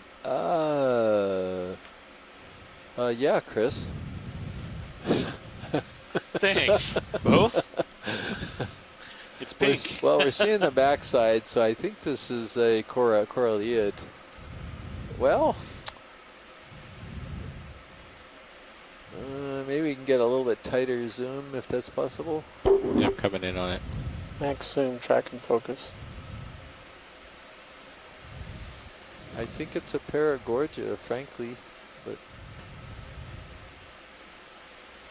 no, maybe not. It has that rough texture that Hemicorallium that's seems to have. Hemicorallium. It's all closed up entirely. Yeah. Maybe it's the water current that does it, sort of like getting a lot of air in your eye or something. Right. The way the polyps are closed up is kind of odd to me. Look at the interesting. Was there a jellyfish on the other side of that? We just scroll up. Yeah, there's like right there. There's like a. I don't know if that's just some debris or if that's a thing. Huh. Hydraulics are secure. I have no idea. Thank you, Levi.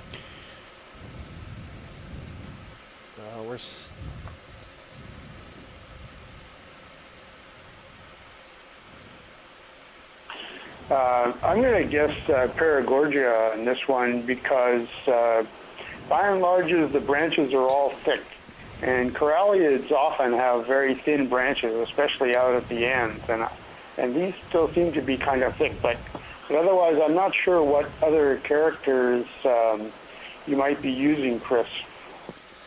Well, I was looking at all the tiny little bumps on the branches, but you know, I'm actually leaning your way, Les, too, because it does not look like Hemicorallium polyps closed up, and there can be multiples at the end of the branches too, which is not characteristic of Hemicorallium either.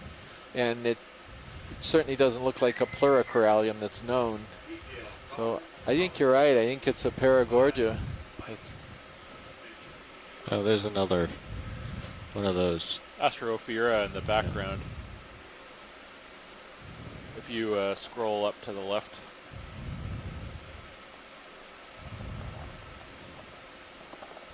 It's just behind the, yeah.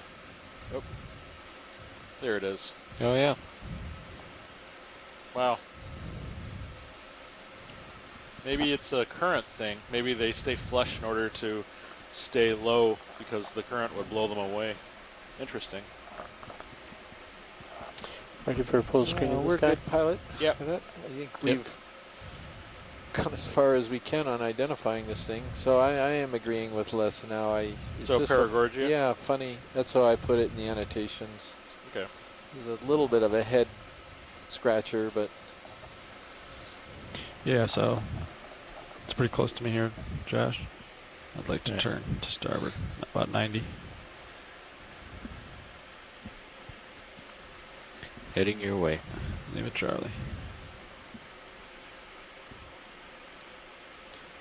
so Chris, we're not seeing any urchins today again, which is just Well, again, I think there's I think there's probably a sediment thing. I mean, the food that they eat isn't here, and there aren't a lot of them that feed on sponges. If anything, Jelly bottom. I center. expect to see Henricia today. That's right inside your Okay. legs. And frankly, I don't want to look at one of those. So.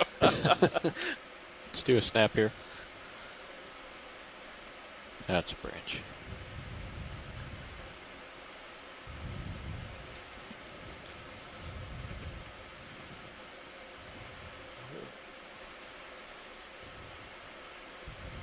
I'm not sure who will wind up naming this seamount.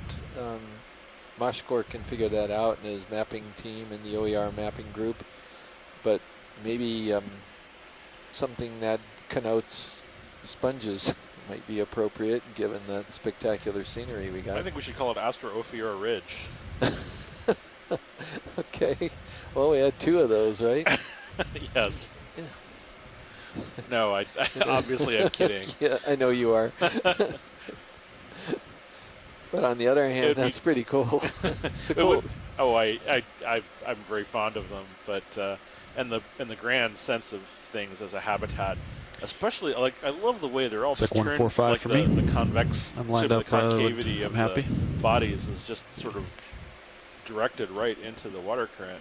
So something like a sponge ridge, or they're mostly glass sponges too, aren't they? Yes, there was that one demo sponge that we zoomed in a moment ago, but almost all of them are sponges. But glass sponges. Yeah, rather, yeah. right. Glass Sponge Valley. Or Hexacta Seamount. I don't know. It doesn't quite really roll off the tongue, does it? Sponge Ridge still has that best ring to it, I'd say. You know, there's another thing that could be done. You could honor somebody like Henry Ricewig, calling it Ricewig Seamount, because in a sense you're indirectly noting the sponges colonies here. Well, that'd be very nice, actually.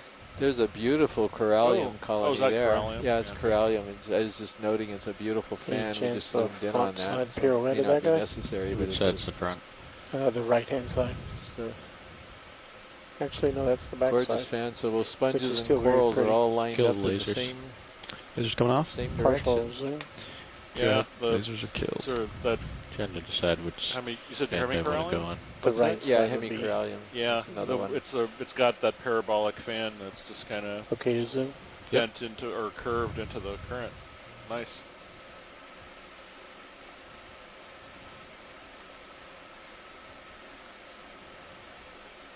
I don't think this is the Paragorgia, but we Quite a could colony. take a zoom in and confirm that.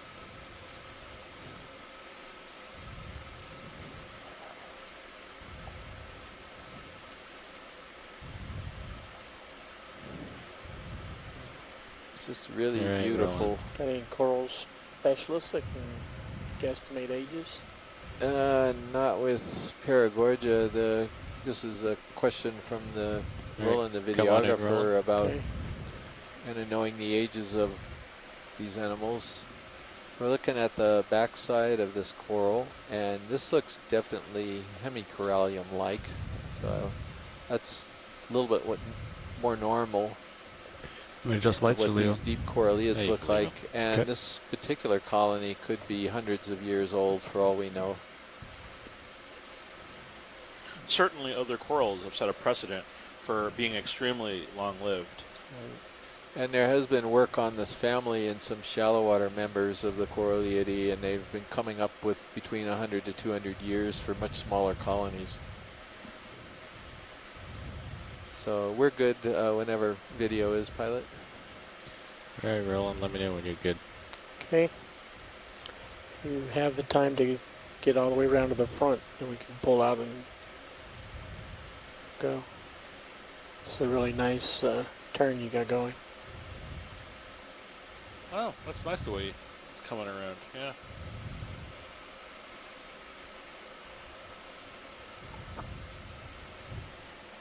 Like being spun around on a jewelry turntable.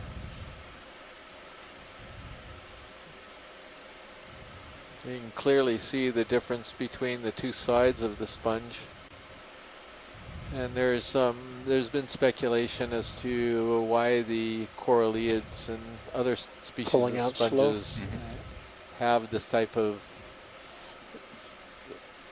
polyps on one side and not on the other side, and with the feeding efficiency with having this kind of design. But it's fairly common. There are scleractinians such as Elapsamia that do the same thing.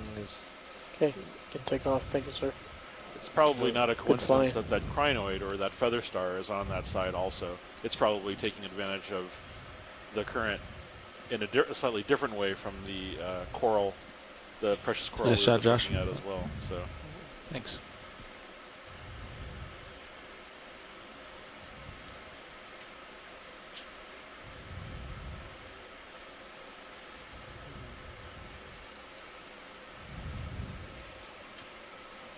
It's a Chrysogorgia, a little bit different one maybe, that's to the left there. Could have a squat lobster that maybe some people would be interested in. Go ahead in, Roland. And there he is. So Les, you or Abby, you want to comment on the branching here? I think it's a little different than what we've seen today, but maybe not.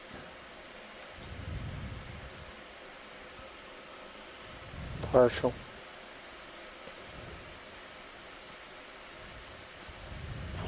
Yeah, Chris, I was just taking a little time to have a good look. It looks like it's a 1-3 to the left, but the branches are pretty dense, and so I can't tell for sure what species it is. I don't think it's quite as loosely constructed as what we've usually seen with Chrysogorgia tricollis. Just a little bit. So it might be one of the other 1-3 to the left. So I think there's like 8 or 10 species that are known from the Western Pacific that have that branching pattern. Thank you, Les. Kill lasers, co-pilot.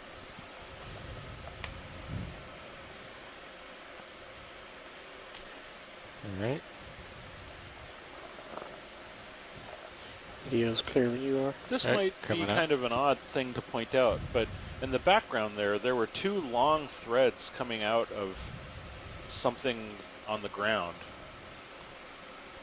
Just behind that Chrysogorgia we were just looking at. They were really thin. Come on in. All right. So sort of lower to the right. Yeah, if we could pan over to the right just a bit there.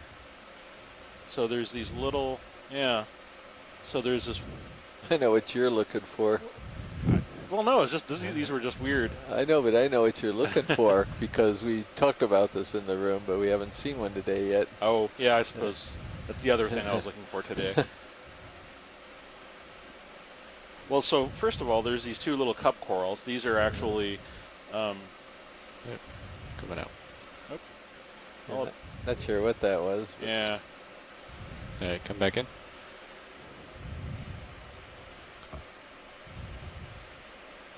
Oh, there's a Trito sponge there to the left. It's the first one we recorded today. I'll note it while they're zooming in on the cup corals. Oh, those are weird looking.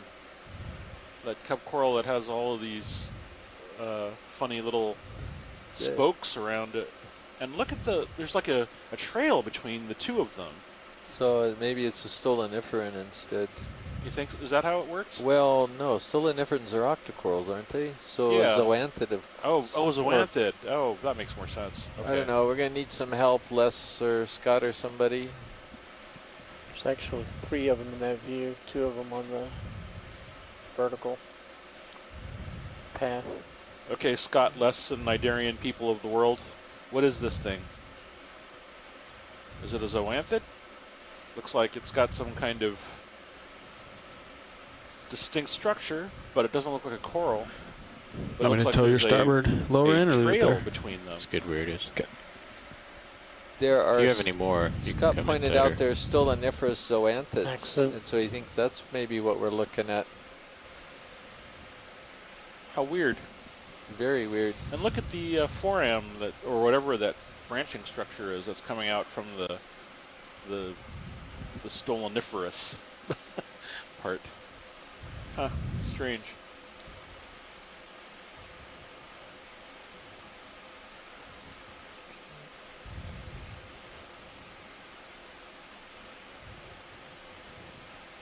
Beautiful, whatever they are. Not a taxonomic term, it's just a sort of descriptive term. And we never did see what was at the end of that long thread coming out of the... I think that's the base right there. Oh, a sponge base maybe. Weird. Okay. Or maybe that goes beyond the rock. Yeah. There's something on it. Okay. Well, another come on out, Ron. little deep sea mystery.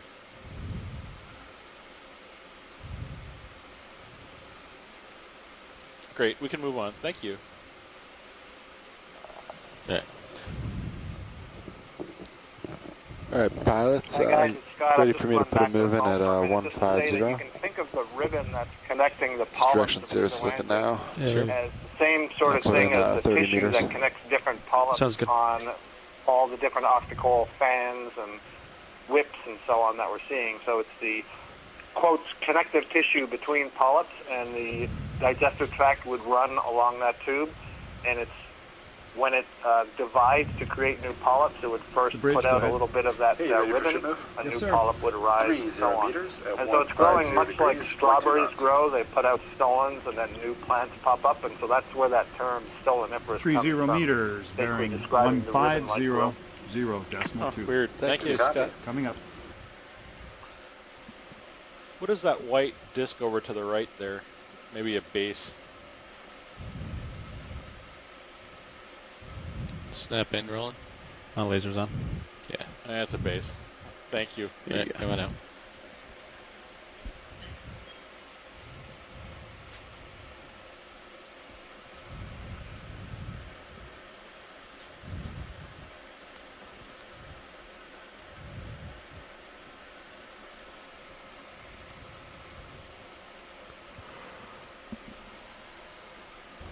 ROV nav, move initiated.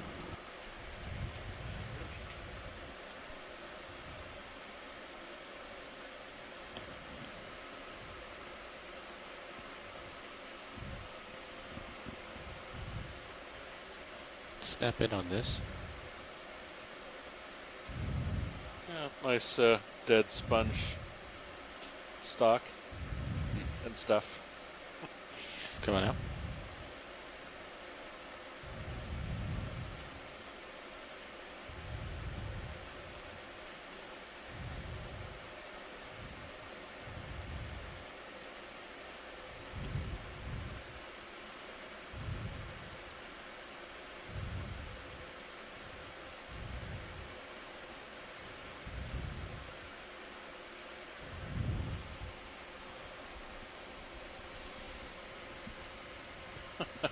These things are so freaky deaky.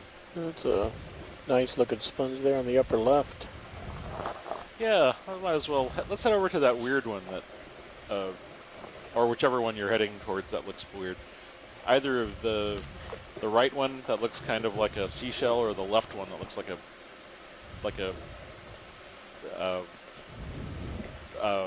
whatever it is. Highlight bat? Yeah.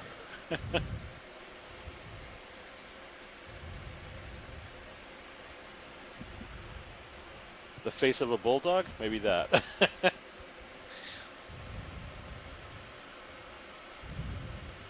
Wow. That's Come on in, amazing. Rolla.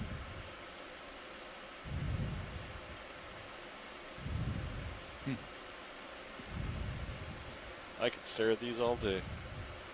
Huh. Ah, well. Okay, let's move on so that we Are can these reach. small things around sponges or corals? I'm sorry, which ones? All these little branched items down along the bottom. Well, let's take a look at them, just to make sure.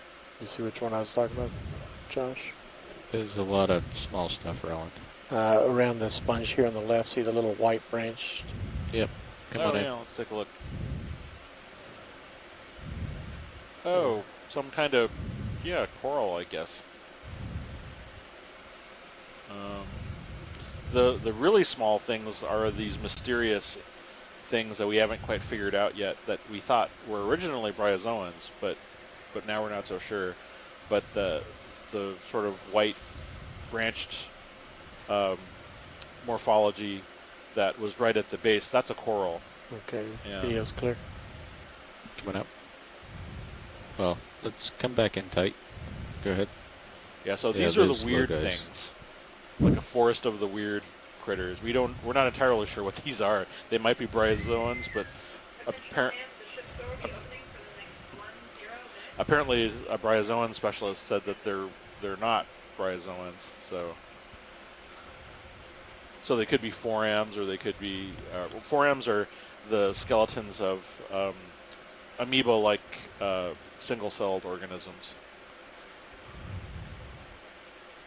And the coral was a baby Narella, a primnoid coral. And Scott agrees with me. The little tiny Snap in here. things are probably forams. Oh, it's a little brisingid, or a damaged brisingid. So these are. This is actually the first starfish of the day. This is actually a sea star which is done on adapted lasers to probably feeding off for this particular food shot. from water currents. They have these spines that emerge off of the arms, and the spines are covered with sort of sheets of little claw-shaped things called pedicelaria, and they're used as I've used in previous accounts. They're kind of a death Velcro. When little crustaceans run into them, the claws grab them sharply, and they hold them fast. And we've seen these in the Atlantic, where little fishes will actually be held by these until they stop struggling, and the tube feet carry them into the mouth. Squat lobster, Munidopsis-ish, I think. I'll let Chris worry about that. And then on the bottom, we have these interesting frangulose organisms that, again, we've seen on the rock faces elsewhere that I think are probably just forams. Scott France further speculates that they could also be tiny stylasterids, which are a kind of hydrozoan with a skeleton. So even dead sponge stalks can provide a great deal of habitat for any number of other organisms. There's probably quite a lot to go through on RV-nav those bridge. structures. Move complete.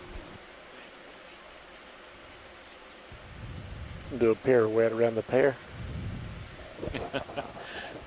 Dancing with the sponges.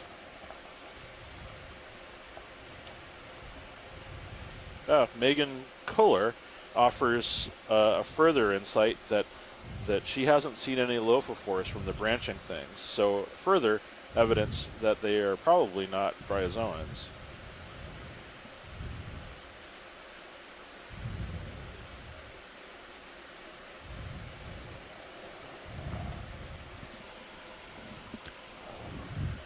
So we're turning into the large concave openings of these massive glass sponges with their extremely intricate and ornate internal folding.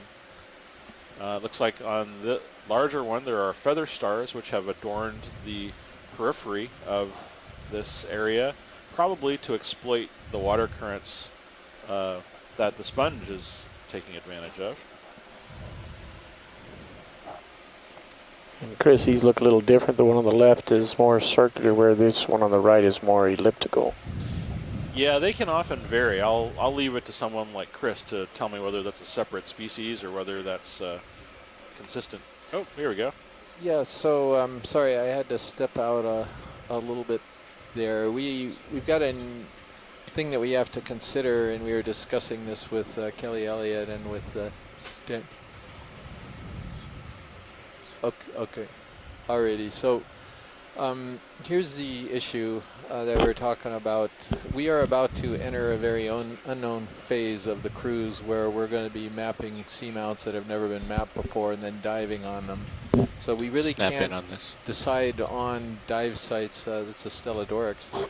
Sorry, distracted by a sponge. We really can't decide on a dive site in advance. Hey, Levi, you got to be careful. And the other part of it too is that this site that we're going to be going to and mapping tonight, again, we have no idea about depths. We think it's going to be fine, but with the shorter cable. Whoa. Oh my God. All right, I'm going to say this quickly. Okay, if anybody who's listening and not watching, we're gonna. The bottom line is that we're gonna come up early. We still have got about 40 minutes to go on this dive, but we need a half an hour early with the mapping plan to really have a shot at getting a reasonable topographic map to choose a dive site. And choosing that dive site is going to happen around like 5 o'clock in the morning or so tomorrow morning, because that's when we're actually going to have mapping data. So I hope you all are okay with this. Obviously, it's hard for me to say when I'm looking at a sponge garden here. Are they on? Yeah, we probably want them on. They are not, but I can turn them on there. This is just something this is the longest sort of, a lot of life. Trend. You can't even see the lasers. The longest sort of transit we have to make between the sites for the rest of the cruise. So this will probably be the one time that we have to do this. But anyway, that's it. We're looking at coming up right around 2:40 or about 40 minutes from now, and I'm just giving you a heads up. All right, this may top the other one.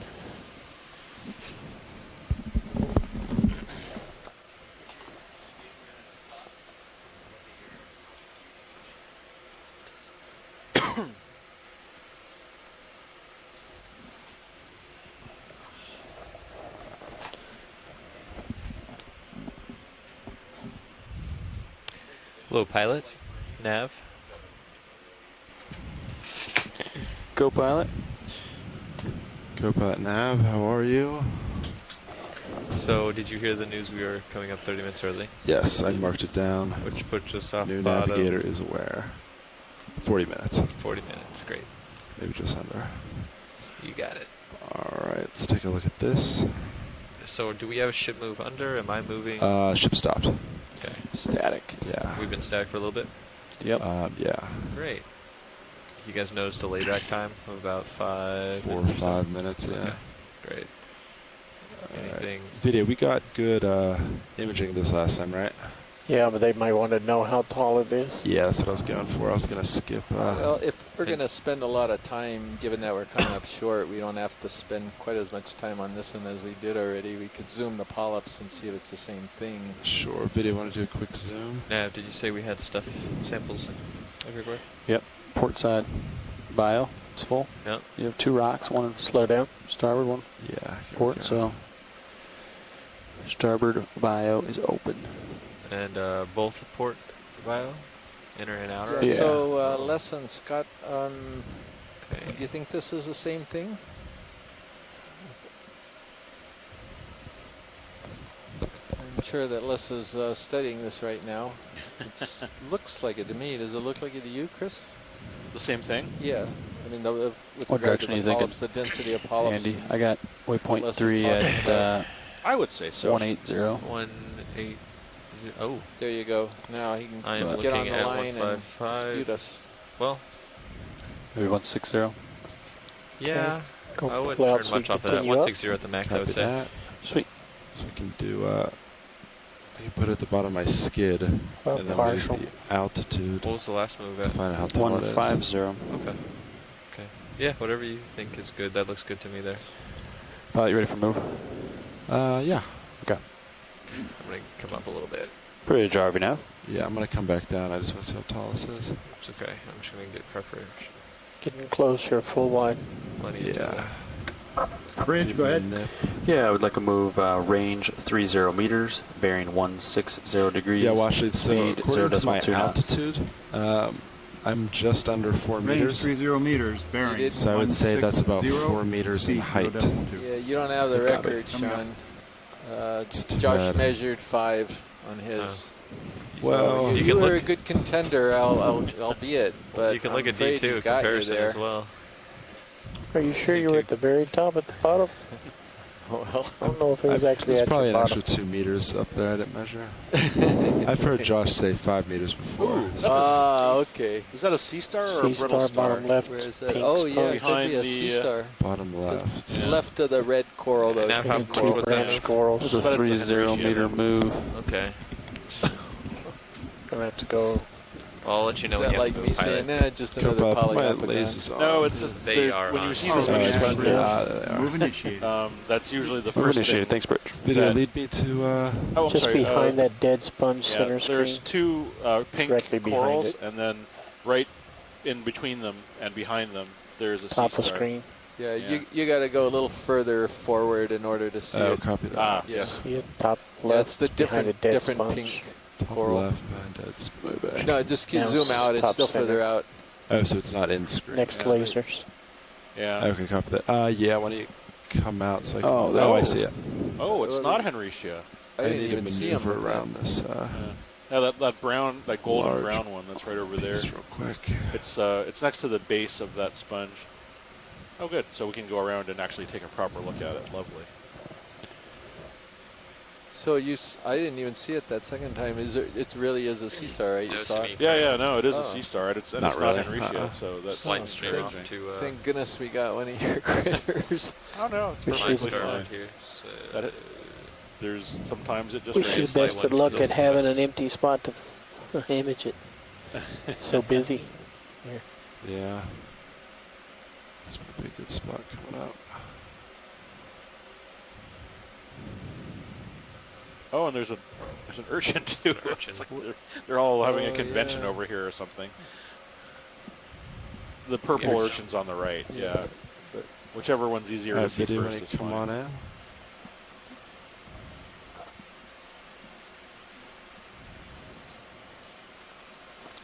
There's one of those micro stars on the right edge also. Yeah, I see that.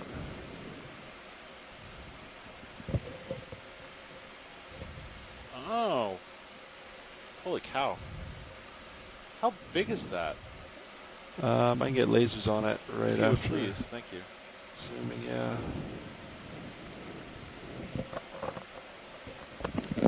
it's familiar. That looks like one of the ones we looked Yeah, at from the it's gallery. low faster. Low fast? Yeah, it's a solasterid, a 5-rate solasterid. Usually they're predatory. Oh, predatory on sponges, of course.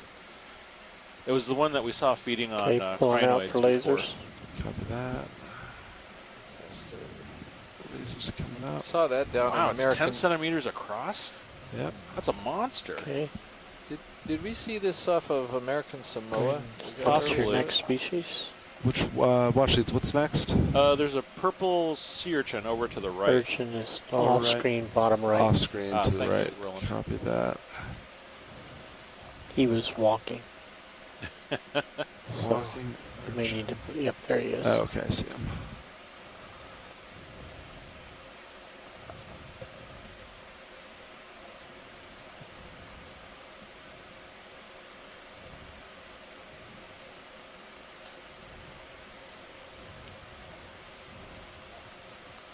He slowed down.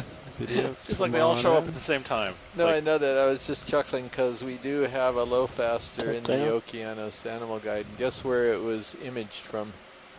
Where?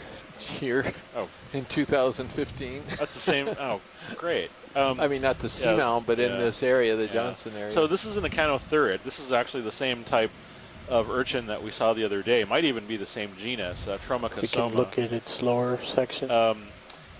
Notice thank you, Roland is right on top of it. There are spines that are present right around the edge.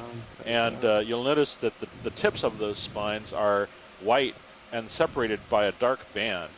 That's because it uses those the tips of its spines as kind of little shoes to walk around with. So in addition to its tube feet, it actually has these spines that kind of help it crawl around on top of it. Very unusual group. This group of urchins, the echinotherids, was actually described from fossils before they were described from living animals. The tests, they're commonly called tam o'shanter or sometimes pancake urchins, because when the animals are brought out of the water, the water buoyancy collapses in their test, and they sort of flatten out. The spines are also one of the unusual deep sea animals because they're actually poisonous. So if we were to bring this up, we would probably have to take a lot of care in handling it.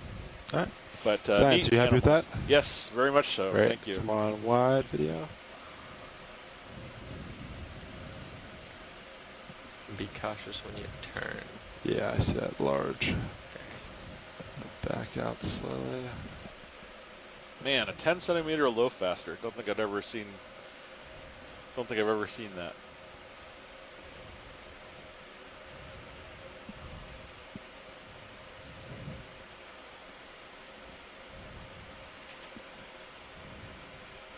That low faster is the same type of sea star we saw. I think it was in the last expedition that we have a highlight video of it feeding on a comatulid crinoid. 150, is that right? Or a feather star. 160. 160. All right, I'll rotate that way. Let's explore. Pretty abundant. Yeah.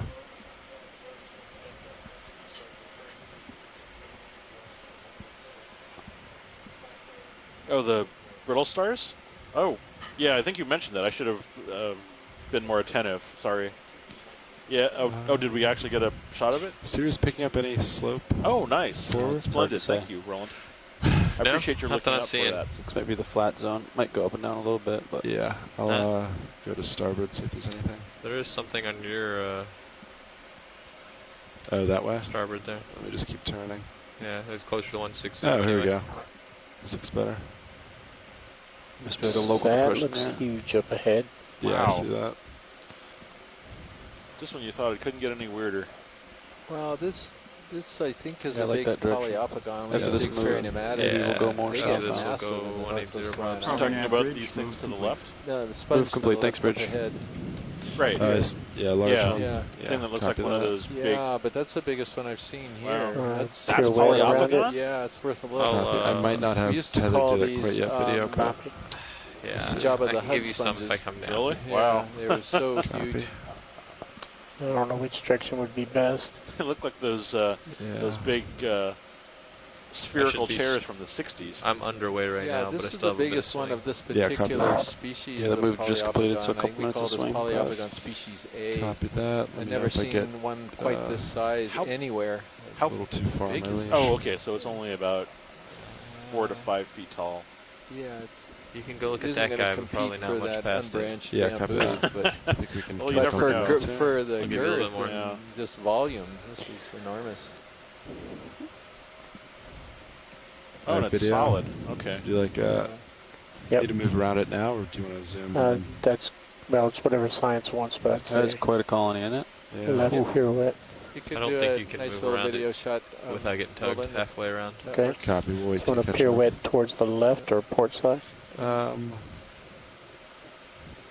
Port side relative to D2. Yeah, go to your left. Copy. We might not be able to do all of it, but we'll see. Right would be easier, but There's it's a okay. rock right there. Can't Yeah, really move it's, anymore. I'm talking There's about a for smaller tether. one of the same Yeah, species I'll be right above it. Yeah, you should be okay by now. Yeah. One of the, I don't know how many Lasers people are want to clear. hear details Your of lasers sponges off? these days, Please. but it's got two Sirius has some good sonar returns now, concave so faces to I it. think that'll be our That's next. one of the ways we're distinguishing That'll be the our different next species. perhaps. Some have a single concave face. Wow. Some have divided concave faces. Some have osculum on top. There's a wide When did that variety. movie end, Nav, roughly? 12, so 2 minutes Dude, ago. that's about all I can turn right now. So I'm gonna zoom here. Okay, that's good. And looks like an ear. we did get we got an idea of the size, right? You can turn lasers back on to get this size. Let's see it relative to D2 and Sirius cam. Yeah. Our lasers watch lead. Wow, that's big. That's 10 centimeters, those two dots. Let's get a micro. It's got to be a record. Zoom. Yeah, go for it. Wow. It's like sort of a lazy boy size, don't you think? Okay.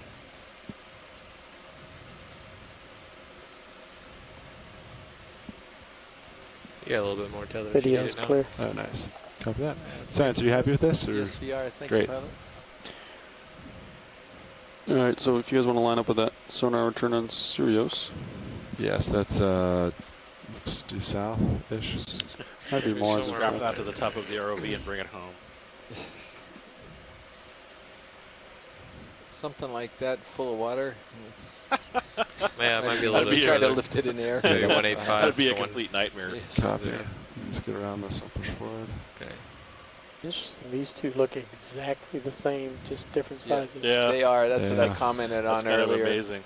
Yeah, they are the same species.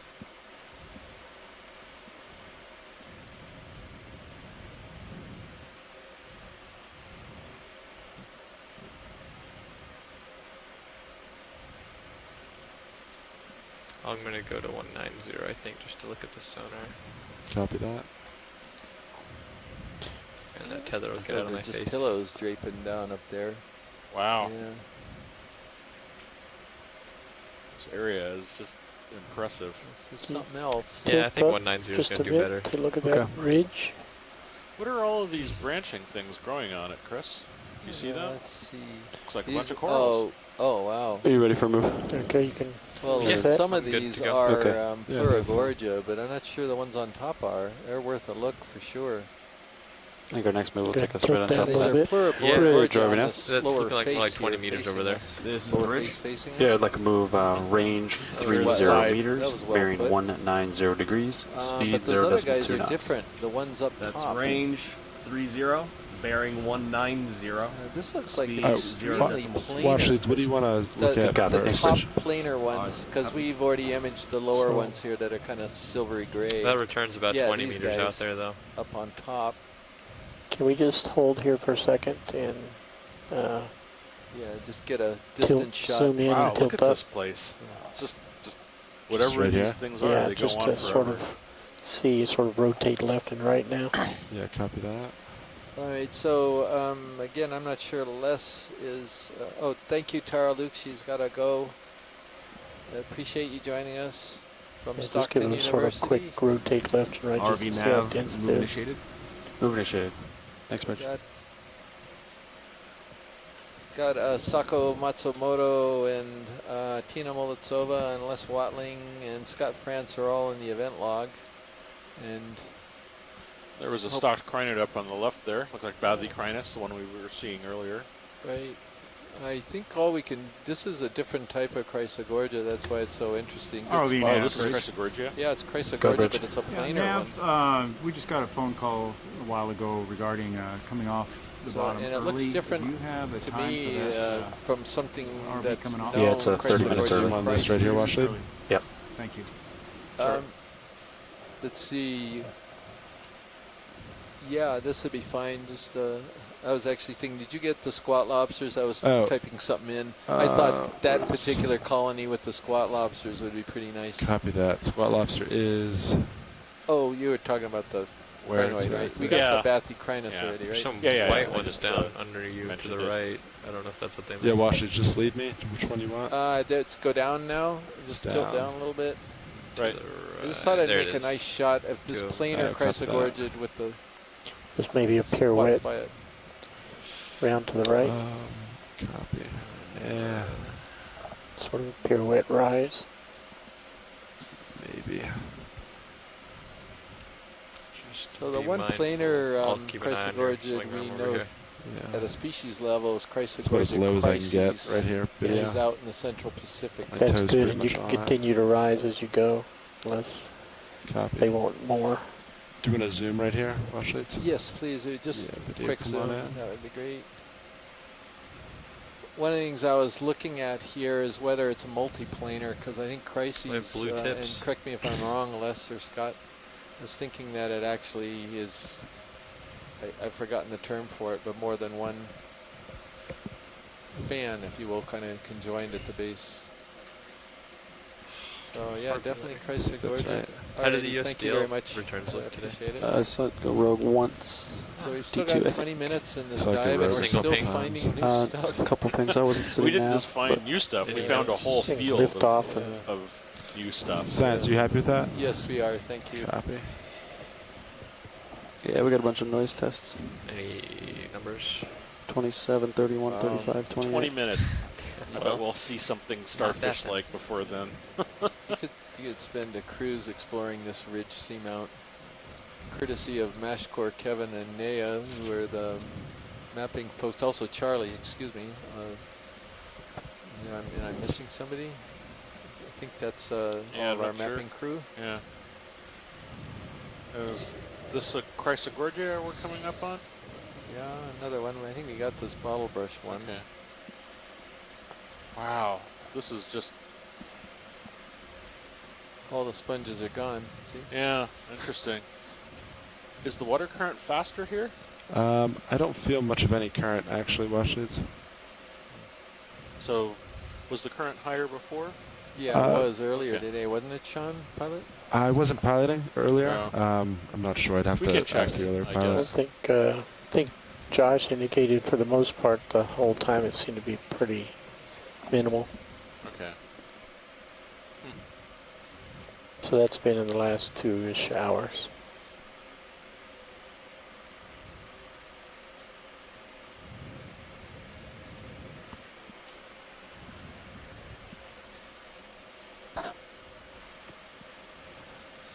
So this is this gives you an idea of the different morphologies in the family Chrysogorgia. You have bottle brushes, you have planar ones, and you have these gray ones which are Pleurogorgia, and I even think I saw a stocked one in there. So quite a diverse family. I think I saw in the event log earlier on that Les and Scott were trying to figure out how many of these species there are in that one family, and they were coming up with 60 to 80 different species in this one deepwater family alone. So a lot of beautiful pillows here too, if you look at this, with sediment in between, so they're well defined. And pilot, what is that thing, that white thing that looks like a cup to the middle left? Copy that. What is that? Is that a sponge? Sponge with some Yeah, but it's a weird newer sponge. growth on it. Maybe this is what I saw earlier on today when we landed. I thought at first it was a polyopogon, but it might have been one of these. Come on in. It's down. It's a different sponge altogether. This is very weird. It's a hard sponge in the form of a vase. Wait a second. Am I getting an idea? I think No. it's a. These are Let's living look at parts the upper of right-hand lobe. over. Was that the Upper dead right. sponge? No, that's Copy. this over That's here good. is part of the live sponge over to the Yeah. right, and then the dead part of the sponge is this yellow. Yeah. For whatever reason, that part's dead. Well, it's definitely another first, so we're still getting new animals. I think it's in the family Eurydidae. That would be my best guess. But wow, there's a different one. Thank you, pilot. Whenever video is ready. Copy that. Happy video? Yep. Coming up. Wow. Okay, I never seen that sponge before. That's very cool.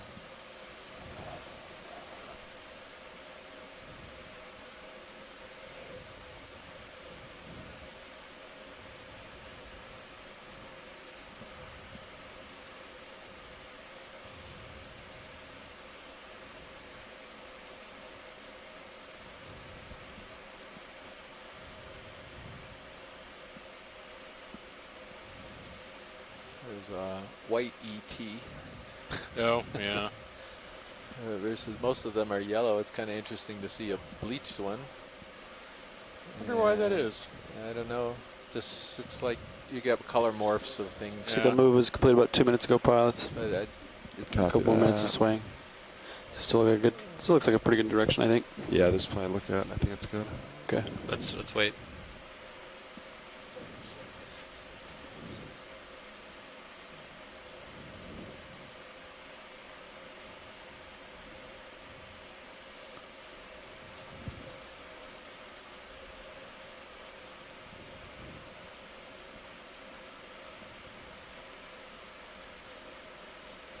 Okay, came up a little bit. Looks like that sonar return's not staying at the same place, so This it's is good to go if you want to make another move. The head of this one is gone, or it Copy looks like that. it's either Yeah, I think it's fine.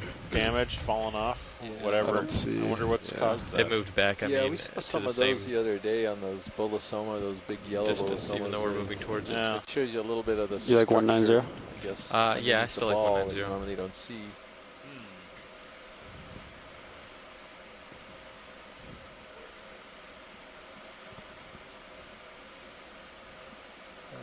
More a little corallium, and there's a very lyrate coral to the upper right. Okay, I'll call on a third. 30-meter move. Upper right. Pretty Jarvie nav. And he's coming towards center now. I wonder if I think I know what this is. And I think Yeah, it's ready the for a first one of move. these Range that we see. 30 meters, bearing 190, know speed it, but it's a little 0.2 different knots. Lasers on it. Yep, that's the one he's talking Range 30 meters, bearing 190, speed video. 0.2. Good copy. Come on in. And there's a sea star over to the left when you're done, please. Thank Copy you. that. Sea Oh, star I didn't left. even see it. Sorry. That's fine. Good. I mean, that's why I'm here. I have the search image. Oh, this is another one of those There we go. terminoids with the sea anemone. Yeah.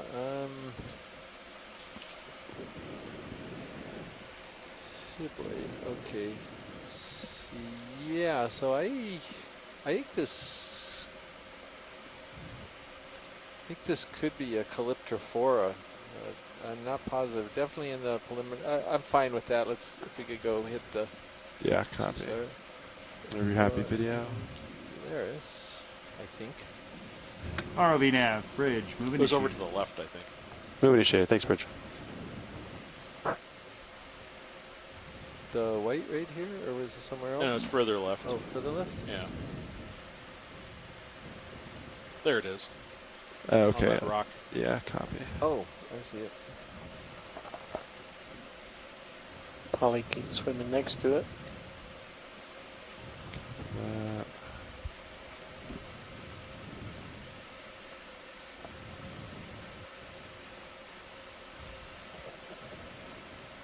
All right, video, come on in. Tilting down. No, it's another one. Oh, a nicer view of it. The low fast. Yeah. Oh, neat. Rotating. Yeah. So it's interesting too because look at what's next to it. Back That video. zoanthid, or what's left over, I think, of those zoanthids, and they're all gone. Yeah. All the tentacles are gone. Just be advised, swing arm. No, they're Over there. Here, let's. Copy. Swing arm. So does You're this okay. thing I think know it's okay. PDE? Yeah. It's Corals a and predator. everything? It eats almost. Turn. Yeah, just keep an eye on it. General rule is they eat anything Got it. slower than them, which for starfish isn't much. So, but see, look at how Yeah, the sorry, video. well, one side looks closed, but the other one looks empty. Well, it doesn't matter. Can you rock it's, right it's just a 2 little feet bit? or right over it, so there could be evidence there for predation. Interesting. Yeah, but that's the same, because we saw one of these feeding on a crinoid, a feather star, I think, a few months ago.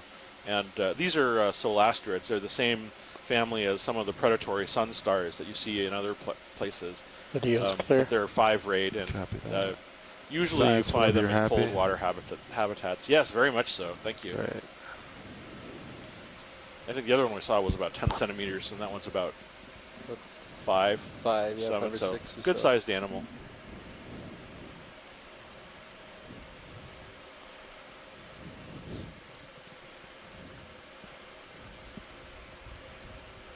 So we'll do we've got about 10 minutes before leaving the bottom, but I'm a little unclear as to whether we should have a post dive. I mean, we can show them a muddy, murky Google Earth, but we're not even sure if it's going to be the dive site tomorrow. So we don't know what to show you folks. So maybe It's like unless we 13 see minutes, some so interest in the maybe in 10 chat minutes room, start maybe packing up. we'll forego the post dive. Copy that.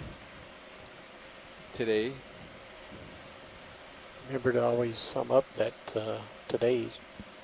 Yeah, so we're gonna do that. We can sum up. We've got 10 more minutes left, so I can sum up today.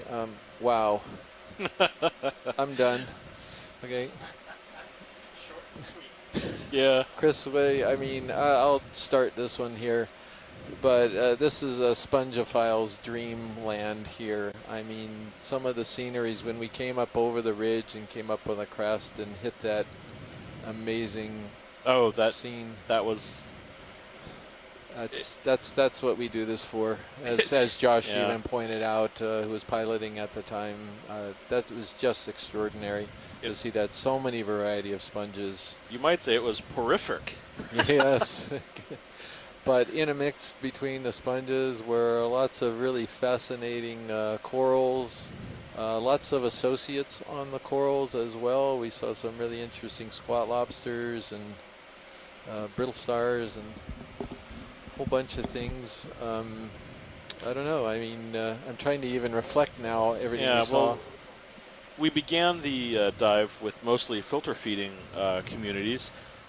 We saw lots of different types of corals, lots of octocorals, such as, we saw some of the tallest whips that we've seen since we began the dive, approaching sort of 5 centimeter or 5 meter, excuse me, length bamboo corals. We've seen these hexacorals. We've seen.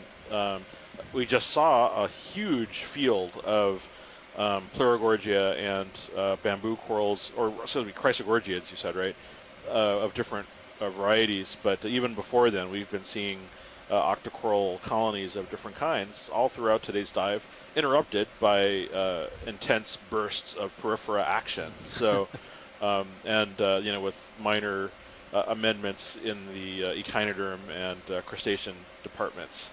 So, it's kind of like a well-mixed salad. Lots of the staples, move complete. a little bit more zucchini, and then you got a couple of the croutons on top.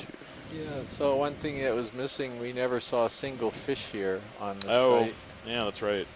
Yeah, we saw only 2 stock crinoids, as I think you... Yeah, and that was the same species. Yeah, we saw 1 urchin, and finally got a couple sea stars just here at the end. Yeah. Well, it always seems to happen like that. But it was again a very different place. If you've been following the places that we've been to on this cruise, you just don't know what you're going to see when you get down here. And one thing too, we got a spectacular Gorgonian that we got right off the bat. That's so unusual. And 8 minutes and let's not forget one last that move in. During our collection of the rock, we inadvertently discovered one of these upside-down jellyfish. That's wait a minute. So that was to me also an There's interesting 190 highlight. still. So Look okay there's to you? a whole bunch of Yeah, I don't really see anything. sort of so interesting it's good. things that We're kind we of on the saw top today flat on zone top here. of this freaking fantastic glass sponge Yeah, D2's picking pretty much community. Yeah, that actually some gotta of those get that moving sponges, now if you want.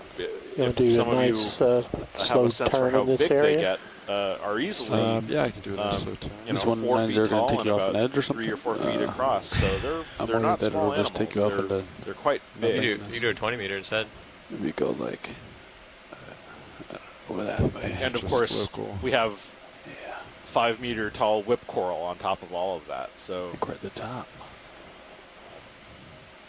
and it doesn't seem to end. The more we continue, the more we see Or you big could just explode this whole area. cliff-like Yeah, I think that's structures going to like be key this. And because who knows I think we're at a local what high. sorts of crazy Yeah, we things. could, after I finish moving, we can just turn around any which way. But this or is even now, deep sea whatever you wanna do. exploration at some of Return its port best. after this, we'll Just look. being able to look through some of these habitats and just unearthly and bizarre sights, mysteries, scientific mysteries, also interesting and intriguing animals with the potential for more.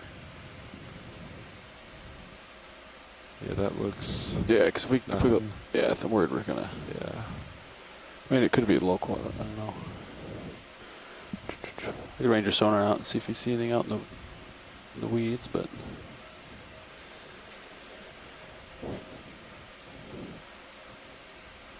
But a place like this is definitely, you can see almost every rock here is covered by some kind of coral or colonial form. Yeah, you got some tether here. Let's go. Do some scoping. I can follow you. Diversity in terms of numbers of species might not be easy to tell strictly from a photos video. So that'll be the way I survey, need to turn but anyway for certainly from recovery. an abundance standpoint, there's quite a lot follow of you on over, things give that you live plenty here. of Some of rolling which space. are sizable, tangible Sponge animals. looks interesting, like a helmet Yeah. or something. Yeah, straight ahead. Yeah. Yeah, we can go there. Here we're coming up on, I think, one of these polyopogon type sponges. Quite a large representative. Copa, I'm wondering if this small lens flare in Zeus is from the port lower, if it like drifts inboard or something. And then off to the right. Where are you looking so I can Chris, try? those things with the This is tiny two flare. eyes. Oh, that guy? Bolosoma, right? You think it's the lower? Bolosoma lower. new genus. New genus, Yeah. right. I think Okay. it's drifting. Science, any interest? Anything on screen? Yeah, sorry, I was actually attending to the chat room. I wasn't looking, and now Well, we're in a whole cluster of Let's animals go look again. at the Bolosomini. Could be wrong. The thing with Pirouette, two eyes. the one on the right? Yeah, the one on the stalk? right. Yeah, let's give it a good. Let's have a staring contest with the Bolosomini. No, I came all the way up. Copy that. I still see it, right? Interesting. Yep.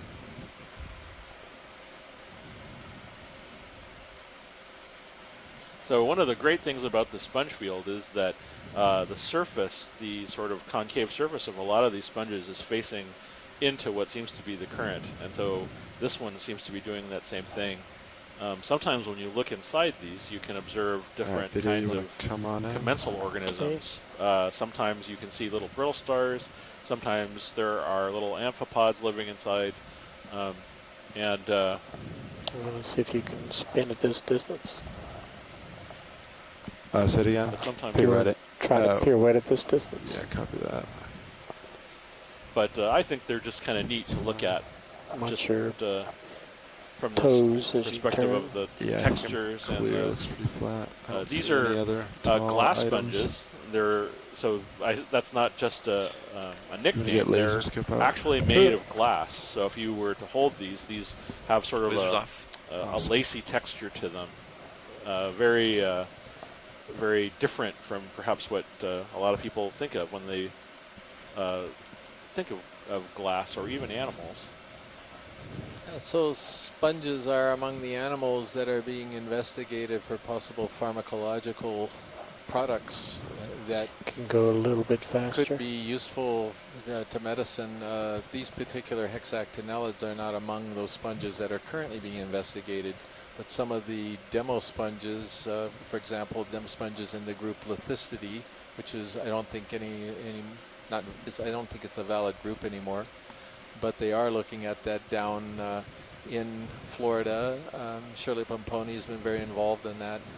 And when you see sponges like that, you just got to wonder, whether or not there's 5 something minutes new till the chemically winch needs to as start part going of up. the sponge that just could be an amazing new antibiotic or something. We just don't know anything about these things. It's also worth mentioning, and I think we've mentioned it before, that I think your setup's going to be that glass really easy sponges today. create biogenic glass. Continue turning this and way. this is actually proven to be a far better conductor of light than human-made I haven't touched focus since fiber you optic started cable. it. So Keeping people that have been looking exactly at the ways same distance to all the way around. I was thinking emulate the same thing. the Video. type of glass great. that I these just didn't animals want to make toot my in own order horn. to make better products. But so if you do it, feel free. these animals have wanna keep going? inspirational Yeah, uses. keep if going not around all the way direct to the medical opposite. uses. Holes if you can. Yeah, I think keep an eye on tether, Copilot.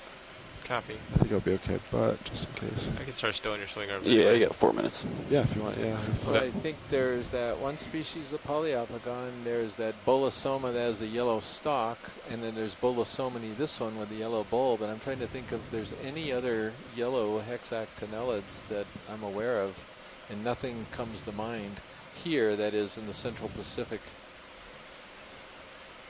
So very interesting and very beautiful. Yellow and black. It's a nice combination. Yeah. It's actually perfect. You came in to set up So are the configuration. stocks, are those all sort of glass cables, or do those? Yeah, they're glass Wow. cables in this species. That's great And for these their are modified spicules that then are glued together by just secretion of more How's tether look silica, up I at? believe, It's in okay, it's between to coming make over a you. very hard, solid Copy. stock. Wow. It is coming over So right that's now. like I'm going to go ahead and stow your other uppers. basically Yeah, go for it. a big Stop here till you do that. sort of wound bundle of fiber optic cable that's anchoring that thing down. ready to pull out wide. Yeah, go for it. Oh, Megan had spotted a sea star, and I didn't notice that. I don't know if she. That was a little while ago. Is that it? Been one of the ones that. Oh, that was a few minutes ago. Okay. Oh, well, with the delay, I think it might have been the one that the low faster that I spied. Okay, got it. Your current heading? All right, watch these. We were packing up to come off bottom. This is our last Your current view of the heading bottom is, here. Well, pretty close spectacular dive. We really recovery. thank you, and we also continue thank swinging Mashkor to, Malik for your mapping port there. this site, and Scott Port France You can for actually come right helping under. select I'll the lift up and dive we'll be aligned. site, along with Copy Les that. Watling and John Smith. So I'm going to We start really coming up just a little appreciate bit. all of the participants today, and hope you enjoyed this I'll get dive. over I you, follow you certainly did, down. and I think Chris did too, even though we didn't see many sea stars. But it's Got you at fascinating, Delta 20. beautiful community. We're going Great. to skip having a post dive tonight, and we'll try to give you news on our dive site as quickly as we can. But it's going to be really early tomorrow morning here. I get up really early. As if you can't tell, I'm sort of suffering a little bit. We've been both of us been getting up between 3 and 4 in the morning. But I'm going to get up really early and hopefully see where we're at on the mapping, and already try to figure out a good location to dive tomorrow. And Looking good. You're I'm passing not sure underneath. how we I can give you engage some more height. everybody on You that, ready to come but up a Yeah, I'm little going to bit? bump over we'll this. do our best to come up Probably with rise a something couple good. meters. Coming up. Thank you all very much, and good night, And good we'll- morning. We'll talk to you tomorrow. Yeah, we'll talk to you tomorrow.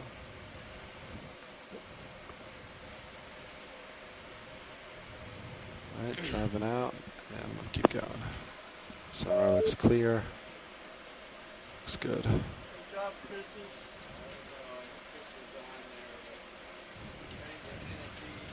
All right. Yeah, if you want to keep coming up as I drive. Sure.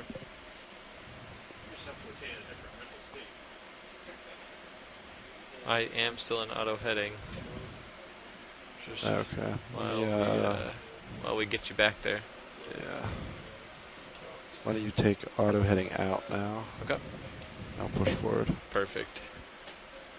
Got you at a delta of 20 currently. Copy that. Looks good. I'll start putting in Z-bias. Okay, I'll let you catch up, and then I'll start up. Yeah. Sounds Great. good.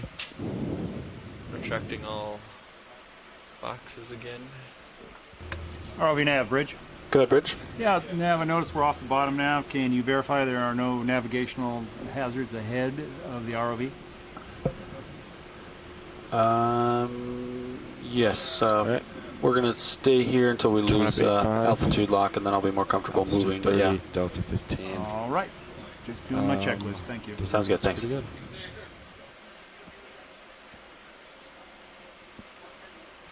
Ready?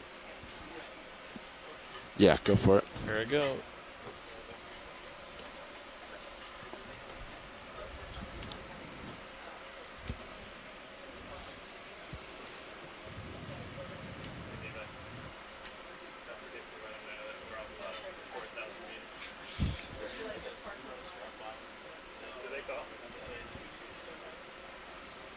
They know you're on that. Got you at 31. 30. Somewhere around.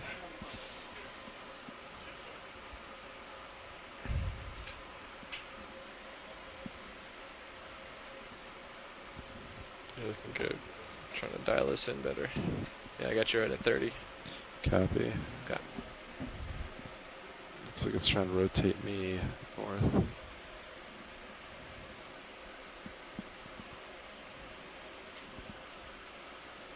That actually looks pretty good. Put that in. I expect we'll wipe a little bit. Yeah, That's current's a fun little working higher around. today. Keep an eye on it. Alright, I'll re-enable Valpex up at 50 meters again and bump things. Copy. The arm looks good to me. How about you, Nav, over there? You look good to you? ROV nav, Levi Unima confirms. Port manipulator is in the properly stowed position. They're talking about? Our hydraulics on. Let me No, lift they're the off. craft up real You quick. want me to go ahead and get them? Just bump the shoulder up. Okay. Looks a little droopy. Go for it.